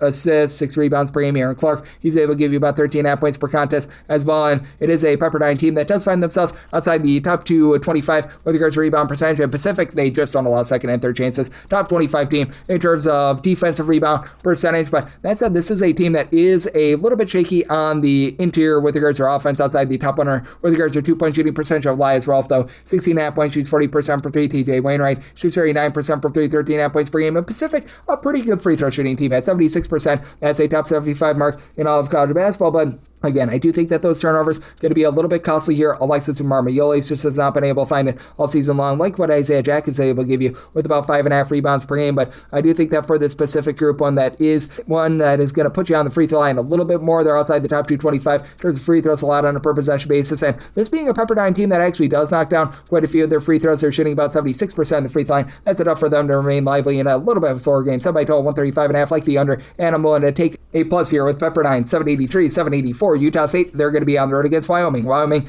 is going to cowboy up as a underdog here of 7 to 7.5 points. So on this game, between 145.5 to 146.5. I made a total of 141.5. I do like the under, and one lay up to 7 with Utah State. Utah State leads the country in terms of turnovers generated on a per possession basis away from them. They're going to give up second and third chances. They are about 188th in terms of defensive rebound percentage, and that's one thing Wyoming does a good job of. They do not allow second and third chances. Teams at home, they only grab about 21.5% of their missed shots as an offensive rebound, so that's a top 30 mark in the country, but Utah State has been very good on the interior as well. They're a top 15 team in the country with regards to their 2-point shooting percentage, 2 double-figure scores that can really take over a game. Mason Fosloff, 16 points, 5.8 rebounds, 2.5 steals per contest, and he and MJ Collins combined to shoot about 40% 3. Collins, that main score, he gives you about 18.5 points per game, and then Gary Clark is able to give you 5 boards per contest. Carson Templin, about 4.5 rebounds per game. So all these guys do a really good job in tandem, and for this Utah State team, I think that they're going to do a nice job shutting down a Wyoming team that has really been playing a lot slower. Like for Utah State, they're just outside the top 200 in terms of total possessions per game overall for the season. Wyoming hovering right around about 235th. If you look at it since conference play, they've been well outside the top 300. Though Lelon Walker and Nasir Meyer,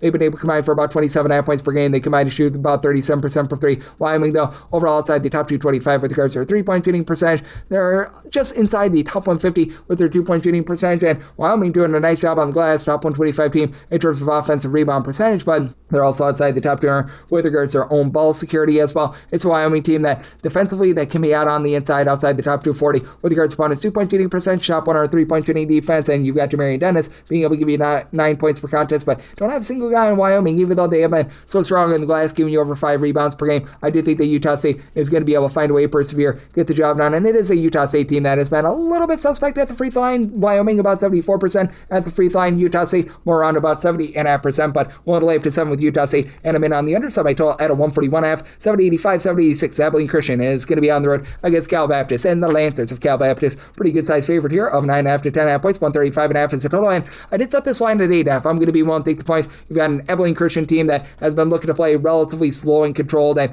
same for this Cal Baptist team right now in terms of total possessions per game. Abilene Christian 218th in all of college basketball. Cal Baptist 215th. Overtime games have warped those numbers just a little bit, and for this Abilene Christian team, top 15 team in terms of turnovers generated on a per possession basis, and they're really not allowing a lot of second and third chances. They've been a top 50 team in terms of defensive rebound percentage. Cal Baptist overall, though, top 30 rebound rate team as Thomas Endong, Brady Henjai have been able to combine for only about 11 points for about 13 rebounds per game. It's an Abilene Christian team that they're tremendous at generating turnovers, but if they don't get that turnover, they're outside the top 290 in terms of both opponents' 2-point and 3-point shooting percentage. Cal Baptist outside the top 290 with their own 3-point shooting percentage, even though Montel Williams, he does it is give you 13-point shoots in the mid-30s from three, and then you got Dominique Daniels give you 22 points per contest for Braden Hubbard, 14.5 points, 4.5 boards, shoots about 33% from three. You've had Yanel Rivera shoot about 36.5% from three, dealt with a little bit of ailment, but should be good to go here. Rich Smith, 5 assists, 2 steals per contest. He does a nice job on that front. And Abilene Christian, they've had a tough time taking care of the ball outside the top 300 with regards to their own ball security. So I do think that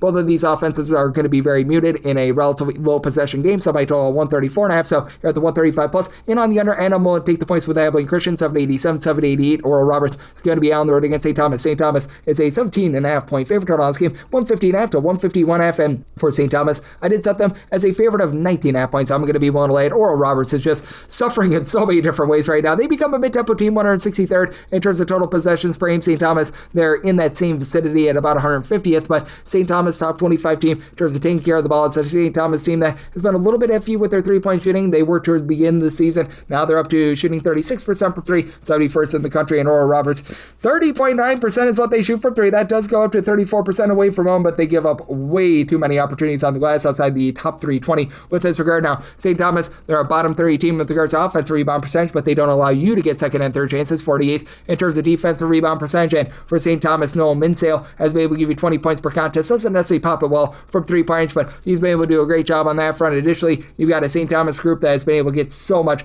out of their ancillary pieces. Parker Bejerke shoots 40% from three, 10 points per contest. Nick Dankowski, 17 points per game. Isaiah Johnson Agriu has been able to give you a little bit over 10 points. And from 3-point range, he's been able to shoot about 34% from three. Ben Oosterban, he's been able to throw in there a little bit of production as well. And for St. Thomas, they are a team that they can be had on the inside. They're outside the top 200 with regards to opponents' 2-point shooting percentage, but they themselves top 15 team with their own 2-point shooting percentage. This Oral Roberts team outside the top 290 in terms of points allowed on a per possession basis, getting thrashed from the outside the top 300 with regards to opponents' 3-point shooting percentage, outside the top 250 with their own 2-point shooting percentage. And for Oral Roberts, outside the top 300 in terms of ball security. St. Thomas, top 125 team in terms of turnovers generated on a per possession basis. Offering Neve has been able to give you 5.5 boards, 12.5 points per game. Lone guy for Oral Roberts that gives you over 4.4 rebounds per game, as you got two Yamanachi Williams. Does give you 8 points, 4.5 rebounds, but after being a mid-30s 3-point shooter for Portland, 23% this season. And for this Oral Roberts team, they're not afraid to put you on the free throw line, and this has been a St. Thomas team that has been a little bit iffy there, but St. Thomas, with how clean and efficient they are on offense, gets the job done in my opinion. I set my line at 19.5. I'm willing to lay with St. Thomas and did set a total of a 149.5. Just don't think that Oral Roberts does their part with this total.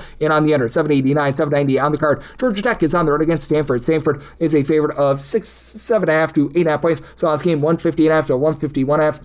made Stanford the 8.5-point favorite, so we'll lay up to 8 with them. It's a Georgia Tech team that is well outside the top 250 in terms of points per possession, despite the fact that they shoot it well from three. 36.3% overall. That actually goes up to 37% in a roadside court venue. That is a top 50 mark in the country. And Stanford, neither here nor there with their outside shooting, 34.1%. That actually falls to 33% at home. And Stanford, they're a team that ranks outside the top 175 in terms of points per possession at home, but it is a Stanford team that's been a top 100 unit in terms of turnovers generated on a per possession basis. They've been a top 75 team in terms of their defense and rebound percentage, so they do the little things well. You've got a pair of guys that would be able to combine for about 15.5 rebounds per game with Mohamed Ciala along with Bate and Ndongo for Georgia Tech, but you've had Ciala dealing with a little bit of injury, probably going to be out once again. Kawasi Reeves, 15 points, does shoot 38.5% for three, and Ndongo actually shoots 45.5% for three. Lamar Washington, 11.5 points, 5 boards, 5.8 assists, but for Georgia Tech, being outside the top three in terms of ball security has been a killer, and when they get to the free throw line, they shoot 68.8% of the free throw line. That's outside the top 275 nationally, and for a Stanford team that does generate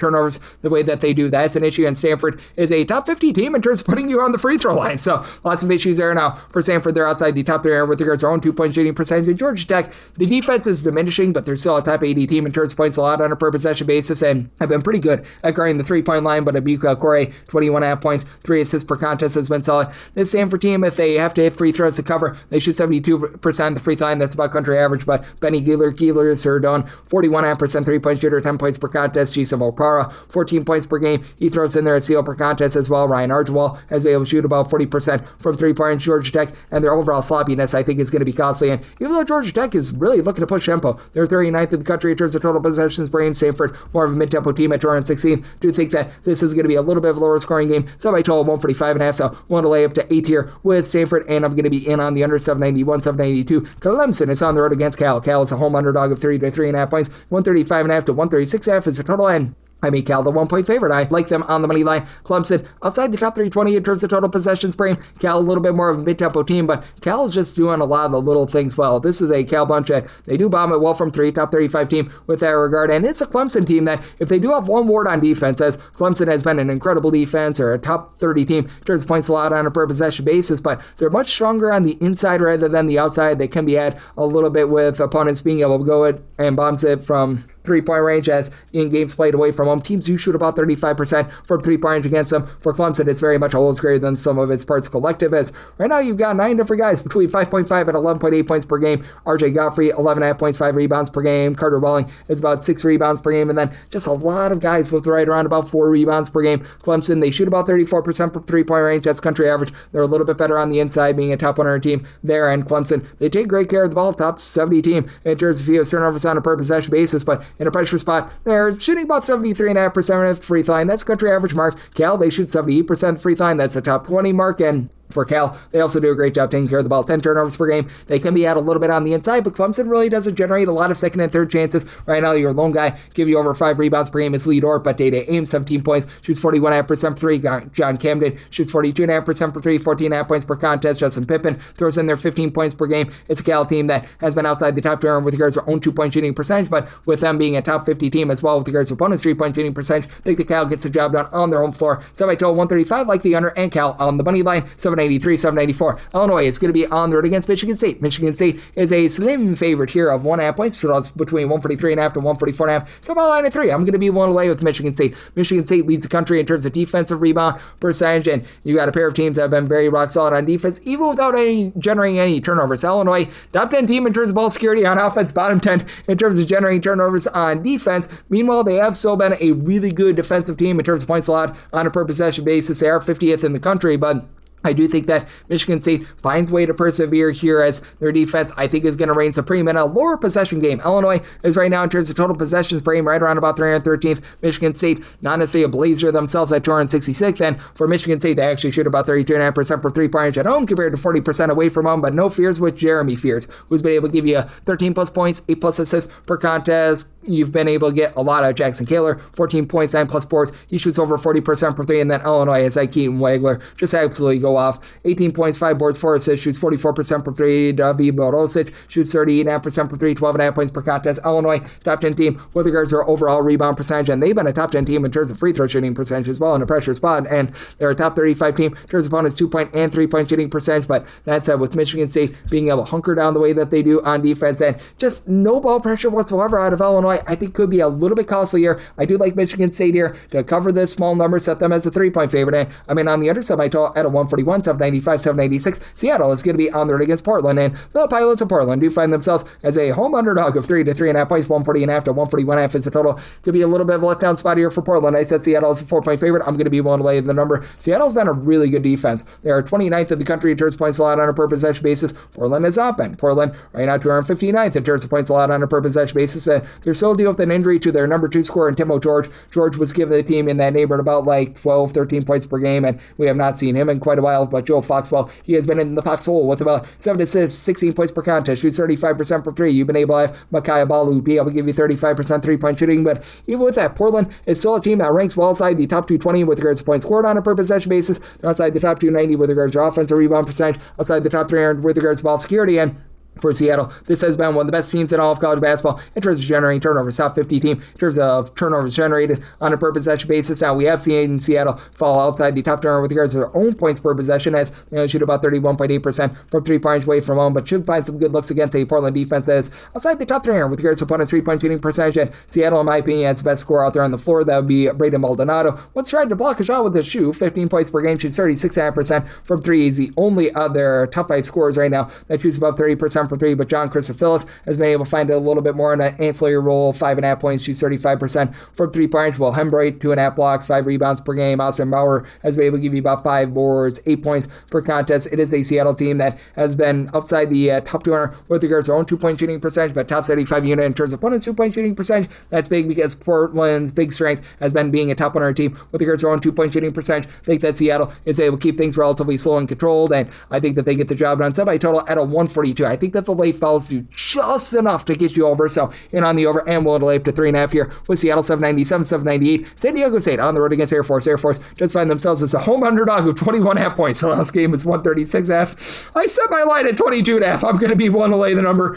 Tell me what this Air Force team is doing well. Outside the top 300 in terms of turnovers on a per possession basis on offense, they're a team that used to be a really good 3-point shooting team. They now shoot 30.1% from 3. They're outside the top 250 with their 2-point shooting percentage, offense and defense, and got a San Diego State team that they're a top 70 team with their 3-point shooting percentage at 36%. If Air Force is doing one thing well, they do slow games down. They're, in terms of total possessions per game, well outside the top 275 at 302nd, and San Diego State actually playing much faster this year, 76th in the country in terms of total possessions per game, and San Diego State, I think, mops the floor with these guys. Like, for Air Force, you've been able to have a few guys be able to give you a little bit of something, but now they're dealing with some injuries as well, as one of their top scorers who was supplying you within that neighborhood of about 11.5 points per contest. Cale Blocker is right now dealing with an injury. Cam Sanders, Lucas Hoblin, they combine for about 22.5 points per contest, but neither guy shoots so well from 3. I mean, you got a 7-footer in Wesley Chalkowski that doesn't rebound. 2.3 rebounds per game. That's not great. And you've got Magoon Gwath on the flip side, over a block per contest at 7 feet tall. He's shooting 50+% from 3. Reese 6 and Waters, about 12.5 points per contest. He's been able to shoot 36% from 3. Air Force does not take care of the ball in San Diego State, top 35 team in terms of turnovers generated on a per possession basis, and this San Diego State team has been a top 50 team with regards to opponents' 2-point shooting percentage. They should mop the floor with an Air Force team as right now skid mark on the underpants of college basketball. Semi-total 134.5, and on the under, and I'm willing to lay up to 22 with San Diego State, 799, 800 on the card. It is Kentucky, and they're going to be playing against Tennessee. Tennessee is an underdog of 1.5 points, 145.5 to 147.5 is the total. So Tennessee is a 2-point favorite. I like them on the money line. Tennessee is still a top 35 unit in terms of points allowed on a per possession basis. Turnovers have been the big issue for them. They're outside the top 230 with regards to ball security, but their 3-point shooting has traveled. They're a top 85 team with regards to 3-point shooting percentage away from home at 35.5%. Kentucky, meanwhile, they're shooting about 35.8% from 3-point at home. Ortega always back up to giving you 16+ points per contest. Enzel Aberdeen has been able to give you about 12 to 12.5 points per game. And this team is going to do an okay job on the glass. Kentucky has been a top 50 team with regards to rebound percentage. Malachi Moreno has done a nice job, 8.5 rebounds per game. And then you got Mohamed Diabate give you about 5.5 rebounds per game. But Tennessee, in terms of percentage of missed shots that result in an offensive rebound,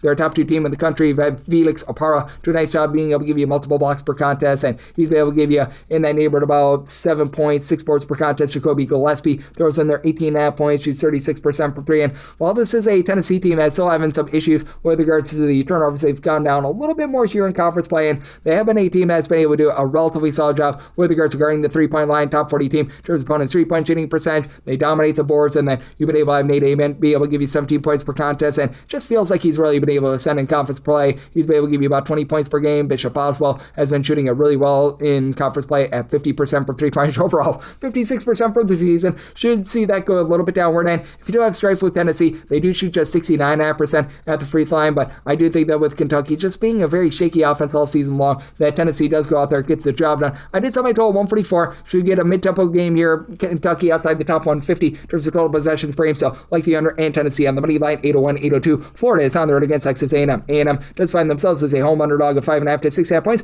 168.5 is the total. Set my total 163.5. I like the under. You got a Florida team that has had a tough time taking care of the ball outside the top 135 in terms of ball security. Texas A&M top 20 team in terms of turnovers on a per possession basis, force on defense. Now Texas A&M lost teams to shoot over 36% from 3-point range at home, less than 28% away from home. That should iron out, but you have a Florida team that's still outside the top 320 with regards to their own 3-point shooting percentage. Florida is 44th in the country in terms of total possessions per game, so they're looking to zoom, and A&M is 11, so they very much are as well. But I do think that Texas A&M holds in there. A semi-line at 3.5. I'm going to be willing to take the points for Florida. You just have not figured it out with Boogie Fland yet. He's been able to give you double figures, but shoots less than 25% from 3-point. Obviously, the low post play is great. Florida, top 2 team with regards to percentage of their missed shots that result in an offensive rebound. They and Tennessee are 1 and 2, but Ruben Chinyelu, 12 points, 11 rebounds per game. Alex Condon, 13.5 points, 8 rebounds per game. But Rashawn Agee on the flip side for A&M has been able to give you 8 rebounds per game, so he's going to be able to stand up to them. Thomas Ha, 17.5 points per contest, shoots 35% from 3. He and Irvin Claus are pretty much the lone 2 guys on the roster that shoot above 33% from 3-point range. And for A&M, this is a very good 3-point shooting team. Right now, they're shooting as collective about 37.5% from the outside.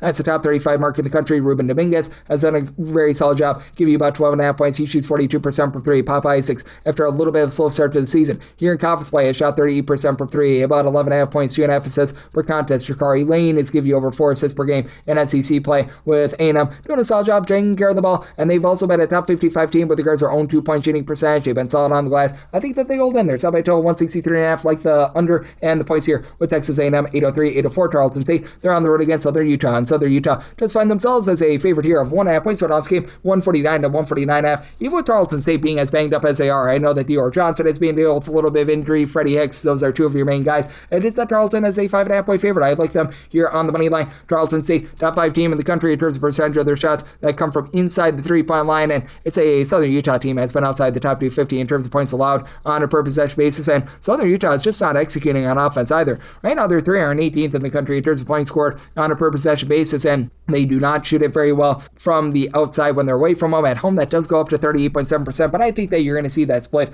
iron out a little bit more. And for Tarleton State, this is a team that's still number 1 in the country in terms of turnovers generated on a per possession basis. You've been able to have Kristen Backba down low, give you about 8 points, 5.5 rebounds per game. Leroy Kelly still continues to give you about 2.3 steals per contest, and Andy Sixcar, he's been an underrated guy, giving you about 6 points, a block, a steal per contest, just a little bit of a do-it-all guy. And then Jaden Farrow on the flip side for Southern Utah, he really has been that for this team. Comes over from Holy Cross and stands right around at 6'8", 13.5 points, 7 boards, shoots 41.5% from 3-point for a Southern Utah team that, again, they do shoot it quite well from 3-point range at home. I think that starts to iron out a little bit more, as they've also been getting blasted from 3-point range. They are outside the top 300 in terms of opponents' 3-point shooting percentage, and even though Tarleton State doesn't take a lot of threes, they have been able to shoot about a country average mark there. And with regards to opponents' 2-point shooting percentage, because Southern Utah is a top 25 team in terms of percentage of opponent shots that come from inside the 3-point line, they are outside the top 180 with that regard as well. With the Southern Utah team, you've got Elijah Duvall, who's been able to give you about 13.5 points per contest, but just lack of ball security. This Southern Utah team is turning the ball over 14 times per contest. That is the bottom 30 mark in all of college basketball. And for Southern Utah, they will be on the free throw line frequently. They shoot about 72.9% at the free throw line. I do think that Tarleton State, who shoots 76.5% at the free throw line, closes this game out, and I do think they get an up and down game. Tarleton is a top 50 team in terms of total possessions per game. Southern Utah, they are right around about 64th. So I made a total of 153.5 like the over. And with Tarleton, I'm willing to lay up to 5 with them. 805, 806. San Jose State is going to be on the road against Colorado State. Colorado State does find themselves as a 14.5 point favorite. Total on this game between 134.5 to 135.5. And with Colorado State, I did set them as a favorite of 15 points. Willing to lay up to 14.5 with them. Now for San Jose State, they were dealing with an injury to Kobe Garland. Should be good to go on this one. He's been able to give you 18 points per game. But San Jose State outside the top 3 in terms of points allowed on a per possession basis. Really not executing too well on offense. They are in 56th in the country in terms of points per possession. Now for Colorado State, they're starting to get figured out a little bit more with their offense. They're a bottom 5 team in terms of total possessions per game, 52nd in terms of points scored on a per possession basis, and name of the game for them is 3-point shooting because they are lackadaisical down low, especially away at home. At home with regards to their opponent's 2-point shooting percentage, are outside the top 325 with that regard, so they have to outscore you, and right now they shoot at home 41.7% from 3-point shots, the top 10 mark in all of college basketball, and they're just littered with guys. They're able to go bombs away from 3-point shot. When you have Mundi, the lone guy for San Jose State, that really gives you over 5.5 rebounds per game. Deal with injury. That means that their low post presence, they only have one guy in Kerry Booth. That gives you over 5 rebounds per game. That's still going to be rock solid. And you've got Kyle Jorgensen, Kerry Booth, Josh Passarelli, Brandon Retzsteiner, all give you between 10.3 and 12.9 points per contest. They all shoot at least 40% from 3-point. And then Jevin Muniz as a 6'6", a little bit of point forward, 8 points, 4.5 assists, 4 boards per contest. So he gets everyone involved. Colorado State has been outside the top 225 in terms of ball security. They turn the ball over a little bit too much. But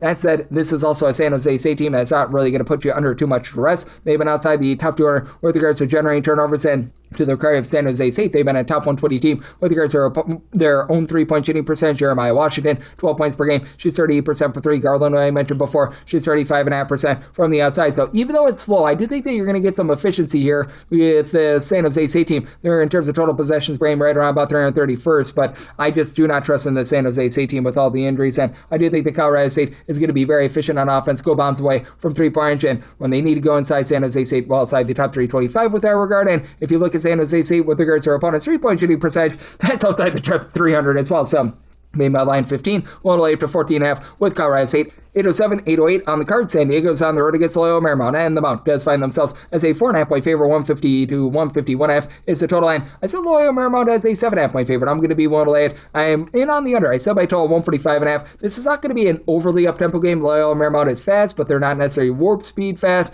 In terms of total possessions per game, you're finding them about 132nd in all of college basketball. San Diego's now in the top 100 with this regard, but that was warped by that overtime game against Oregon State. Prior to that, they were outside the top 150, and it is a San Diego team that is very much going to be looking to control the outside, because on the inside, they're just not great. They're outside the top 300 with regards to their overall rebound percentage, and with this San Diego team, they've been a pretty solid 3-point shooting team. Right now, for San Diego, they do shoot about 33.5% from 3. Now, that goes down to about 29.6% away from them, and that's a big issue, because Loyola Marymount, they've been a top 50 team in terms of opponents' 2-point shooting percentage, top 125 team in terms of points allowed on a per possession basis, and that, I think, is going to be big for Loyola Marymount being able to take control of this game with MJ Amy along with Rodney Brown, both give you 14 points per contest, and for Brown, he shoots 39.5% from 3-point shot. One thing that San Diego does is they're a top 40 team in terms of turnovers generated on a per possession basis, and Loyola Marymount has been outside the top 250 in terms of ball security, so lots of dead possessions here, and if Loyola Marymount goes to the free throw line frequently, they shoot just 69.4% of the free throw line, and the Mount, they themselves have been a bad rebounding team. They're outside the top 275 with regards to their offensive rebound percentage, so I don't think either team is going to be pulling in there a lot of second and third chances, but for this Loyola Marymount team, I have to love the fact that Jan Vide has been able to give you 11 points, 4 assists per contest. This is a team that I think is going to be able to do a pretty solid job in terms of limiting a San Diego team that's very much going to be looking to Juan Sebastian Goracito along Tyler Johnson to be able to get the offense going. They combine for about 26 points per game for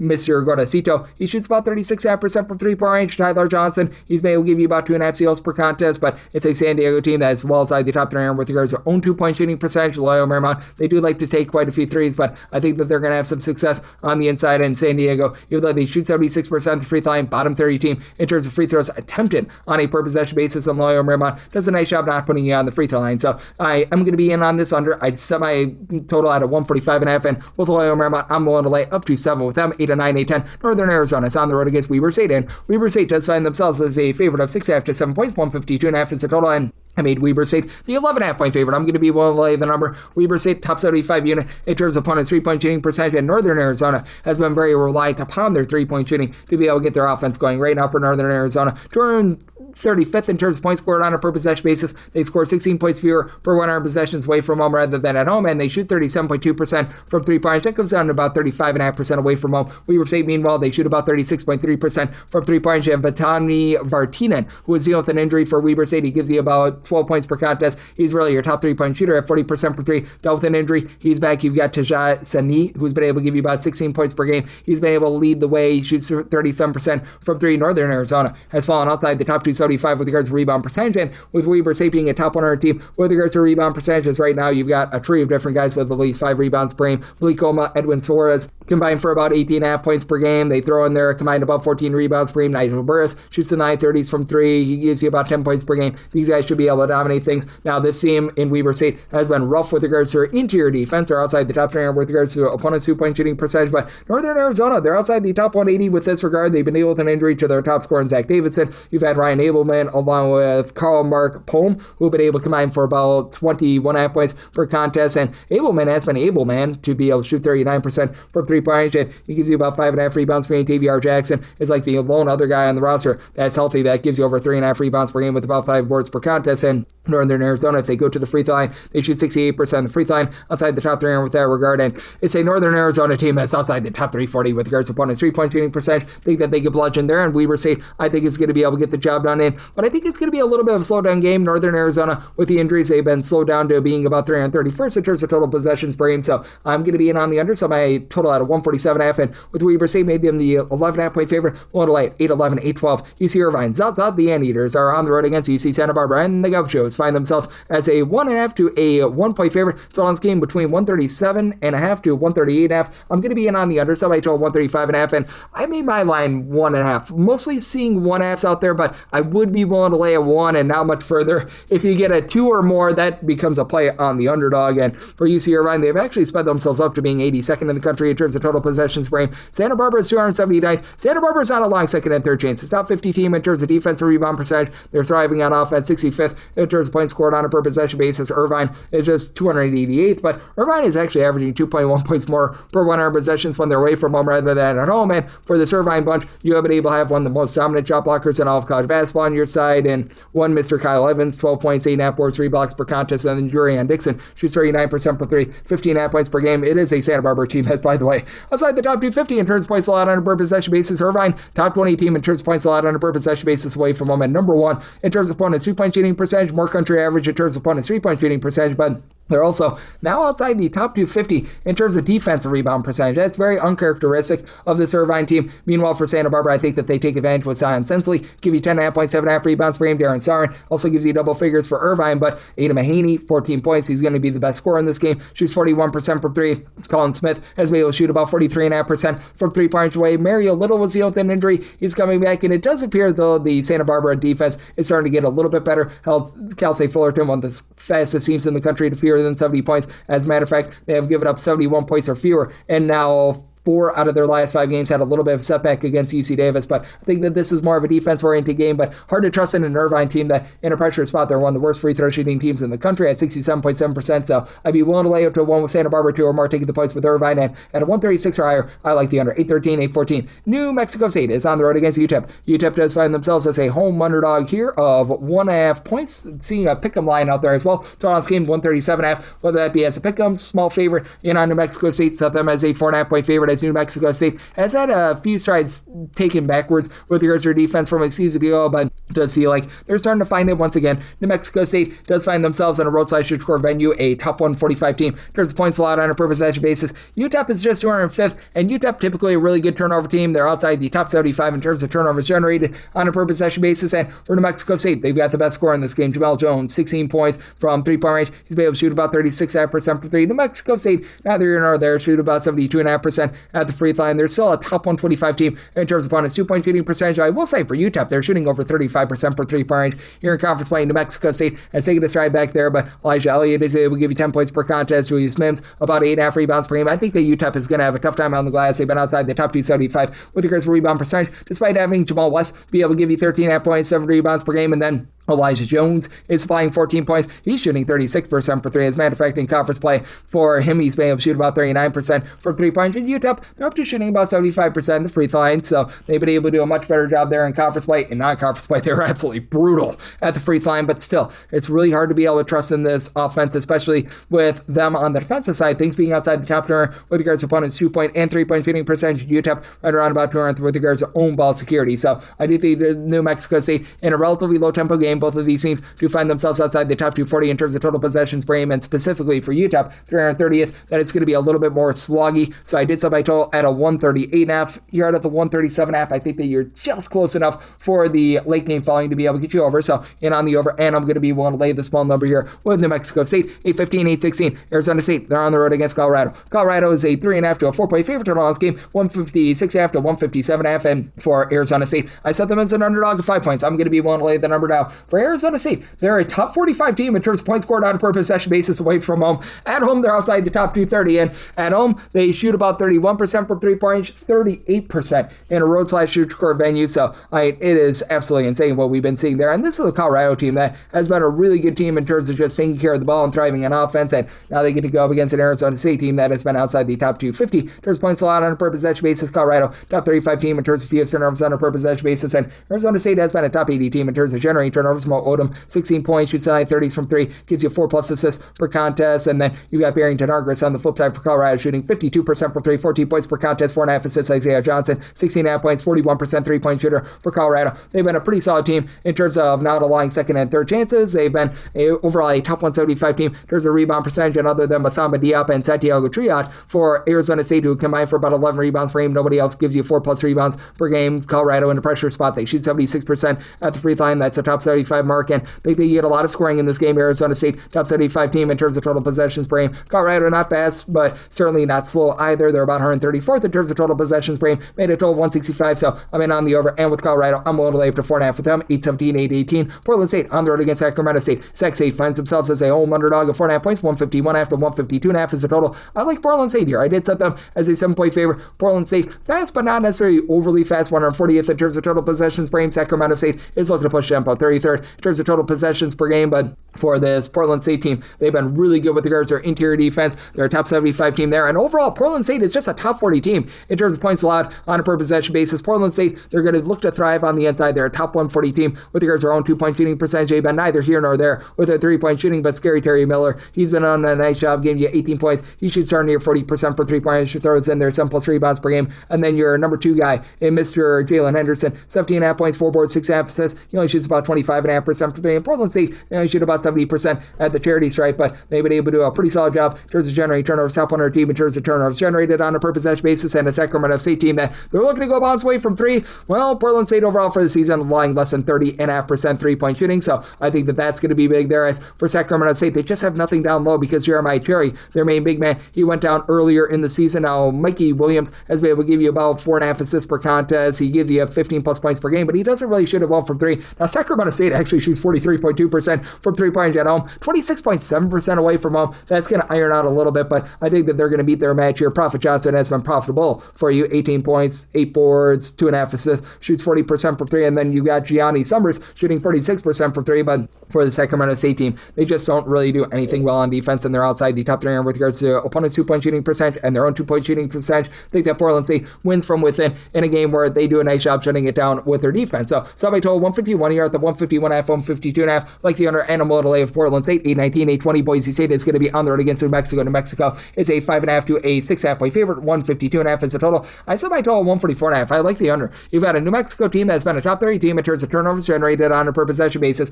Boise State about 194th in terms of total possessions per game. New Mexico, they're 122nd, and this New Mexico team has been a pretty strong defense. They're a solid but not amazing 3-point shooting team at about 34.9%. That's about 121st. Boise State, they shoot just 31.1% away from home. At Boise State, the one thing that they do well, they don't allow second and third chances. Top 15 team in terms of defensive rebound percentage. Andrew Meadow, Drew Fielder, they've been able to combine for about 25 to 26 points per game, and Meadow does shoot 40% from three-pointers, but Dylan Andrews, who comes over from UCLA, not a fit here, 3.5 assists, about 2 turnovers per game, 11 points, shoots just 31% from three-pointers, and it is a Boise State team that has actually taken some strides back with regards to their defense. They do find themselves well outside the top 100 with regards to points allowed on a per possession basis. It's a Boise State team that has been having a few turnover issues as well. They're about 164th in terms of turnovers on a per possession basis on offense for New Mexico. They're pretty okay in terms of being able to take care of the ball, not necessarily amazing, 102nd in the country there, and Jake Hall has been able to do a nice job, give you about 15 points per contest, and then you've been able to get a double-double machine, the international man of mystery,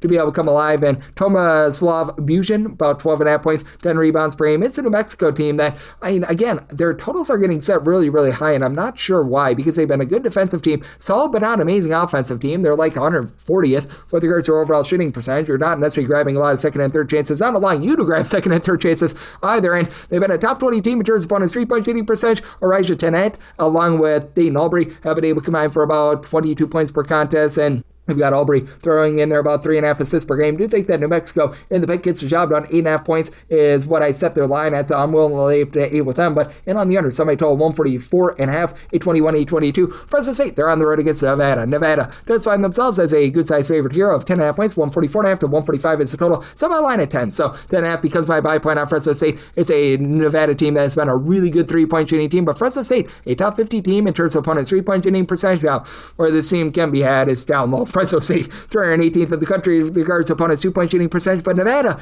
they're outside the top 320 with regards to their own two-point shooting percentage. Now, it's a Nevada team that they're going to take quite a few shots inside, as it's a Nevada team that they only take about 31.9% of their shots from three-point range. That's actually a bottom 40 mark in all of college basketball, but I think that Fresno State can remain lively despite the fact that Fresno State is not taking care of the ball. They are turning the ball over 13.9 times per contest, bottom 40 mark in the country, but Jake Eibreiter, 17.5 points, shoots 33% from three. Both of these teams, though, about knocking off UNLV for Fresno State was a little bit more, shall we say, adventurous to say the least, but for David Douglas, he was dealing with an injury to begin the season. He had a big three late in that game. He's shooting 44% from the outside, really the lone guy on the roster that shoots above 34.6% from three-point. Wilson Jaquez, 7.5 points, 8.5 rebounds per game. It is a Fresno State team that doesn't grab second and third chances outside the top 280 with that regard, but they've also been a top 155 team with regards to defensive rebound percentage. You had a Nevada team that's not necessarily the most stout down low. It's a Nevada team that has been outside the top 150 with regards to opponents' two-point shooting percentage, with Fresno really struggling from three-point range. That's going to help them out. You've got Corey Camper give you about 18 points, shoots 44% from three, and then Vaughn Weems has actually shot 48% for three, 7.5 points per contest, but for Nevada, the way that they just don't execute on the inside, and this being a Nevada team that really doesn't put you under too much duress, they're outside the top 200 in terms of turnovers generated on a per possession basis.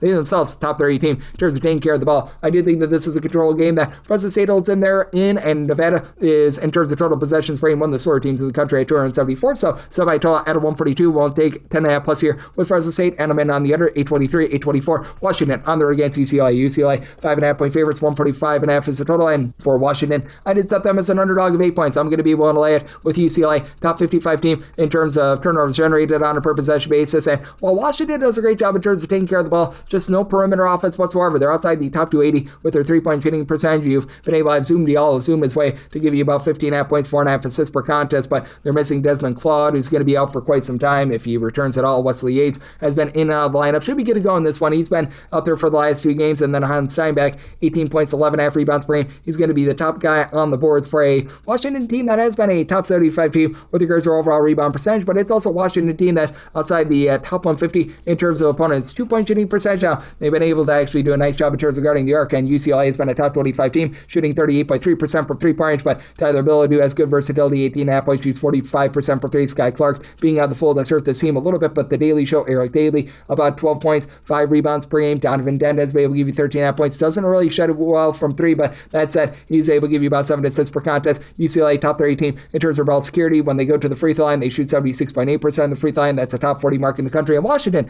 a good free throw shooting team as well. That'll help you out a little bit on this total. I did set mine at a 140 because you do have a UCLA team that's one of the slowest teams in the country, 276th in the country in terms of total possessions per game, top 50 team in terms of points allowed on a per possession basis as well. And I do think that for UCLA, they're going to be able to do a solid job in terms of not allowing a ton of second and third chances. They have been a team that's been outside the top 150 with regards to overall rebound percentage, but the way that they've been able to hold up and generate turnovers, I do think is going to be just enough to be able to get the job done here against a Washington team that is all sorts of banged up. So I'm willing to lay up to 7.5 here with UCLA, like the under sub by total at a 140, 825, 826. Houston, they're on the road against BYU. BYU. BYU is a home underdog of 1 to 1.5 points, 149.5 to 115.5 is the total. Semi-total 142.5. I like the under for Houston. This is still a top 5 team in the country in terms of points allowed on a per possession basis, and they do such a great job in terms of winning the turnover battle. Top 20 team in terms of fewest turnovers on a per possession basis on offense. Top 20 team in terms of generating them on defense, and they're 323rd in terms of total possessions per game. Going to be a tempo war. BYU, they're overall 61st in terms of total possessions per game, but still a top 50 team in terms of points allowed on a per possession basis, so that has gone very much downward recently. They've been much better home defense rather than a road defense, and for BYU, this is a team that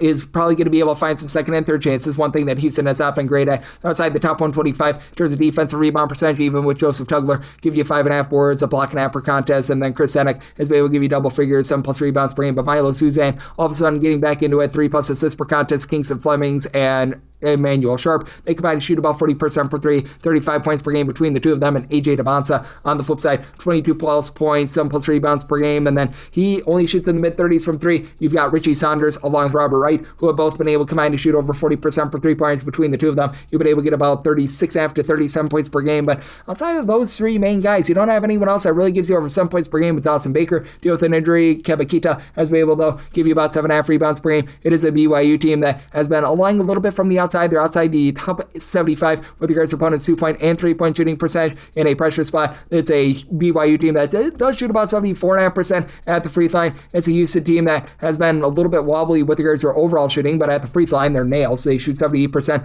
at the free throw line. I do think that Houston is just a better coach team, finds a way to get the job done, especially with being a top 25 team with regards to opponents' 2-point shooting percentage. So set this total at a 142.5, like the under with Houston. Won't delay up to a deuce with them. 827, 828, San Francisco on the road against St. Mary's. St. Mary's a very sizable favorite here, as you're going to be laying with them 11 to 11.5 points, 142.5 is the total. Minimum total 139.5. I like the under. You had a pair of teams that are not looking to push tempo. San Francisco to earn 55th in terms of total possessions per game, and St. Mary's, they're outside the top 300 with that regard. They're currently right around about 310th, and St. Mary's still a top 30 team in terms of points allowed on a per possession basis. They've been a top 15 team in terms of rebound percentage, and you have a San Francisco team that has been a top 75 group there as well, but for San Francisco, they love to be able to take a lot of threes. They're a top 50 team in terms of percentage of their shots that come from three-point range. St. Mary's, they are allowing teams to shoot 30.3% for three. That's the top 50 mark. They're not really going to put you under duress. Either of these teams are. They're both outside the top 275 in terms of turnovers generated on a per possession basis, but Paulius Marsoukas, 18.5 points, 7 boards per contest. You should be able to dominate things down low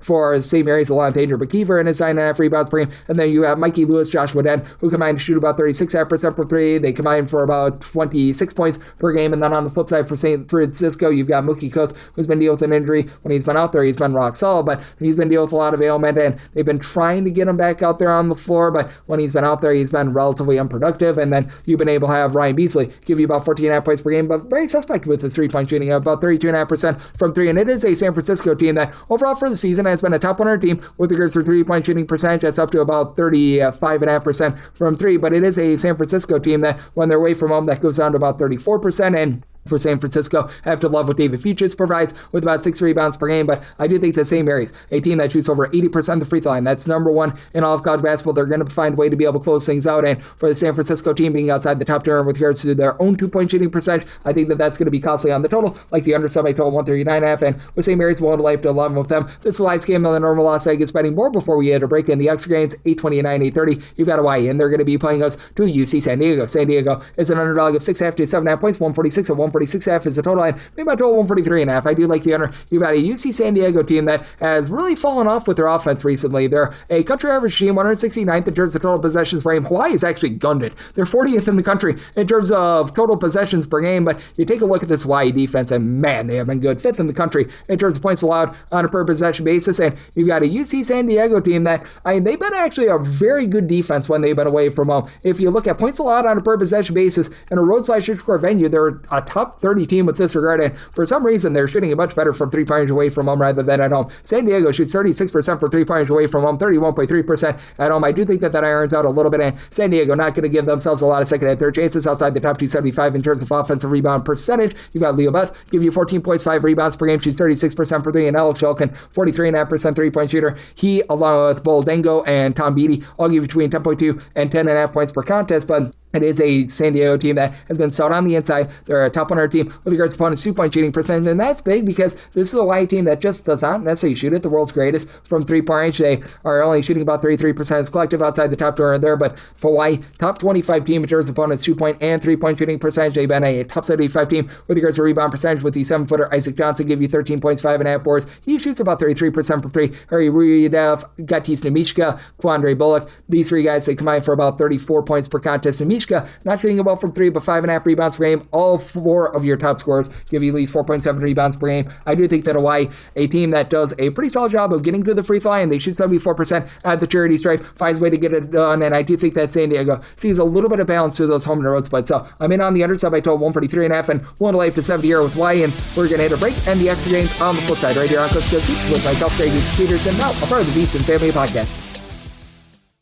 Side edge this college basketball season? Well, VSiN experts use CBB Analytics, the most comprehensive college basketball analytics platform in the world. See injury impact, on and off data, clutch time performance metrics, first versus second half splits, and so much more. Utilize the promo code of VSiN, that is VSIN, to get $30 off and find your betting edge over at cbbanalytics.com. That is cbbanalytics, all one word.com. For anyone that is new to VSiN, well, I wish you a friendly hello. This is an attention to anyone that is new to VSiN because you're able to get some free stuff with our daily newsletter. It's a great way to catch up on everything that's happening in the sports betting world. It's delivered straight to your inbox every single morning. VSiN's newsletter offers picks, data, strategies for the day's betting menu, and so much more. Sign up for free today over at VSiN.com/newsletter. That's VSIN.com/newsletter, and start receiving your free newsletter tomorrow morning. That is VSIN.com/newsletter. Stay ahead of the game and bet smarter with VSiN.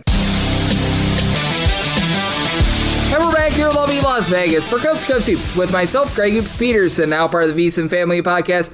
All right, we've gotten through the normal Las Vegas betting board games. How about if we continue to try to find some winners as we continue to hit some bank shots in the bonus? The normal betting board picks are complete, but there are some extra games today, so we go into the bonus. 306-599, 306-600. You've got Army, and they're going to be playing us Lafayette. Lafayette is a 1.5 point favorite total on this game. It is 143.5, and I said Army as the 3.5 point favorite. I'm going to be willing to take a shot on them on the money line. This is an Army team that they take over 52% of their field goal attempts from 3-point range. That's the top 10 mark in the country, and they actually shoot 35.5% from 3-point range, and it's a Lafayette team that has left a lot to be desired on the glass outside the top 275 in terms of offensive rebound percentage, and they actually shoot 34% from 3-point range away from home. So I'm in on the over a semi-total of 145.5. This is despite the fact that Lafayette only about 281st in the country in terms of total possessions per game. Now, it is an Army team that's more around country average. They're about 204th in the country in terms of total possessions per game, and it is an Army team that they're going to give it up quite a bit from 3-point range or outside the top 250 with that regard as well, and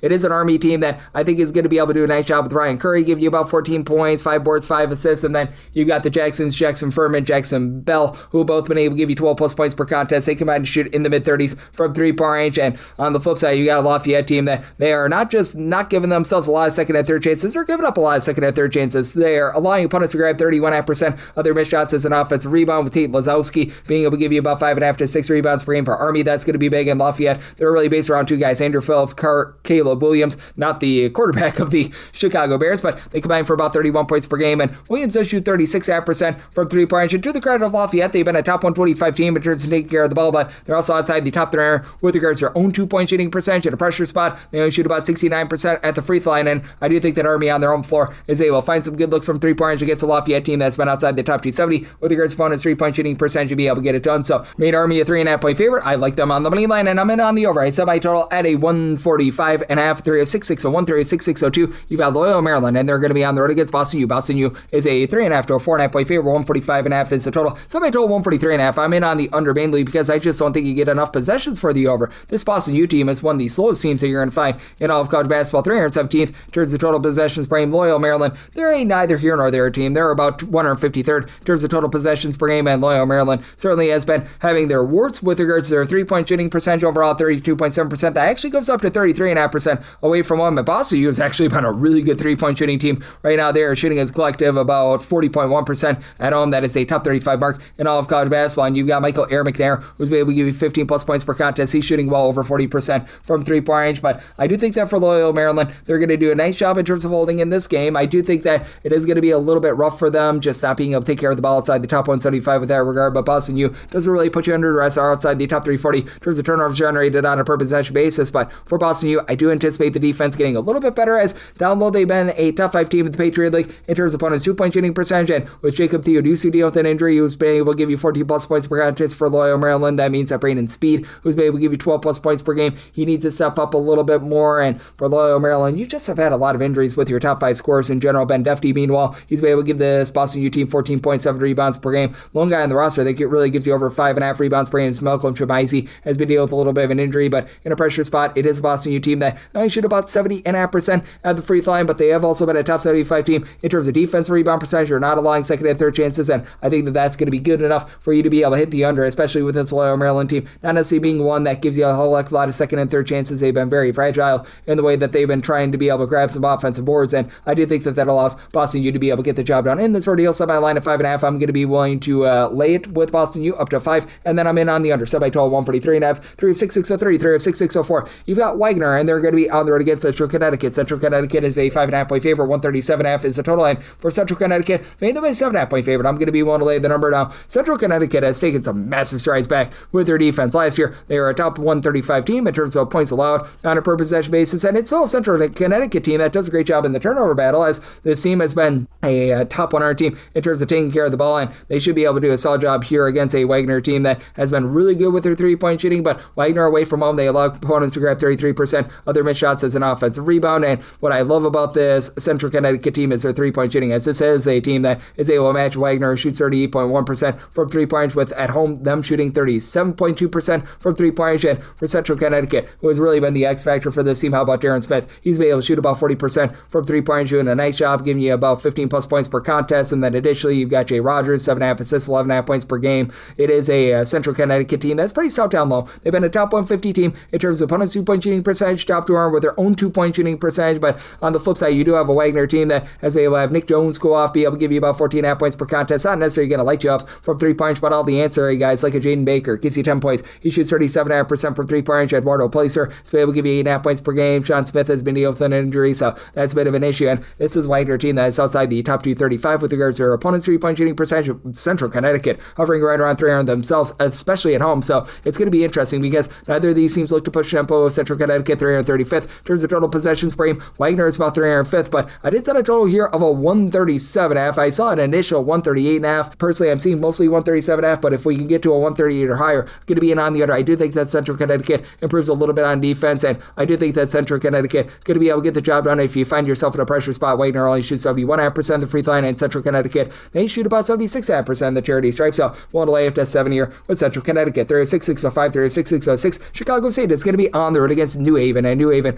does find themselves as a favorite here at 5.5 points. 127.5 is the total. So by line of 2, I'm going to be willing to take the points. New Haven, 365 Division I teams. They're 365th in terms of total possessions per game, outside the top 320 in terms of points scored on a per possession basis, and they shoot a nice 29.3% from 3-point. That's 347th of the country. Now, Chicago State, if you factor in D1 and non-D1 games, they're in the bottom 3 in terms of both 2-point shooting percentage, offense, and defense. They don't have a single guy on the roster that gives you over 5 rebounds per game, but it's not like this New Haven team has a lot of size. These teams that come up from the non-Division I ranks, they always do have a little bit of a lack of size. Right now, you've got Andre Pasha, who's been able to give you 5 boards, 10.5 points per game, and Stefano Fapala has been able to give you about 4.8 rebounds per game. Jabari Fitzpatrick has been that main score with about 12 points per game, and it is a New Haven team that's been solid in terms of generating turnovers, top 225 team in terms of turnovers generated on a per possession basis. Overall, top 250 team in terms of points allowed on a per possession basis. I think that you're going to get just an absolute slog of a game. So my total at a 126. So I'm in on the under, but I think that Chicago State is going to be able to hold in there because when they get to the free throw line, they shoot 74.5% at the free throw line. That is a top 115 mark in all of college basketball. Chicago State allowing a lot of second and third chances, 344th in terms of defensive rebound percentage, but you got CJ Ray being a ray of light with 13.5 points, shooting 36% from 3. Doyle Cockrell, he missed a little bit of time due to injury towards the beginning part of the season. He's back, 12.5 points. He's shooting 40% from 3-point. Throws in there a pair of assists per contest as well. and Chicago State has been a top 100 team in terms of turnovers generated on a per possession basis. So I think that's going to be a sloppy game that Chicago State holds in there on. So I set my line at a 126. I'm going to be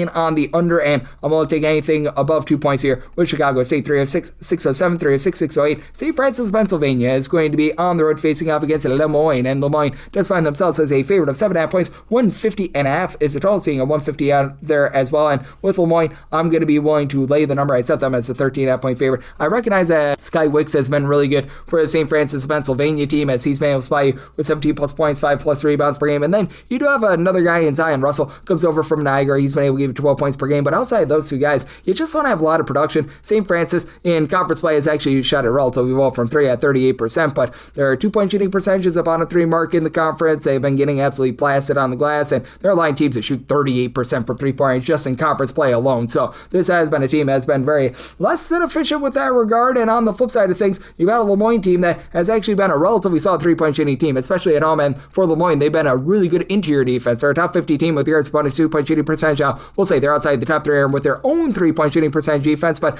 they do shoot about 35% from 3. That's a top 125 mark in all of college basketball. They're going to have the best low post presence in this game in Shiloh Jackson, who's been able to give you 14.5 points, 8.3 rebounds per game. Trey Mascara, he's been scary with shooting 37% from 3, 14.5 points per game. It's a Le Moyne team that has been a relatively okay team with regards to their interior offense as well, top 200 team with regards to their 2-point shooting percentage. And Tennessee Rainwater shoots 53% from 3, 9.5 points per game. For Le Moyne, they've had a tough time taking care of the ball. They're right around about 310th in terms of turnovers on a per possession basis. And to the credit of St. Francis, one thing that they've been able to do is generate turnovers. They've been a top 125 team in terms of turnovers generated on a per possession basis, but with the way that this bunch in St. Francis is not going to be able to find a lot down low, and St. Francis, they themselves have had massive ball security issues outside the top 275 in terms of turnovers on a per possession basis, and they're outside the top 300 with regards to opponents' 2-point and 3-point shooting percentage. I think the Le Moyne gets the job done in what should be a game with not a lot of defensive efficiency. Both of these teams outside the top 300 with regards to points allowed on a per possession basis. So I did set my line at 152.5 for the total, and on the over, and I'm willing to lay up to 13 here with Le Moyne. 306, 609, 306, 610. Florida Gulf Coast on the road against Bellarmine. Bellarmine is a home underdog of 1.5 points, 153.5 to 154.5 is the total line.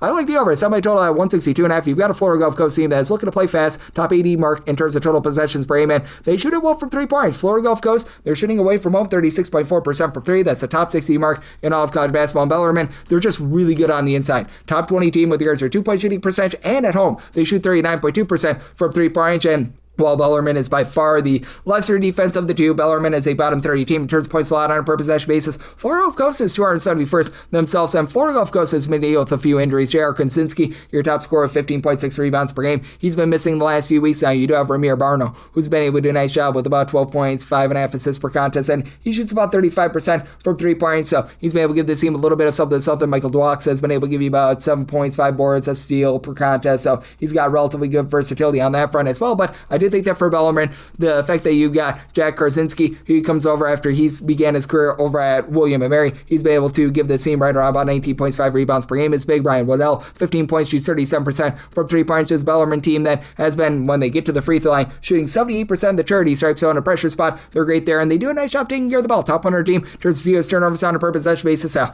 they don't generate any turnovers themselves, but I do think that in a game where defense is not going to be at a premium, to say the least, I do think that Florida Gulf Coast has just enough to be able to get it done. I do think that Florida Gulf Coast is going to be able to keep things clean, and they themselves have been a top 175 team with regards to their free throw shooting percentage. So my line at 2.5. I'm going to be willing to lay a Florida Gulf Coast, and they think you got a ton of points here. So my total on 162.5. I'm in on the over. 306, 611, 306, 612. Charleston Southern, they're on the road against USC Upstate.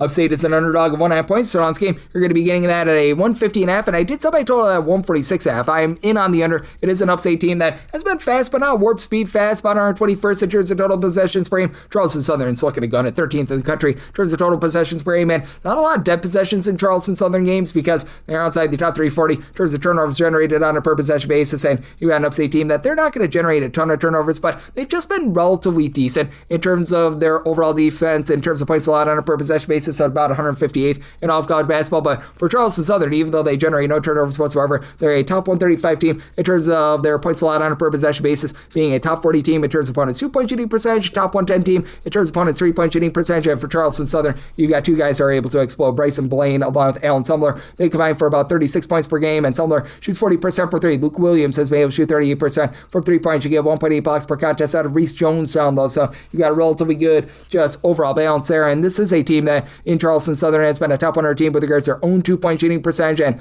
I do think that for Upstate that's going to be a lot for them to be able to deal with. As for Upstate, you've been able to have a lot of guys give you right in that neighborhood of like 5.5 rebounds per game, as you've got, as a matter of fact, 4 different guys between 4.4 and 5.5 rebounds per game. Lyric Davis, Brelin Garcia's dealing with injury, Carmel Adkins, and Jeffrey Martinez. And then your main scorer in Madison Beninger, he's been able to give you about 15 points, shoots about 33.5% per three, but for Upstate, they're just very fragile down low. They're outside the top 275 with regards to their own 2-point shooting percentage, and if they get put on the free throw line, and Charleston Southern will put you on the free throw line, they shoot 67.5% of the charity stripe. I think that that's going to be a big issue, and I think that those missed free throws could cost you an over here, and especially with Upstate being outside the top 225 in terms of offensive rebound percentage, I don't think that there's going to be a lot of second and third chances. I like Charleston here. I set them as a 4.5-point favorite. We'll want to lay up to 4 with Charleston Southern, and like the under semi total at a 146.5, 306-613, 306-614. Jacksonville is going to be on the road against West Georgia. West Georgia is for some reason an underdog here, as right now they're a 1.5-point underdog. Total on this game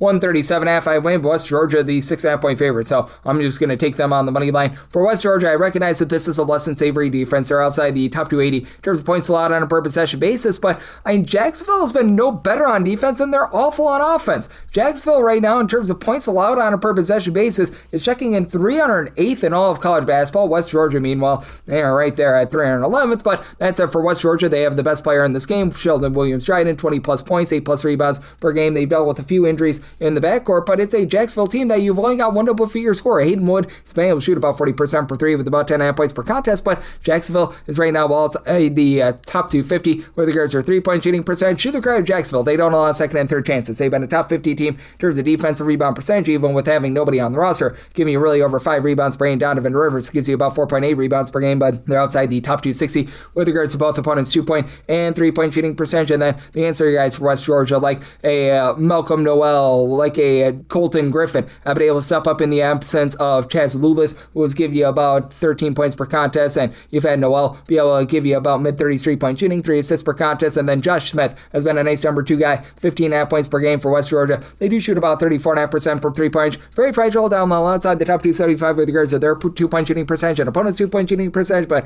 top 175 team in terms of offensive rebound percentage. They're a top 200 team in terms of taking care of the ball in a pressure spot. They only shoot about 70.5% at the free throw line, but you've got a Jacksonville team that they themselves shoot that exact same percentage. I think that West Georgia at home, having the best player on their side, finds a way to get it done. Did somebody total here at a 142.5. West Georgia is a top 100 team in terms of total possessions per game. Recognize that this Jacksonville team is very slow at 327th, but Jacksonville has not been great on defense, so I like the over, and I'm willing to take West Georgia here on the money line, 306-615, 306-616. You've got Lehigh on the road against Holy Cross. Holy Cross is a home underdog of 1.5 points. So this game, it is 138.5, and with this Lehigh group, I did set them as a 1.5 point favorite. So we're going to be waiting on a little bit of line movement. I'm seeing a 2 out there. At a 2, I would be willing to take the points with Holy Cross, and for Holy Cross, this is a unit that last year was a top 30 team in the country with regards to their 3-point shooting percentage. This year, they are shooting less than 32% from 3-point range. That has been not so tremendous, but that said, here at conference play, they've been cooking a little bit more at 35%, and you saw some nice versatility as you've got 6'6" combo player Joe Nugent, who's been able to give you about 12 points, shoots 40% for 3. Tyler Ballson, 37% 3-point shooter. You've only got one guy in the roster that gives you over 4.2 rebounds per game, and Adu Disu, who's been able to give you about 9 points per contest, but it is a Holy Cross team that has been able to do a relatively okay job in terms of not allowing good looks from 3. They've been a top 150 team with that regard, and Lehigh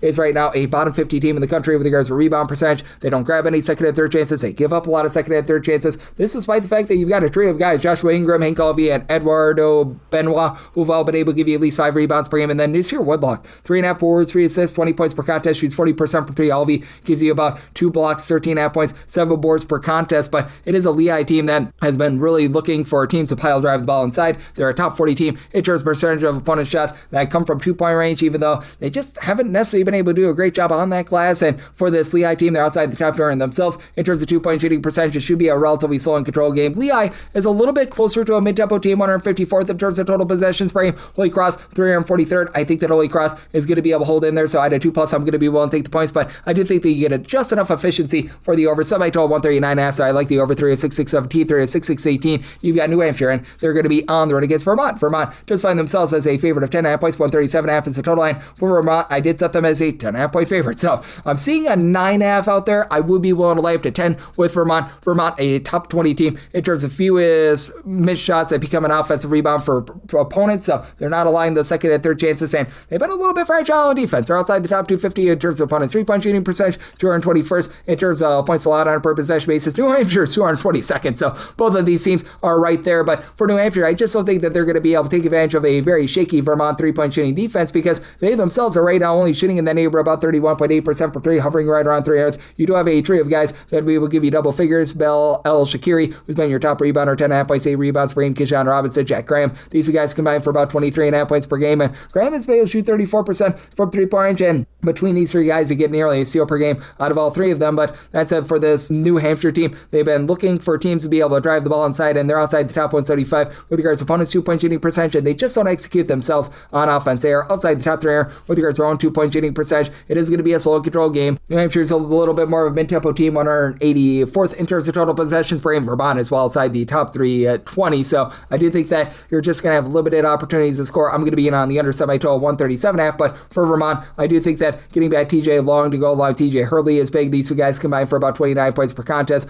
They have Hurley shooting 40% per 3. Gus Eldon has been very versatile, about 16 points, 5.5 boards. He shoots 31.5% per 3 in Vermont. Even though they play slow, they make the most out of their possessions. They're a bottom 30 team in terms of generating turnovers on a per possession basis on defense. On offense, top 40 team with regards to ball security, and they've been able to thrive inside. They've been a top 100 team with their 2-point shooting percentage. So a New Hampshire team that really encourages teams to pile drive the ball inside. I think that they're going to have success. I set Vermont as a 10.5 point favorite. I'm willing to lay up to 10 with them, and on the under sub I total at a 134.5. They're a 6.619. They're a 6.620. You've got Winthrop, and they're going to be playing us out of Longwood. Longwood does find themselves as a underdog of 10.5 to 11.5 points. 115.5 to 115.5 is the total. Sub I total 155.5. I do like the over. You've got a Longwood team that is looking to push a little bit of tempo in terms of total possessions per game. They're about 146th in all of college basketball. Winthrop, they're a pretty fast team at 79th, and Winthrop has been a top 100 team in terms of points scored on a per possession basis. They're neither here nor there with their 3-point shooting, as they're shooting about 34% from the outside, but should be able to get a lot of second and third chances in this game. Winthrop, top 75 team in terms of offensive rebound percentage, one of the best teams that came to the free throw line, and both of these teams shoot right around about 74 to 75% of the free throw line in a game that should feature a lot of free throws.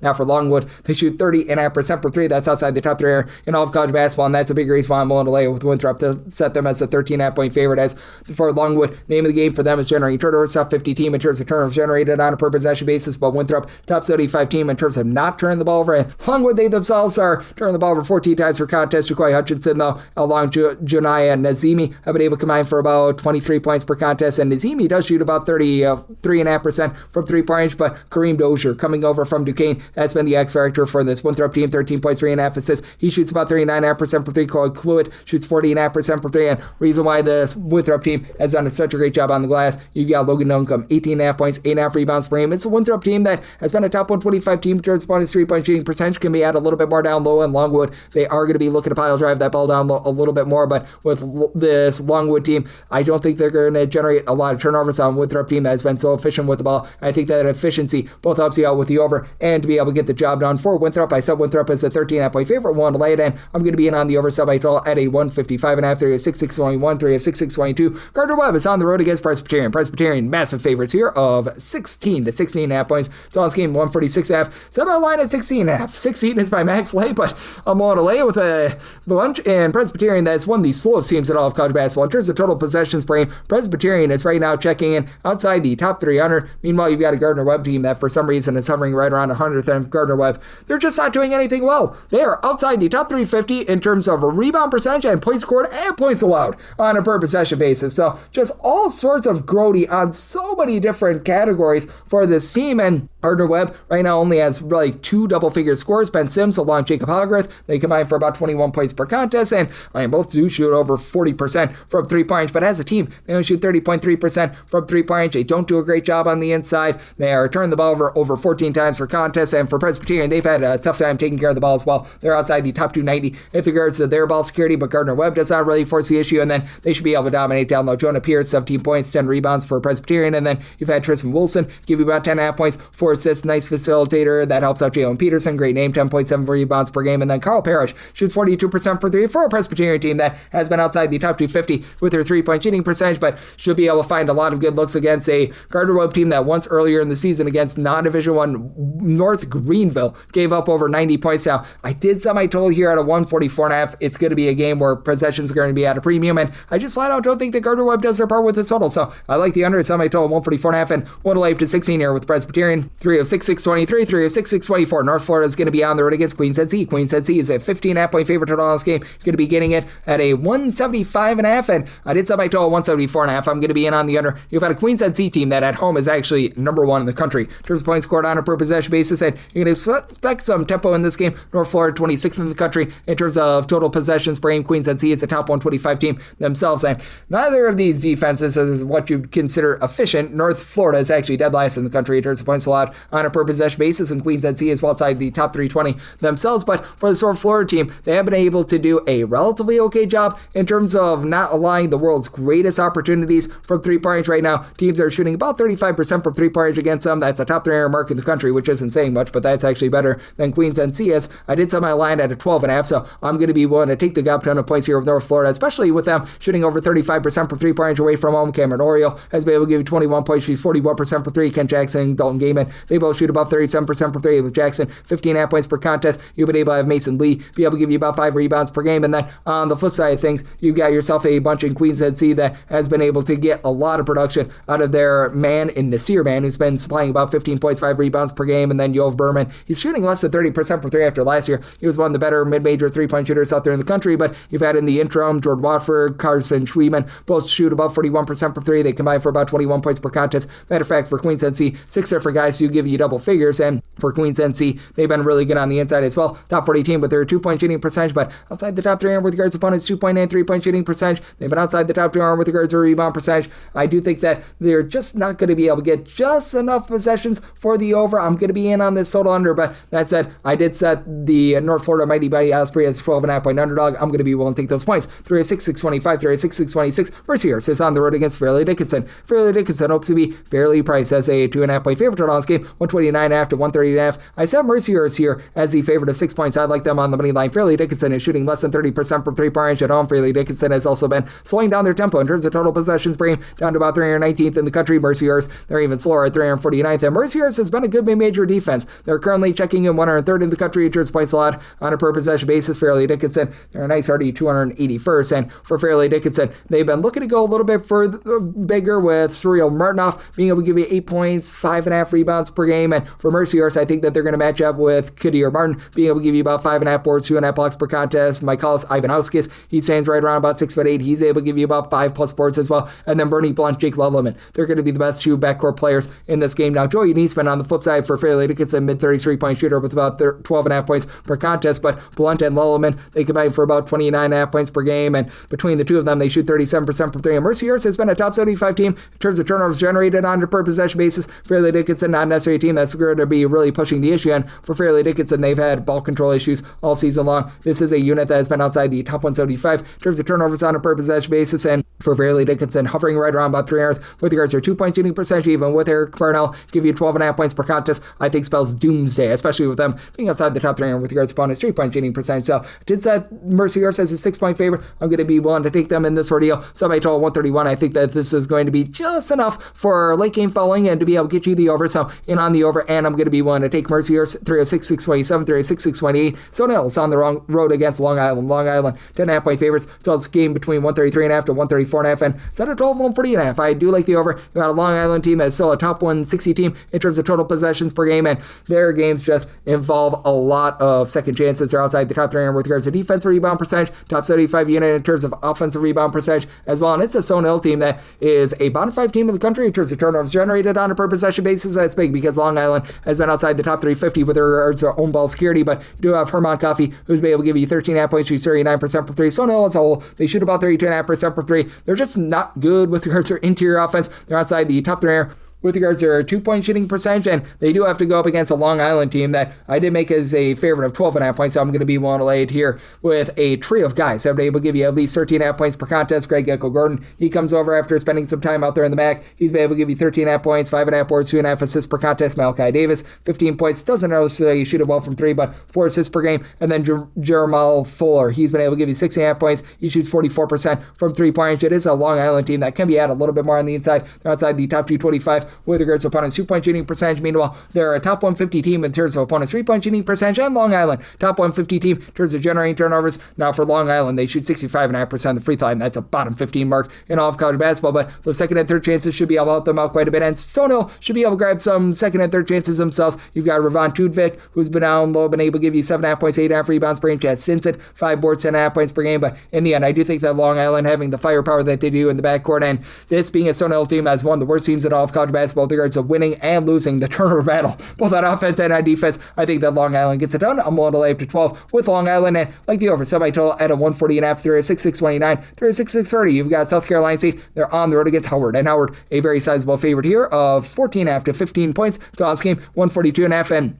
set my line at 14.5, so 15 plus. That does become my buy point on South Carolina State. Now, it's a Howard team that's been very good with regards to their 3-point shooting defense. They're allowing teams to shoot less than 33% from 3, but strangely at home, they allow opponents to shoot 37+% from 3, away from home less than 30%. Meanwhile, they at home shoot 36% from 3-point range in terms of their offense at home. Meanwhile, away from home, that goes down to 31%, so big time home and road splits. Meanwhile, you've got a South Carolina State team that has been able to do a relatively solid job in terms of finding some looks from 3 as well. They're shooting about 34.8% from 3. That's actually a top 150 mark in the country, and their defense is outside the top 340 in terms of points allowed on a per possession basis. A lot of that was due to injury, and they're getting their guys back, as you've been able to get right around about 8 points, 5.5 rebounds per game out of Cameron Clark, who began the year a little bit banged up. You've had guys in Christopher Parker, James Merrill deal with injury. These two guys combined for about 15 points per game, and Merrill actually shoots 40% from 3-point range, and for Howard, they're going to have the best player out there on the floor, as you've been able to get 15 plus points, 7 plus boards, 3 assists, just a little bit of everything in general out of one Mr. Bryce Harris. But additionally, they've gotten back Cedric Taylor. He was out for the first 11 games of the season. He's been able to give you about 16 points, 7 boards, so this is a Howard team that should be able to dominate down low. They've been a top 150 team with regards to rebound percentage, and they are a team that's also been a top 150 team in terms of opponents' 2-point shooting percentage, but they're having a tough time taking care of the ball. They're outside the top 3 in terms of ball security. Same goes for South Carolina State. South Carolina State, fast but not warp speed fast, 125th in terms of total possessions per game. Howard is 175th, but even though South Carolina State, their defensive metrics are a big giant sea of red, I do feel like this team getting a little bit healthier has helped them out a bit more on the defensive side of things. Do think, though, that because I'm seeing a 141.5, that's still just a shade a bit too low. I set my total at 142.5, so 142 or less, and on the overhand at 15 plus. Going to be willing to take those points with South Carolina State. Then you've got 306, 631, 306, 632. Maryland Eastern Shore, they're going to be on the road against Morgan State, and Morgan State does find themselves as a home underdog of 1.5 points on this game, 142.5, and I do like Morgan State here. I set them as 1.5 point favorite. Maryland Eastern Shore is outside the top 350 in terms of points scored on a per possession basis, and for Maryland Eastern Shore, the sloppiness I think is going to get to them. They're outside the top 350 in terms of ball security. You do have Joseph Luxardo along with Zion Oblana, who both have been able to give you a combined 20.5 points per contest, and between the two of them, you've been able to get about 8.5 rebounds per game. Oblana, though, is the lone guy that gives you over 4 rebounds per game, and Morgan State should have a nice advantage on the inside against a Maryland Eastern Shore team that's been pretty okay with their defense, top 225 team with regards to points allowed on a per possession basis, but again, 15.5 turnovers per game. That really offsets anything that they're doing quite well, and if you do find yourself in a pressure spot, it's a Maryland Eastern Shore team that shoots about 70.5% of the free throw line. That's a pretty respectable mark. Meanwhile, for Morgan State in the backcourt, you've had Rob Lawson, Elijah Davis be able to combine for just under 27 points per game, and you've been able to have Lawson be able to give out 4.3 assists per game. Davis has actually been able to give you 5.5 assists per game as well. Morgan State, they're outside the top 3 with regards to ball security as well, but a little bit better in terms of generating turnovers. They've been a top 175 team in terms of turnovers generated on a per possession basis. They're outside the top 3 with regards to their own 2-point shooting percentage and opponent's 2-point shooting percentage, but they're the much better rebounding team. Morgan State top 250 team in terms of percentage of their missed shots that resulted in an offensive rebound, and Christian Meeks with his 6.5 points, 5.5 rebounds per game has been a big reason why. Do put yourself in a pressure spot. Morgan State shoots about 73% of the free throw line, so they've been solid there. And here in MEAC play, they've actually been able to really step up with their 3-point shooting defense. Teams are shooting less than 30% from the outside against them, and with Maryland Eastern Shore just providing absolutely no offense whatsoever. Recognize that Morgan State, since conference play has began, has been been a top 100 team in terms of total possessions per game, but I don't think the Maryland Eastern Shore does their part with this total, so I like Morgan State on the money line, and I'm in on the under, so by total at a 137.5, 306.633, 306.634.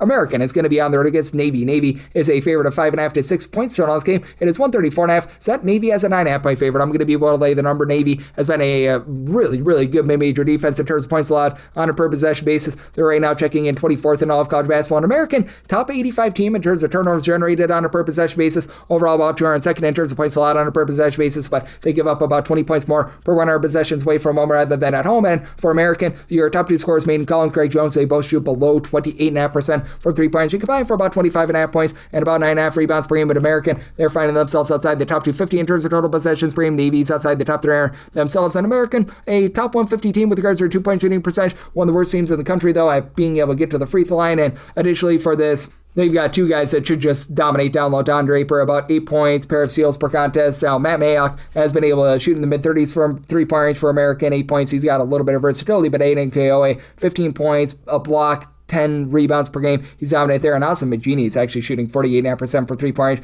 Lead scorer with about 18.5 points per game. It's a Navy team that's about country average with regards to both their 2-point and 3-point shooting percentage. And they've been outside the top 200 with regards to ball security. So do you think that's going to be a little bit of a sloppier game? So I told at a 131.5, I'm going to be in on the under. But with the way the Navy has been just so good with regards to their 3-point shooting defense, they allow opponents to shoot less than 29% from 3-point range. It is an American team that should be able to find a little bit of success inside, but it's a Navy team that's been pretty okay in terms of generating turnovers themselves, and with American not really getting physical, not being able to get to the free throw line, I think the Navy finds a way to be able to pull this one out. Semi-line at 9.5, so one to lay up to 9 with Navy, and I'm in on the under. Semi-total at a 131.5, 306.635, 306.636. You've got Texas A&M Corpus Christi on the road against Nichols, and Nichols just find themselves as a 1.5 point favorite total on this game, 136.5 to 137.5, and made Nichols a 2-point favorite. I'm going to be one to lay the number. Have to be very alert of the free throw shooting in this game because both of these teams are not necessarily teams that do a great job at the charity stripe. You've got a Nichols team that is right now checking in a nice hearty 350th in the country. Texas A&M Corpus Christi, even worse at 353rd. Away from home, Corpus Christi shoots 63.5% at the free throw line. That is a bottom 10 mark in all of college basketball. Big reason why I just cannot take them in this spot. And for Corpus Christi, you've been able to get good production out of Sheldon Williams, 11.5 points, 7 rebounds per game. But it's a Corpus Christi team that's been outside the top 275 in terms of ball security. Nichols, top 25 team in terms of turnovers generated on a per possession basis. Now, it is a Nichols team that's outside the top 300 in terms of opponents' 3-point shooting percentage. And this Corpus Christi team does shoot above 33.5% per 3. Nicholas Shamboyo, along with Mason Gibson, they combine for 24 points per contest. And between the two of them, they shoot about 37.5% from 3-point range. But on the flip side for Nichols, you've been able to get some incredible production out of the Eastern Illinois transfer in Sincere McLone, who's been sincerely able to give you 11 points, 4 boards, 3 assists, pair of steals per contest, shoots in the mid-30s from 3, does it all Trey English, nice ball handler, 2 steals, 3 assists, 9.5 points per game. And Nichols, they've been able to shoot about 34.5% for 3-point range as well. Very fragile on the inside, outside the top 250 with their own 2-point shooting percentage, right around about 300 regards to opponents' 2-point shooting percentage. But with Nichols being able to generate the turnovers that they do, and it's being a Corpus Christi team that just does not take care of the ball, I think that Nichols on their own floor gets the job done. I think that the missed free throws cost you an over. Semi-total 136, so at the 136.5 and on the under, and I'm willing to lay up to a 1.5 here. With Nichols 3 of 6-6-37, 3 of 6-6-38. Bryant is going to be playing us a Maine. Maine hopes to not get mained as an underdog of 2.5 points. 126.5 is the total line.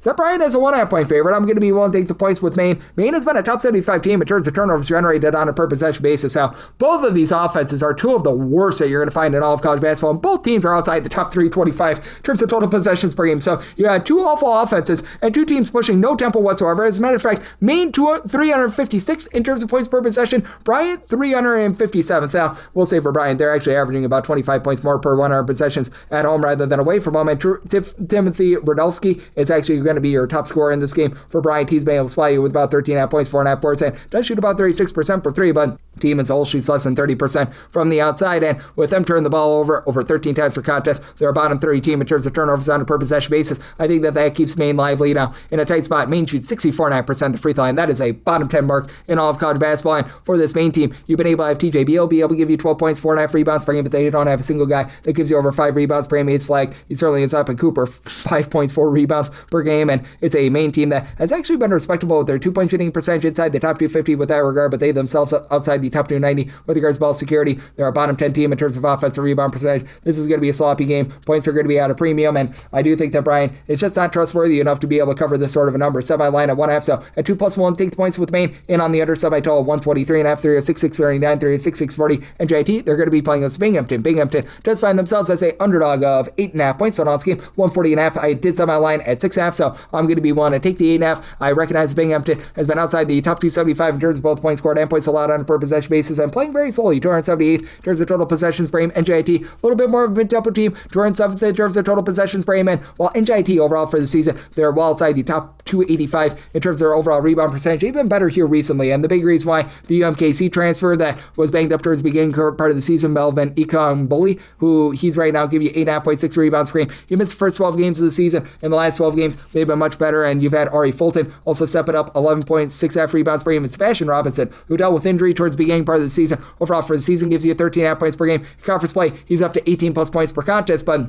for Binghamton, even though the injuries have just really piled up for the team, it's a mash unit for them. You've been able to have two guys that have really been able to lead the way in Zeidler Beverly along Jeremiah Quigley. These two guys are combined for about 26 points per contest, and Beverly has been able to give you about 5 boards per contest along Quigley. Quigley 6.3 assists per game. Now, Binghamton is just getting destroyed in the turnover battle. They're a bottom 10 team in terms of turnovers generated on a per possession basis, outside the top 285 in terms of taking care of the ball, but they've been a country average team in terms of being able to just not allow second and third chances. They're only allowing teams to grab about 9.7 offensive rebounds per game, and they're a top 100 team with their free throw shooting percentage. They shoot 75% at the free throw line, and this is an NJIT team that very much does put you on the free throw line. They're a bottom 50 team in terms of putting you on the charity stripe, and with this NJIT team being one that is outside the top 340 with their own 2-point shooting percentage, right around 3 with their 3-point shooting percentage, I think that Binghamton does just enough to be able to in there. Did so I total 138.5, so on the 140.5 and on the under, and I'm willing to take the points here with Binghamton. 306.641, 306.642.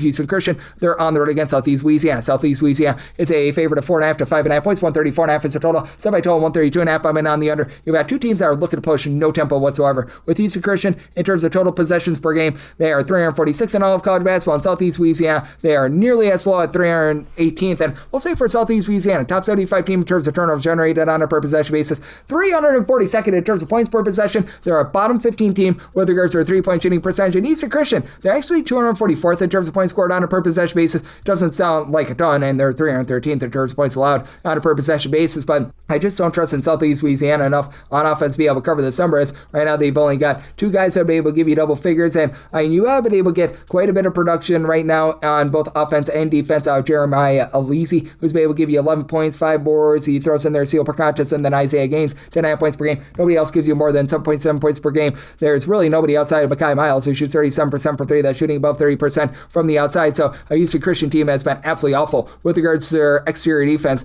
and their just perimeter defense, I think, is going to be mass there. And for Houston Christian, you've been able to get good production out of Damani Williams along Kylan Green. These two guys combined for about 21 points per contest, and between the two of them, they only shoot about 31% from 3-point range. But still, for the Houston Christian team, they have become a top 225 team with regards to rebound percentage. Southeast Louisiana, they have really fallen off with regards to rebounding recently, and for Houston Christian, they are outside the top 275 in terms of ball security, so this is going to be a very, very sloppy game. But for Houston Christian, I do think that they're going to hold in there against the Southeast Louisiana team that if they need to try to cover this game at the free throw line, right now they shoot 69%. That's outside the top 275 in all of college basketball. I think that you get some very sloppy offense, but that allows Houston Christian to hold in there. Semi-total 132.5 and on the under of Southeast Louisiana. Only Southern Miss are 2.5 point favorite, so I'm going to be one to take a shot on the points. 306, 643, 306, 644. You've got Coppin State. They're going to be playing those to Delaware State. Delaware State does find themselves as a 2.5 point road favorite. 133.5 to 134.5 is the total, and I just said Delaware State as a 3.5 point favorite. I'm going to be one to lay the number. Coppin State, they're just not doing anything right. They are outside the top 350 in terms of both points scored and points allowed on a per possession basis, and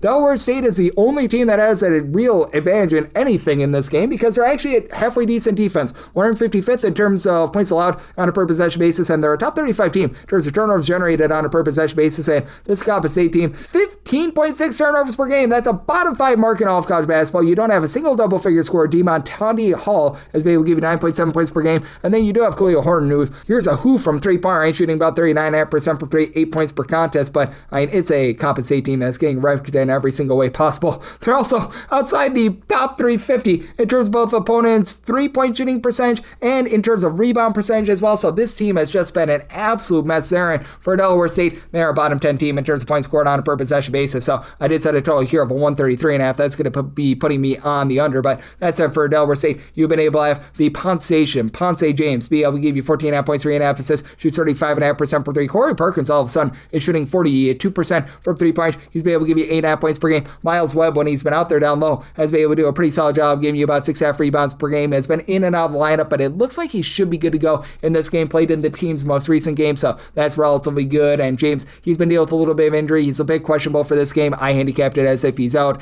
And then you've had Ademir Santos be able to give you about 8 points per game. With Ponce James being out for Delaware State, it does hurt the offense a little bit, but they've also been pretty good on the defensive glass, top 250 team with that regard, so not a lot of second and third chances. Dead last is Delaware State in terms of their 2-point shooting percentage, and they shoot just 68% of the free throw line, but compensate just as bad on offense. They're even more wretched on defense. I think that Delaware State generates turnovers and gets the job done in a slobber knocker. Set my total at a 133.5. I'm in on the under, and with Delaware State, willing to lay up to 3 with them. 3 is 6.645, 3 is 6.646. We've got NC Central on the road against Norfolk State. Norfolk State is a favorite of 4.5 to 5 points, 149.5. It's a total line. Set a total of 138.5. I'm in on the under. NC Central, top 50 team in terms of turnovers generated on a per possession basis. Really not pushing tempo at 260th in terms of total possessions per game. Norfolk State, meanwhile, they've been looking to play a little bit more quickly in terms of total possessions per game. They have ascended up to a 170th in the country, but it's a Norfolk State team that has been very just suspect with regards to their defense right now. They're about 168th in terms of points allowed on a per possession basis, and NC Central, outside of Gage Lattimore, who's been able to give you about 17.5 points per contest, and Corey Carvey, who's been able to give you 13.5 to 14 points per game. You just have absolutely nothing there, I will say, for NC Central. They're 351st in the country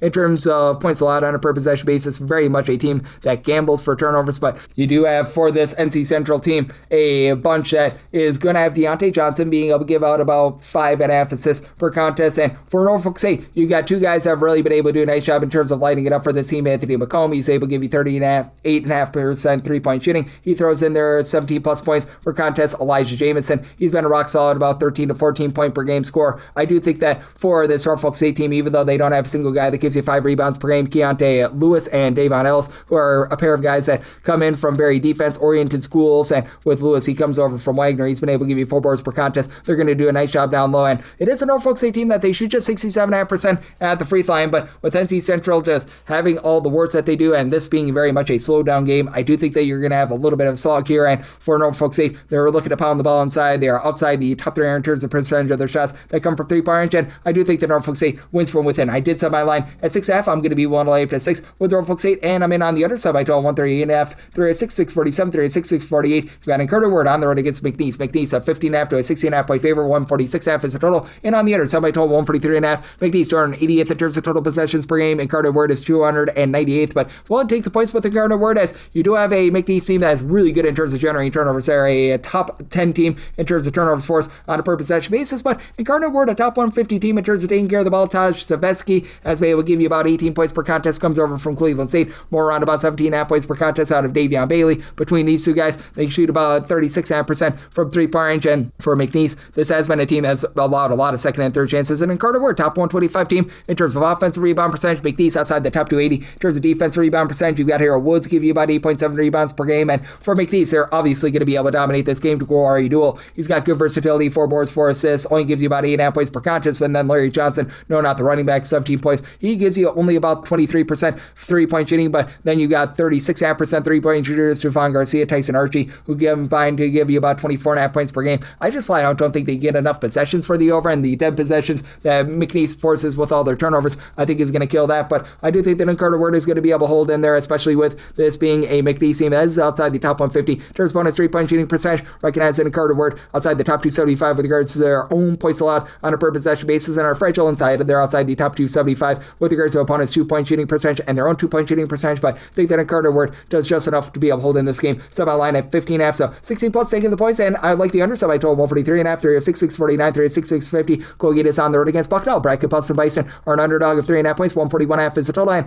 I like the over. Set my total at a 143.5. You got a Bucknell team that's outside the top 290 in terms of total possessions per game, and a Bucknell team that's just really had a tough time with regards to their defense, about 295th in terms of points allowed on a per possession basis, and for Bucknell, they're about 308th in terms of points scored on a per possession basis, so that has been less than tremendous for them. Meanwhile, you got a Colgate team that is still a relatively slow and controlled team, 242nd in terms of total possessions per game, but they've been thriving in offense, up 135 team in terms of points per possession, and you've got Alex Alaseco, who's been able to give you about 14.5 points per contest, shoots in the mid-30s from 3, and then Jalen Cox, 5 boards, 5 assists, shoots over 40% from 3-point range. You've been able to have a lot of mixers and shakers, be able to give you some good production. Sam Wright is able to give give you 12 plus points per game. And then on the flip side for this Bucknell unit, it's been a case where you've had Amon Doris come over from Germany, 14.5 points, 4 boards per contest, and then Archelae Spendone has been able to supply about 10.5 points per game. But Bucknell, they only shoot about 49% from 2-point range, just the top 300 with that regard. Now, Bucknell, very good at the free throw line. They shoot 77.5% at the free throw line, but they don't get there often. Colgate, not necessarily a team that puts you on the free throw line.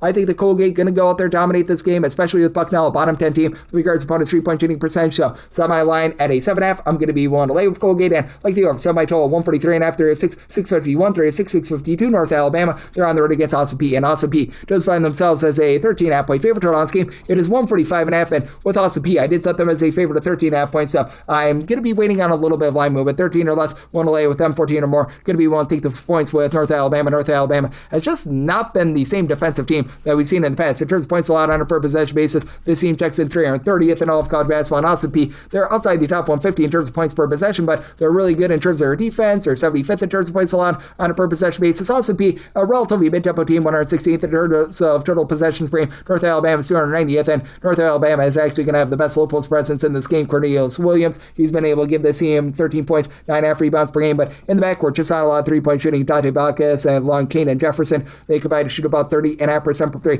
combined for about 27.5 points per game, and for North Alabama, they've been good in terms of protecting the ball, top 150 team in terms of fewest turnovers on a per possession basis on offense, on defense, so outside the top 3 in terms of generating turnovers, and they allow opponents to shoot over 36% from 3-point range. And then on the flip side, Rashad Marshall has been able to do a solid job coming over from Arkansas State for the Austin Peay team, being able to supply about 6.5 rebounds per game. Colin Parker, Zyree Collins, they combine for 31 points per game as your main 2 scorers, and you got a guy in Collins who's been shooting about 34.5% for 3 throws in there, 2.3 steals per contest as the quarterback of the defense. Parker, he shoots 42% for 3, and then you got T. McCubbin at 6'9". He's been able to shoot in the mid-30s from 3, 10.5 points per contest for Austin Peay. I do think that we can probably get to a 13. I'm seeing a 13 out there right now. I'd be willing to lay it in. I think that Austin Peay going to do a nice job with their defense, continue to be very shut down. I recognize that North Alabama is a wreck with regards to their defense, but just don't think you get enough possessions for the over. So I'm in on the under, and I'm willing to lay up to 13 with Austin Peay, 306, 653, 306, 654. You've got Alabama State on the road against Grambling. Grambling does find themselves as a 5.5 point favorite total on this game. Is 144.5, and with Grambling, I did set them here as a favorite of 3.5 points. I'm going to be willing to take those points.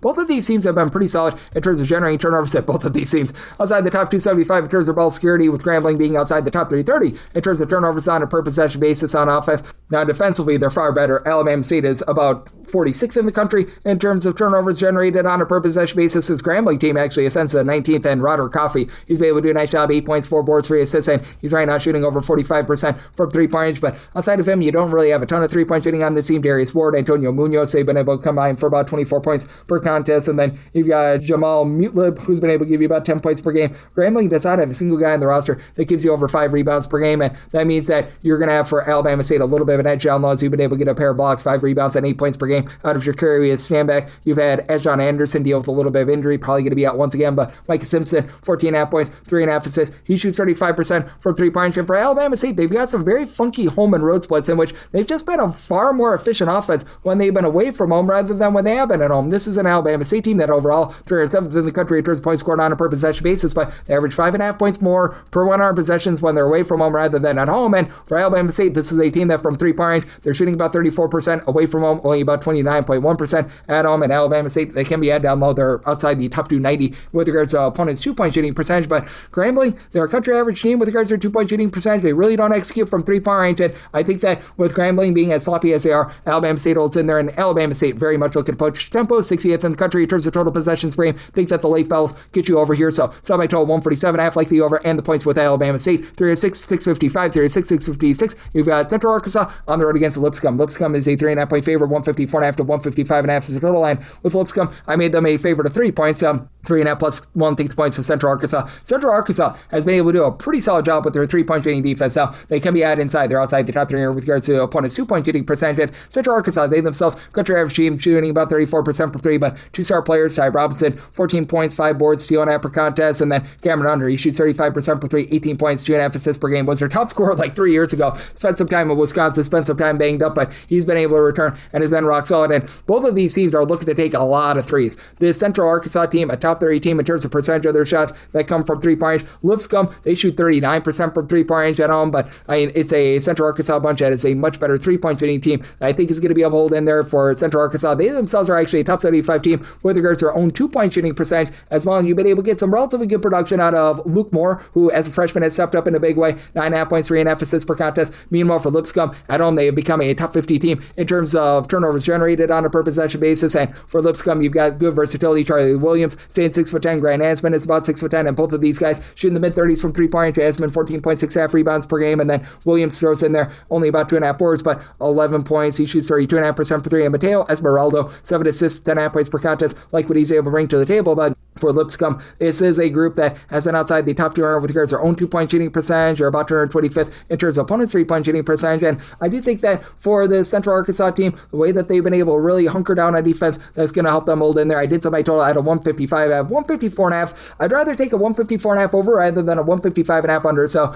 I do like the over both of these teams in the top 125 in terms of total possessions per game. And willing to take anything of 3.5 plus here with Central Arkansas. 306, 657, 306, 658. You got Eastern Kentucky playing us to Stetson. Stetson is an underdog of 8.5 points. So last game, 151.5 with Stetson. I did set them as a underdog 5.5 points. I'm going to be won't take the points. Eastern Kentucky has fallen outside the top 275 in terms of turnovers generated on a per possession basis. And Stetson, while they're shooting 29.2% from three-point range overall for the season, they've been a much better three-point shooting team here recently. Ever since conference play has began, this team as a collective, they're shooting more than they were, about 35.8% from three-point range. And they've been an average team in the Atlantic Sun with regards to their two-point shooting percentage, still getting wrecked down low on defense. They're dead last in the conference with regards to opponents' two-point shooting percentage, but Jamie Phillips, even with him dealing with injury with his 16 points per game, you've had Colin Cool and Ethan Copeland in the interim be able to give you a combined about 25.5 points per game between the two of them. They shoot about 35.5% from three, and Cool has been able to give you about 6 rebounds per game. For Eastern Kentucky, Matavius Myrick has been able to give you 6 plus rebounds per game. You should be able to own things down low, but it's an Eastern Kentucky team that they've been very inefficient with their defense, and Stetson, as per usual, man.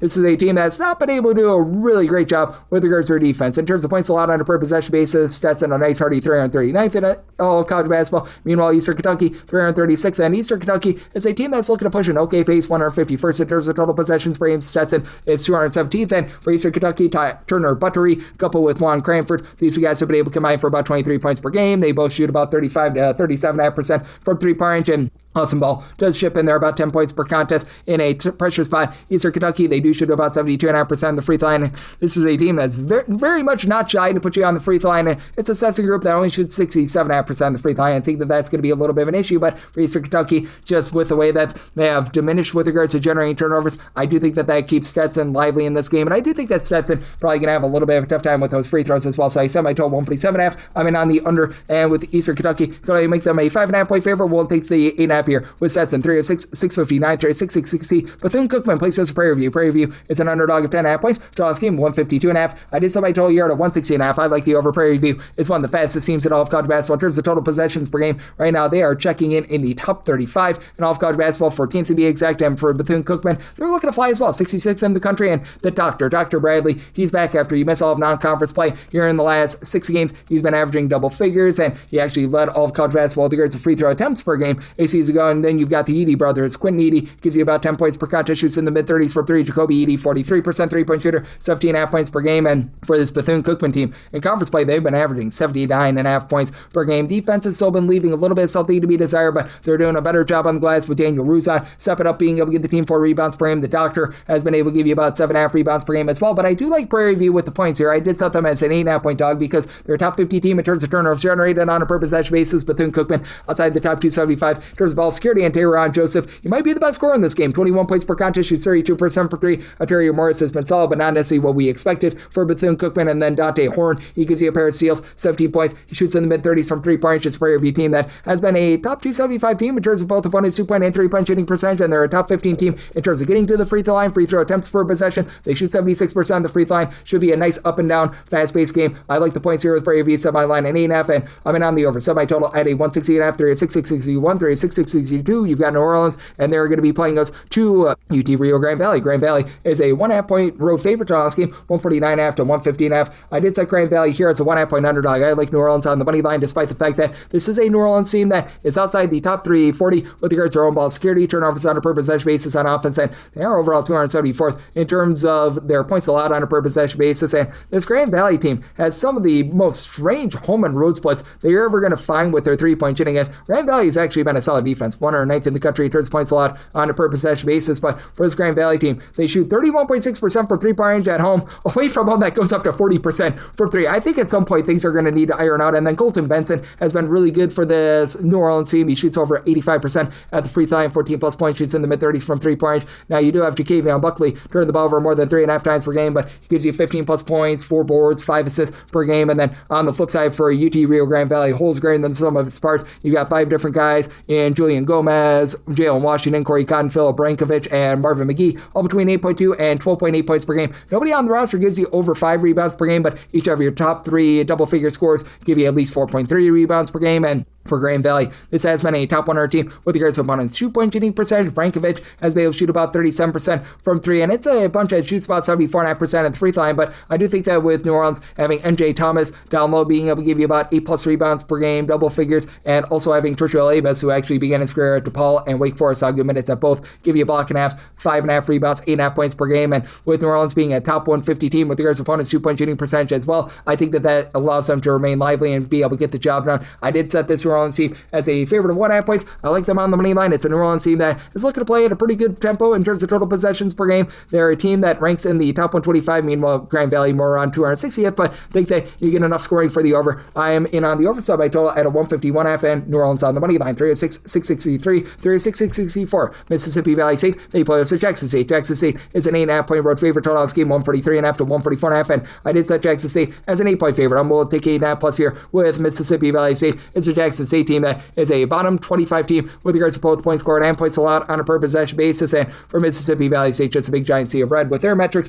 360th in terms of points allowed on a per possession basis. Bottom 10 team with regards to rebound percentage and with regards to points scored on a per possession basis. But you do have a few stars on both sides. For Jackson State, you've been able to have Deshaun Ruffin, who began his career over at Ole Miss, give you 23.5 points, shooting in the mid-30s from 3-point. And for Jackson State, they are outside the top 350 with regards to own 2-point shooting percentage. And in terms of opponents' 2-point shooting percentage, are a bottom 20 team there as well. They're just getting absolutely wrecked on the glass. As right now, you've only got one guy that gives you over 4.5 rebounds per game in Dejounte Thomas, who's been able to give you only about 4 points to go along to those 5.7 rebounds per game. And Daniel Mayfield, who's dealing with a little bit of an injury for Mississippi Valley State, he's back. He's been able to get the team over 5 rebounds per game. And then you've been able to get darn near 20.5 points per contest out of Michael James. He's actually shooting 33% from 3, 90% the free throw line. Mississippi Valley State, country average team with regards to free throw shooting percentage. Country average anything in this game in any metric is actually quite good. And for Mississippi Valley State, all of a sudden you've had Lamont Sams be able to step up, give you about 8.5 points per contest. Patrick Bunch has been able to give you 8 points, so they're starting to gain a little bit of depth. Both of these teams have just been absolutely brutal with regards to their metrics, but I do think that this is going to be a little bit more of an up and down game. It's a Jackson State team that, with regards to total possessions per game, about 57th in all of college basketball. Mississippi Valley State 101st, so I did set a total here of a 144. I'm willing to take 8.5 plus here with Mississippi Valley State. And at the 143.5, I'm in on the over 3 of 665, 3 of 666.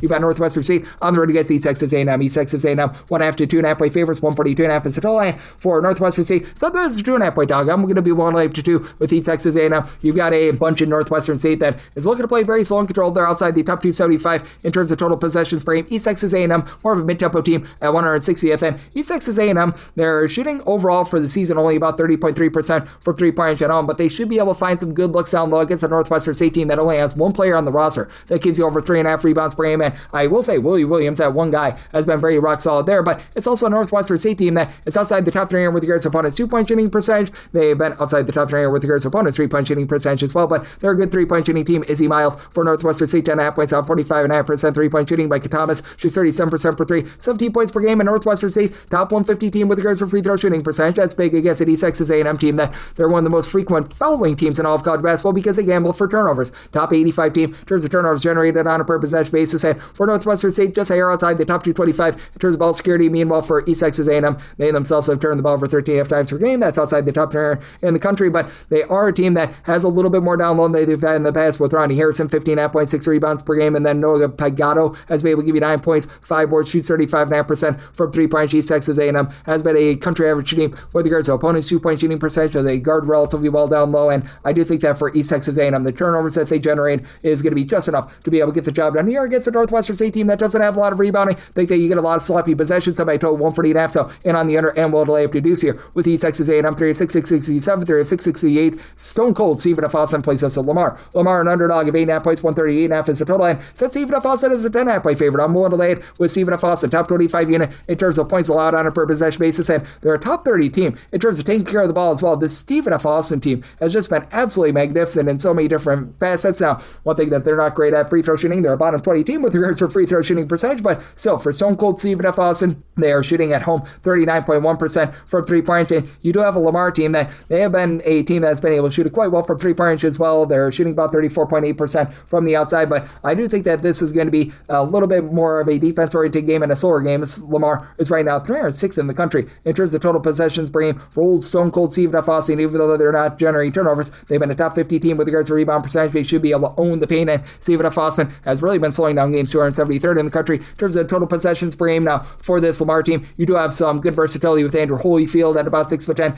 shooting in the mid-30s from 3-point range. He's right now giving you about 13 points, 4.5 rebounds per game, and Rob Lee, 17 points, shoots 43.5% from 3-point range, but for Lamar, they're outside the top 275 with regards to opponent's 3-point shooting percentage, and they just don't execute it well down low. They're outside the top 285 with regards to their own 2-point shooting percentage. Meanwhile, for Stephen F. Austin, I think that they've got the best player out there on the floor, as you've been able to have Keon Thompson supply 4 assists, 5.5 rebounds, 18 points per game, shoots about 33% from 3-point range, and then you've got Jarek Lonel, who's really able to clog things up down low, 7 boards, 2.5 blocks, only gives you about 5 points per game, but Cam Burton shooting 45% from 3-point range, even with the really rough free throw shooting that you've got for Stephen F. Austin, should be able to prevail, as Lamar, they themselves only shoot about 71% at the free throw line, and I do think that in a defensive, shall we say, struggle, Stephen F. Austin finds a way to cover yet another game, as they've been a top 5 team with regards to cover percentage. So I'm line at 10.5, willing to lay Stephen F. Austin, and I'm in on the underside by total 135.5, 36.69, 36.70. Florida A&M plays us to Texas Southern. Texas Southern finds themselves as a underdog of 2.5 points, 144.5 to 145.5 is the total. So by total 147.5. I like the over. You've got a Texas Southern team that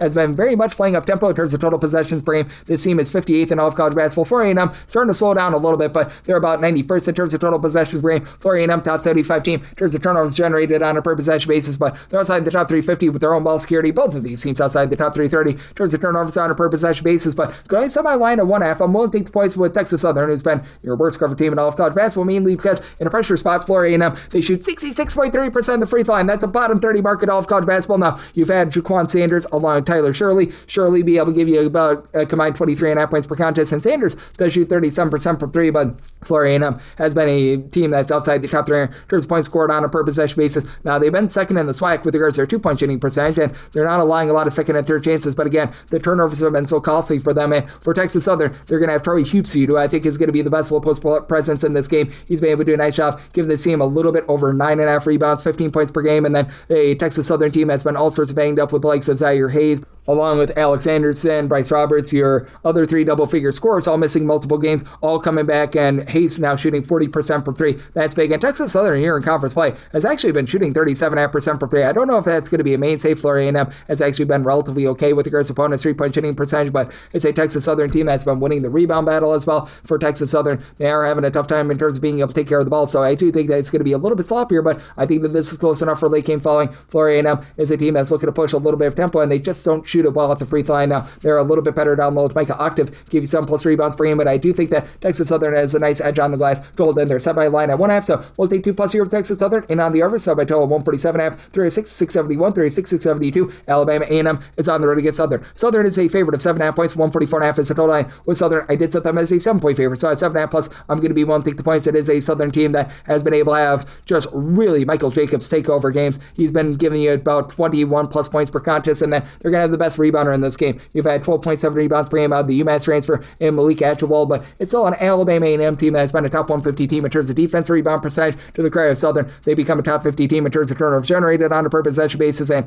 top 150 team in terms of offensive rebound percentage. And Southern is looking to pile drive the ball down low in terms of percentage of their shots that come from 2-point range. Top 50 team in the country. You've had Jamari Jones step up, be able to get the team right around about 10.5 points per contest. But for Alabama A&M, this is a group that has been pretty fragile from the outside, but on the inside, top 175 team in terms of opponent's 2-point shooting percentage. For Alabama A&M, you have a lot of guys that bought into Dante Jackson coming over from Grambling, as Katavius Sozer was his top scorer over at Grambling last year, 15.5 points per contest. You've had James Graham be able to supply about 7 points per game. They've dealt with a little bit of an injury to PJ Easton, who's been able to give you 7.5 rebounds per game, but should be back in this one. And for Alabama A&M, the offense was very, very shaky to begin the season, but all of a sudden it feels like it's beginning to hit some mock turbo. I recognize that they had a little bit of a rough loss against Bethune-Cookman, but 70 plus points in now 4 out of their last 5 games. I do think that you're going to be able to get just enough possessions here for the over. Recognize that Alabama A&M not really looking to play at warp speed in terms of total possessions per game. They're about 244th in all of college basketball. Southern's looking to push a very fast tempo. Right now they're 25th in the country in terms of total possessions per game. I do think that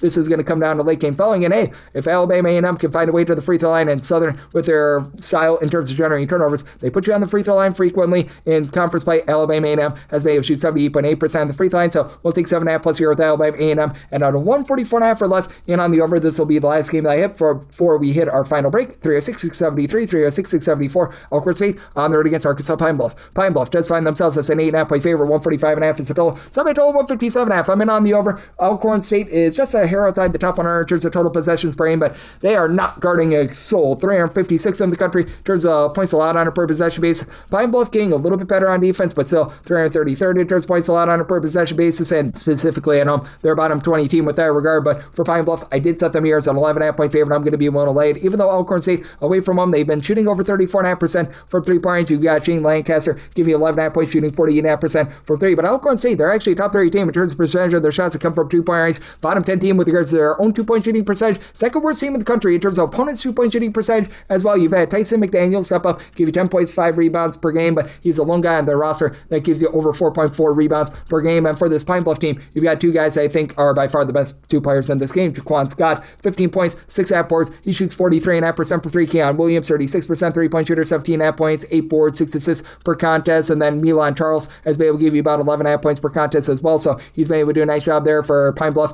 They have been a top 175 team in terms of turnovers generated on a per possession basis. They're taking no care of the ball whatsoever. They're a bottom 35 team with that regard, but for this Pine Bluff team, with the way that they're really able to speed up games, they've also been able to get to the free throw line quite a bit. They're a top 100 team in terms of free throw shooting percentage. They should be able to go out there, dominate this game, and get an higher scoring. Semi-total 157.5. I like the over, and I'm willing to lay up to 11 with Pine Bluff. We're going to hit a break, and the final 2 games here on Coast to Coast Hoops with myself, Greg Peterson, now part of the Beast and Family Podcast on the flip side.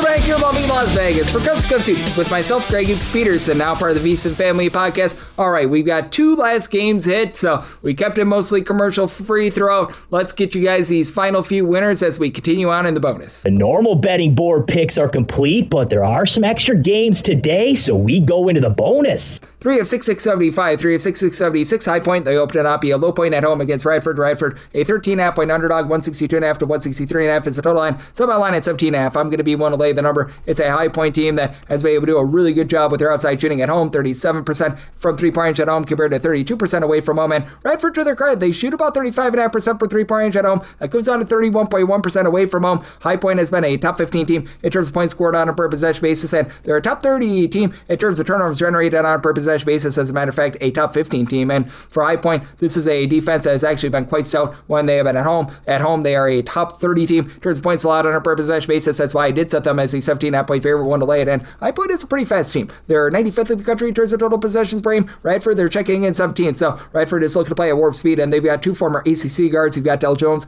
comes over from Clemson, 17.5 points, shoots 33% for 3. Dennis Parker Jr., he's been able to give you 19 points per game. A little bit warped by having over 50 points against Coppin State back in the day. today, but the has been able to shoot about 39% from three. One thing that this Radford team doesn't do a great job of, they only shoot about 71.5% at the free throw line, and they're, in terms of rebound percentage, outside the top 200 there for Radford. They're going to be looking to try to generate turnovers against High Point, but High Point has been one of the best teams in all of college basketball in terms of taking care of the ball. This High Point team, a top 8 team, as a matter of fact, in terms of fewest turnovers on a per possession basis. Recognize that they're still dealing with an injury to their top scorer, Cameron Fletcher, but he was able to return in their last game against Presbyterian. That was a good sign. Rob Martin, Scary, Terry Anderson, they've been able to combine for about 30 points per contest. I think that Fletcher gives it a go, but he's not going to be 100%, so I sort of have him half in this one for my handicap, but you've been able to have Brandon Housen be able to give you 7.5 point shoots in the mid-30s from 3-point. High Point, just a very complete offense. They're a top 55 team with their 3-point shooting percentage. They're a top 30 team in terms of getting to the free throw line, top 20 team with regards to their 2-point shooting percentage. I think that they take it to a Radford team that's going to gamble for turnovers, and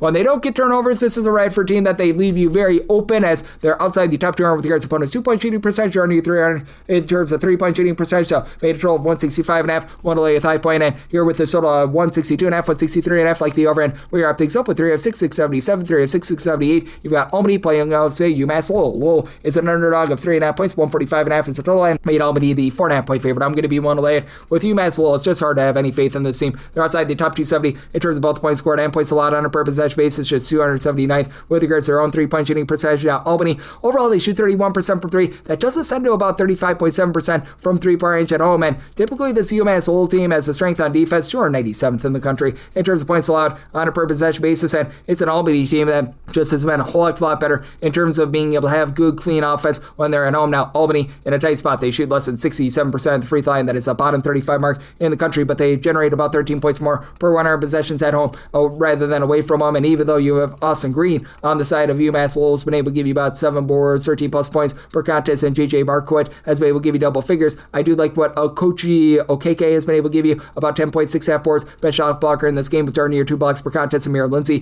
34% 3-point shooter, about 5 assists, 17 points per game. Big issue that this Albany team has had is being outside the top 240 in terms of turnovers on a per possession basis on offense, but they execute relatively well on the inside. They're a top 150 team in terms of their 2-point shooting percentage, and this is a UMass Lowell team that really doesn't put you under duress. They've been outside the top 300 in terms of turnovers generated on a per possession basis, outside the top 265 with regards to opponents' 2-point shooting percentage. Daryl Yepto, along with Xavier Spencer, have been able to combine for about 21 points per contest, and Yepto has been able to shoot 35% from 3-point range, but I do think that with UMass Lowell being able to cancel out Albany's bad free throw shooting percentage, they shoot 66% at the free throw line. Albany does find a way to get the job done, especially with UMass Lowell outside the top 300 in terms of ball security. I think that that's going to keep you under. Somebody told 142.5, like the under, and I'm willing to lay up to 4 with Albany, and that wraps things up for the Saturday edition of Coast to Coast Soups, now part of the VSiN Family Podcast. If you do like hearing from this fine podcast, Coast to Coast Soups, you're able to subscribe wherever your podcast, Apple Podcasts, Google Play, Spotify, Stitcher, and TuneIn. If you have a question, comment, segment idea, what have you for this podcast, you have 1 or 2 ways to be able to those in. First one is my Twitter/X timeline at GNet_D1. Keep in mind, Lars EM, they mean does not matter, so